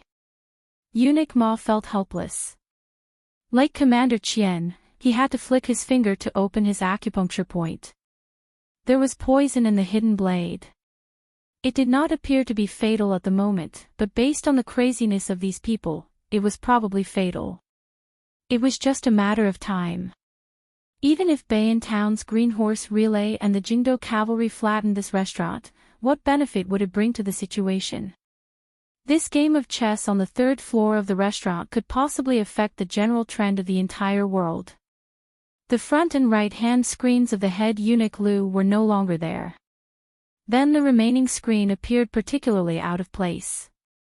Eunuch Song stealthily stood up with his hand on the edge of the chair. This seemed very reasonable. In a situation like this where his clothes were of no use, it was normal for him to run away. At this time, Eunuch Lu's brow furrowed. For the first time tonight, he completely put down his wine cup and turned his head. A dark voice sounded by the ears of the 3 major eunuchs. You dare to wantonly gather people and kill people on the streets of Bailiang? Do you think the fish dragons do not exist? The owner of the voice quickly showed his true appearance. The screen was cut in half. It had been cut in half by his hand. Lu Nerong didn't stop her trusted subordinate from interfering in that inexplicable disturbance without permission. While she did not know the beginning and end of this assassination, the phrase, Jingdo eunuchs, had made her realize that this matter was unusual. In these years, as the head of the fish dragons on the surface, she had interacted with the various governments of Bailiang. She knew that Great Peace City had mustered a large force to enter Liangzhou to announce the edict. No matter what the attitude of the Wangfu and Mount Qingliang, the special identity of the eunuchs in the procession delivering the edict could not be publicly killed. Otherwise, not to mention the young emperor of Liang who had already given in to the 300,000 Bailiang cavalry, he would definitely be furious. The world would also question the motives of the Su family in Bailiang. As the head of the fish dragon gang on the surface, Lu Nerong had interacted with the various local authorities over the years. Although she never got tired of it, her horizons were no longer the same as a woman from a few years ago. As the head of the Jianghu in northern Liang, no matter how powerful the fish dragon gang was, it was still a flood dragon that flopped about in the lake that was northern Liang path. Even if it didn't bow its head and be loyal and devoted to the prince's mansion on Mount Qingliang, at this sensitive time, there was absolutely no reason for it to stay out of this matter when faced with a murderous situation that was just a few steps away. Therefore, Lu Nerong would not stop the consecrator from taking action. She even knew that in this complicated and obscure situation, she had to cut the Gordian knot. Sitting at the same table with Lu Nerong was the chief visiting official of Dragon Palace, Ji Luhan. As a powerful Wu Dao grandmaster, he could see that the eunuchs of Great Peace City were at their wits' end. Even if the remaining 5 assassins were not worth mentioning in his eyes, they might be lucky enough to succeed in this chaotic situation. After getting the nod of Palace Master Lin Hongyuan, Ji Lu and smiled slightly and waved his hand. 5 white porcelain wine cups on the table flew in front of him and kept spinning. Between the wine cups full of spiritual qi, the soft knocking sounds were exceptionally crisp and pleasant, like 5 little white sparrows chirping. The wine cups flashed and disappeared. The next moment, before the 5 assassins could get close to Eunuch Ma and Commander Qian, their heads all swayed backward and they fell to the ground. The foreheads of the 5 pitiful creatures were all red without exception. Without the screen blocking their view, Eunuch Ma and Commander Qian could see the 5 wine cups. After returning to the table, they shook slightly, as if they were asking for credit. Eunuch Ma narrowed his eyes and remained calm. Commander Qian held the golden saber in his hand and turned to Ji Lu Han to thank him. This bloody storm, which should have ended here, became particularly moving because of a certain someone's hidden action. Lu Nerong's face was aghast. Even Lin Hongyuan, who had been happily watching from the sidelines, was slightly stunned. His handsome face had some annoyance and shame from playing with fire, and there was uneasiness hidden in the depths of his limpid eyes. Qing Baishuang, the first master of Southern Border who looked like an old Confucian scholar, frowned and there was clear anger between his brows. This old man had been thinking about a major event that involved the fate of the country, so he was absent-minded for a moment. It turned out that no one had thought that the servant of the fish dragon gang who went to rescue would actually slap the head of the fat eunuch who had just stood up trembling with fear. With this palm strike, he could easily cut through the screen as if he was cutting tofu. Wouldn't he be able to easily smash the entire head into smithereens? Mao Shulang, who had been drinking with his head lowered, had actually held the hilt of his saber, but he suddenly released his fingers. Mao Shulang gave up midway and Qing Baishuang was caught off guard. The 2 grandmasters of Southern Border didn't make a move, so it was reasonable to say that this slap would definitely cause blood to splash. However, the mad servant of the fish dragon gang did slap the head, but he didn't succeed. Because his arm was broken. Therefore, the broken arm that fell on the head of Eunuch Song was like a family elder patting the head of a younger generation intimately. Behind a screen in the distance, on the table in front of a blind female zither player, there was a simple and unadorned scorched-tail guqin. Her little finger was bent. Purely based on her deep understanding of the Xian finger realm, she was firmly in the top 3 in the world. Not convinced. However, this was the conclusion of a certain grandmaster of martial arts evaluation. Chapter 1864. The top 3 were Dong Tai, who had long become an earth immortal, Cat Han Xingxian, who was good at killing celestial phenomena with his fingers, and the blind woman who was unknown in the Central Plains. She was the female guqin player who came to Western Shu from Beimang, Shui Songwan. Eunuch Lu cast a glance at his colleague, who had just escaped from the gates of hell but still had a confused look on his face. Under the eunuch's long stare, Eunuch Lu finally put away that comical expression of a layman in the world of martial arts. He chuckled, and his expression was gloomy and conceited. It was not until this moment that Eunuch Ma realized that his comical colleague was actually a martial arts master whose cultivation was not lower than his.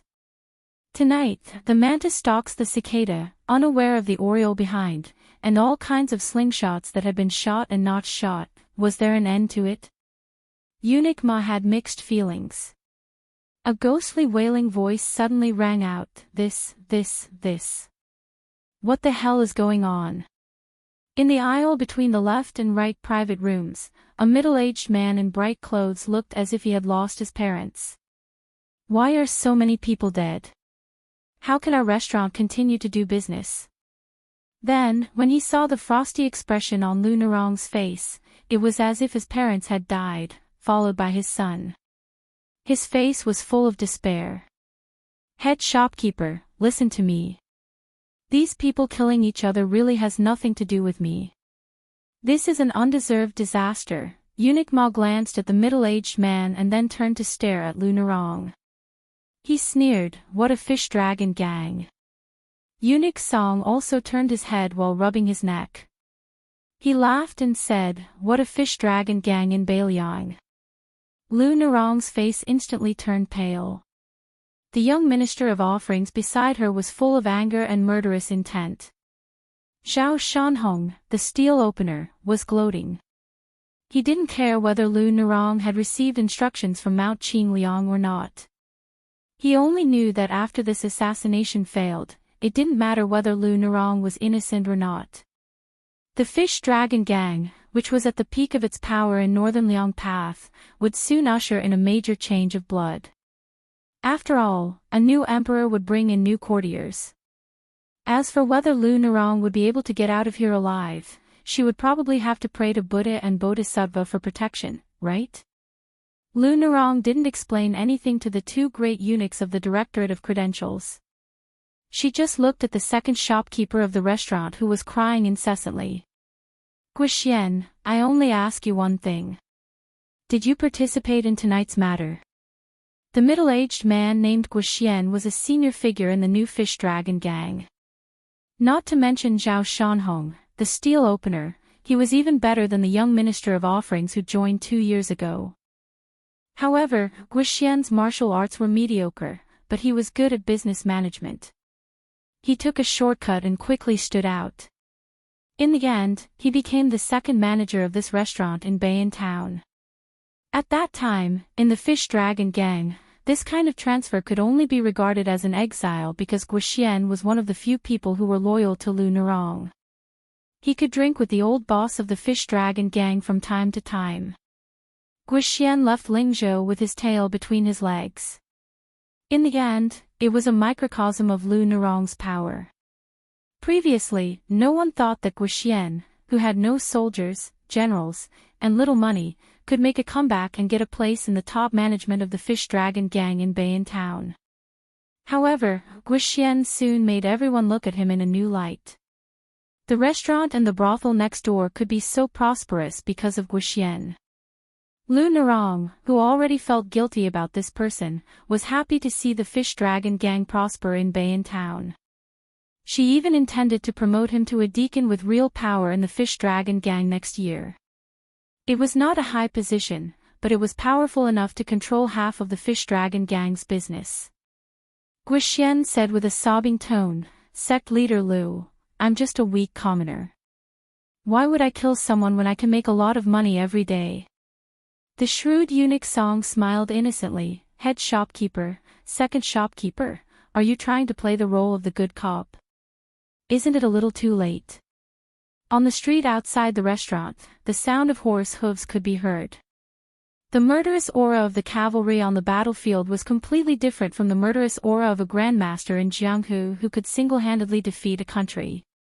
However, it also made Jianghu feel like their guts were about to explode.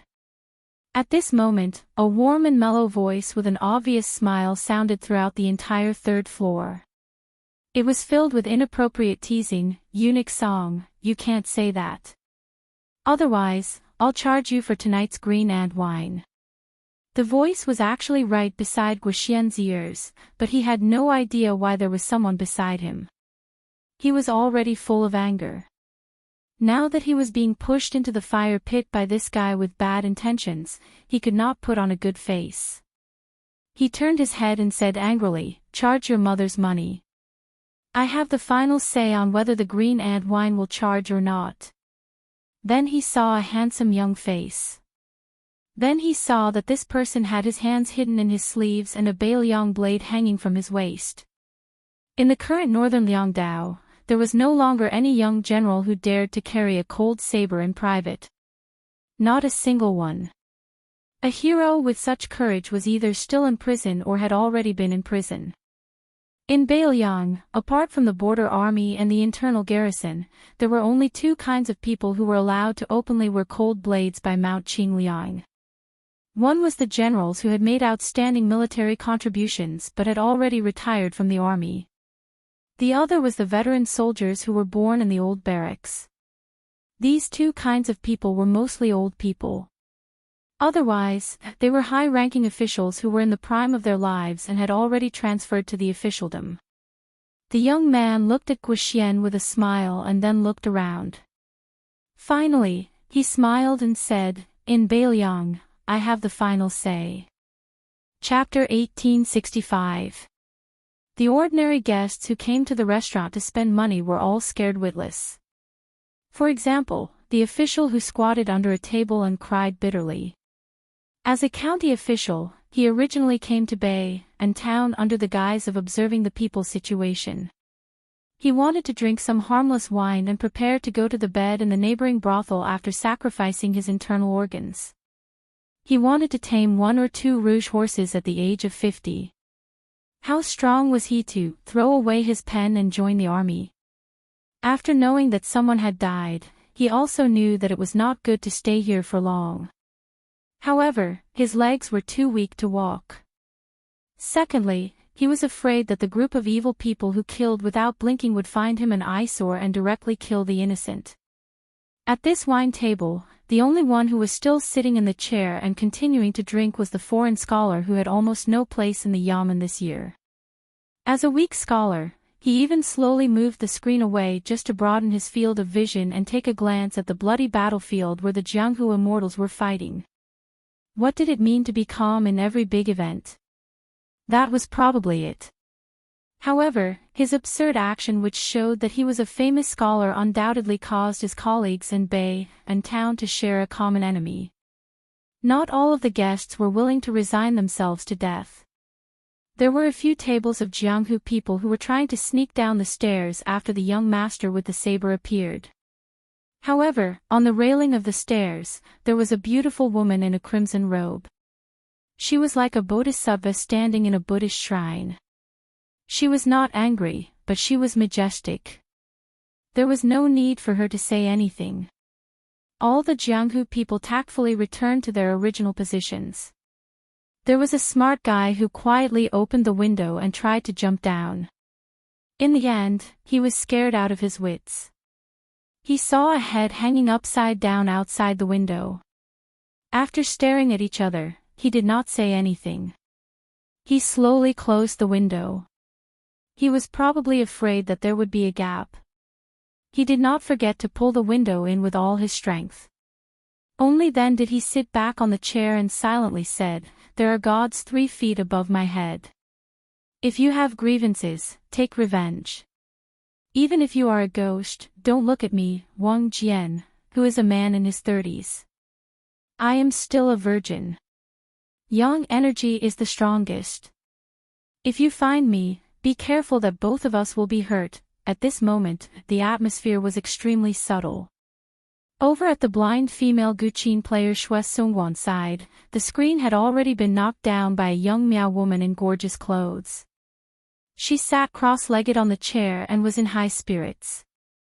She stared at the side profile of the young master with the saber, licked her lips and said, "So handsome." As her husband, Wei Miao, the #1 martial artist in Nanzhao, smiled and nodded. This unremarkable man had never cared about his wife's deviance. There were countless good things in the world, and it was best if his wife was happy. Su Su, whose real identity was the crown prince of the fallen Western Shu kingdom, had mixed feelings after seeing that guy again. Jealousy surged in his heart. Just based on this point, he could be considered as a fellow sufferer with the sword tomb sword crown, Wu Luding. At Lu Narong's table, other than Mao Shulang, Qing Baishuang and Ji Lu, and had already left their chairs. Lin Hongyuan, who was now the master of Southern Border's Dragon Palace, even jumped up. Farther away, the young hero of Bailing County, who had seen the immortals of the land and the fairies of Jianghu in one day, seemed to be about to cry. He felt that today, he had already walked through Jianghu for the rest of his life. Even if he retired from Jianghu tomorrow, he would have no regrets. It seemed that the only person left who was still in the dark was the restaurant's second shopkeeper Guoxian. He was about to angrily glare at the young man who yawned like a toad, but he immediately shut his mouth. because he found that the fat man called Eunuch Song looked as if he had been struck by lightning. His chubby cheeks trembled violently, but he couldn't say a word. A middle-aged assassin who was smashed to the ground by Ji Lu, An's wine cup gritted his teeth and said, Su Fengnian. Almost at the same time, Eunuch Lu, the head of the ceremony directorate who hadn't stood up after sitting down tonight, finally slowly stood up. He bowed slightly, modest but not obsequious. His voice was steady as he said, I greet the king of Bailiang. Earlier at the Dragon Horse River crossing, I was lacking in manners. I hope the king will be magnanimous enough to forgive me. The eunuchs of Graydon City, regardless of their rank, had no reason to kneel and greet a king of a different surname, not even a king of the imperial family. Once they held an imperial edict, even the relatives of the imperial family had to kneel and receive it. However, facing this king of the Northwest, Eunuch Lu, the head of the Directorate of Ribbon Insignia, didn't dare to have such extravagant hopes. Even Song Tonglu, the head of the Ceremony Directorate, didn't have such thoughts. In the past, it was because of the 300,000 cavalry of Bailiang behind him. Now, there was another reason related to him, and that was the battle between the Celestials and the Imperial Astronomer. The portraits of the ancestors of the Dragon Tiger Mountain, which had been worshipped by the Zhao family of Liang for generations, were not many left now. Guixian, who was slow to realize, was about to make up for his mistake when he heard the young king laughing softly. Second shopkeeper, that's enough, stop acting. Guixian froze on the spot. Su Fengnian looked at the three eunuchs and Commander Qian of the Imperial Guards, who looked as if he was facing a great enemy. After retracting his gaze, he looked at the second shopkeeper of the restaurant in front of him again. There is no need to use martial arts to kill people. Whether it's the group of weaklings lying on the ground, the 4 assassins of the Deer Reaping Tower, or even the servant hiding in the Fish Dragon gang, none of them are the real killing moves. In the end, it still depends on you, the backbone, and the poison you put in their food and drink, right? The Meow woman in the distance clapped her hands and cheered, you have a handsome appearance, and a good eye. Guixian's face was uncertain, but in the end, he felt relieved. He quietly straightened his back, turned around and looked at the young king, and laughed, you are indeed one of the 4 Grand Masters of martial arts. You are worthy of the king of Bailiang. You are worthy of the son of the butcher Su Shao. 3 worthy, in a row. This middle-aged man, who was too smart, laughed crazily and desolately, incomparably tragic. Su Fengnian looked around again, the assassins of the Deer Reaping Tower who had died, the remnants of the spring and autumn period who had died, the eunuchs of the ribbon ceiling supervisor who were standing, and Lin Hongyuan's table further away. He said to himself, it's all technical work. Guixian sneered, but he was not afraid. Su Fengnian curled his lips, the poison you bought with a lot of money or carefully made is very slow to take effect. When they are terminally ill, they should have died before they arrived at Mount Qingliang. It was a method used by the imperial court of the spring and autumn period to deal with the Grand Masters of Jianghu. It is said that it can easily destroy the invincible body of Vidra. Guixian's eyes were filled with bone-deep hatred and pleasure, and he laughed evilly. What, do you think you can pry the formula of the antidote out of my mouth? Su Fengnian wanted to say something, but stopped. In the end, he just shook his head and said indifferently, I don't expect it. There are some things that don't make sense. Chapter 1866. A trace of blood suddenly oozed out from the corner of Guixian's mouth. It was dark and horrifying. Before he fell to the ground and died, this remnant of the spring and autumn period who painstakingly created this assassination murmured, I, Guixian Xiang, have lived half of my life. It's a worthy death. The middle-aged man on the ground who shouted the name of Su Fengnian raised his arm high and was about to smash his head to commit suicide. However, a young woman who fell not far from him, who was supposed to enjoy the adoration of countless young men in Jianghu, looked up at the young king. She broke down and looked pitiful with tears and snot all over her face. She cried, "King of Bailiang, don't kill me. I don't want to die. I really don't want to die. I've sacrificed too much for revenge. I don't owe my family anything." The woman's mournful cry echoed in the restaurant. Perhaps no one realized that this was the only cry in tonight's battle where everyone was fighting for their lives. Some of the remnant of the 8 kingdoms of spring and autumn who regarded Su Xiao as the culprit of the fall of the Central Plains chose to die for their country in the face of the tragic situation where the mountains and rivers were destroyed. Therefore, in the capital of Western Shu, there were many people who chose to escape. These people formed Hongjia who ran to the north, and some people who chose to hide. Therefore, in the various Jianghu sects where the dynasties were destroyed, there were many unfamiliar worshippers and young disciples, many rich and powerful families with deep courtyards, many babies in swaddling clothes, and many men and women who seemed to be hurriedly married because of love at first sight. In many temples, academies, and even brothels, there were many more scholarly old men in the former, and many more beautiful women who were clearly graceful like the daughters of noble families in the latter. In the War of Spring and Autumn, Su Xiao, the great general of Liang, killed so many people that the Central Plains was filled with the smoke of war. He killed so many powerful clans of Spring and Autumn who had sat and watched the founding and fall of the previous dynasties become a thing of the past. After that, Su Xiao led the Iron Horse in Jianghu from the south to the north and almost killed everyone in Jianghu. However, he still couldn't kill all the people in the sects and clans who hated their country. If you can't get rid of the roots of the weeds, they'll grow again when the spring breeze blows. Therefore, whenever Bailiang and His Royal Highness went out, people would die. The remnants of the spring and autumn period would die, and so would the Whispering Room. In those years, the number of assassins who had launched sneak attacks on Mount Qingliang was even more numerous than the number of carps crossing the river. In the end, even the maidservants who lived with Wutong day and night would also die. Moreover, the 2 maidservants whom His Royal Highness had personally helped to give nicknames to, died with a little shame but no regrets. Su Fengnian could still clearly remember the first assassination that startled Wutongin. It was the middle of a snowy winter night. He ran out of the house without boots and stood on the steps, looking at the heavily guarded small courtyard. Everywhere he looked, there were dead bodies. The snow was soaked with blood and then covered with snow. In the end, it was a vast expanse of white. At that time, the man whose legs weren't so lame and whose back wasn't so hunched also didn't wear boots.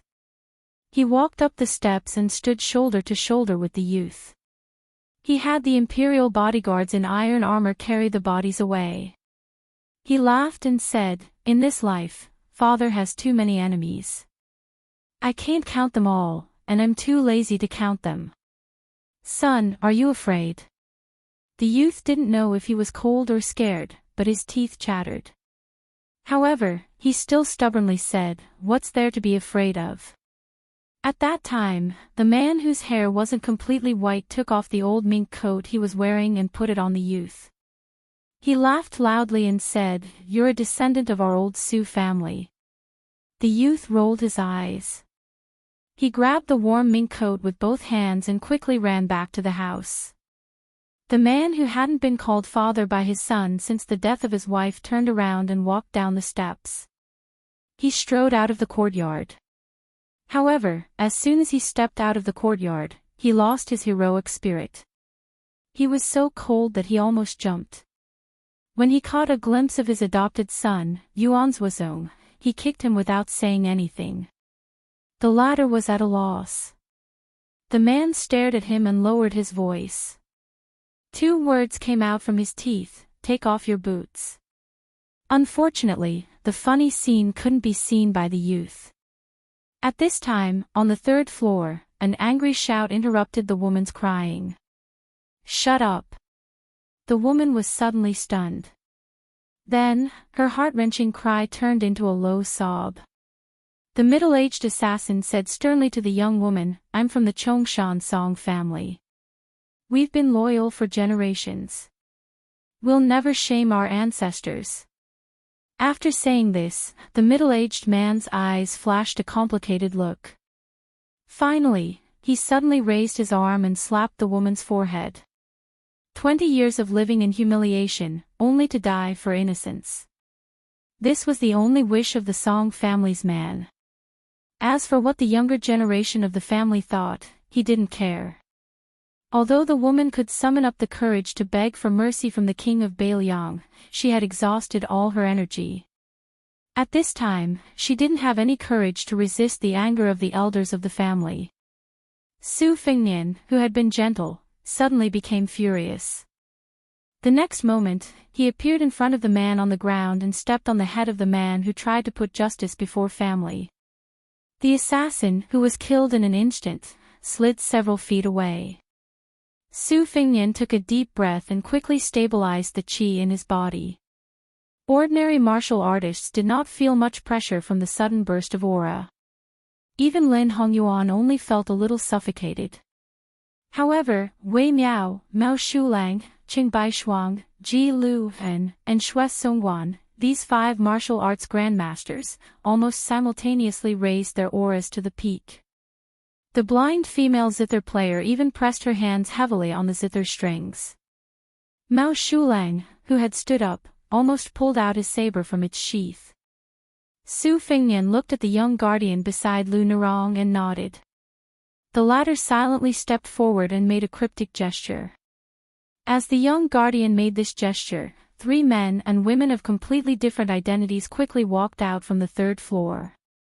One was a bartender from a neighboring brothel, one was an old waiter with a cotton towel on his shoulder and a wine jug in his hand, and the last was a local of Bailiang who had originally been accompanying a group of new heroes to watch the show.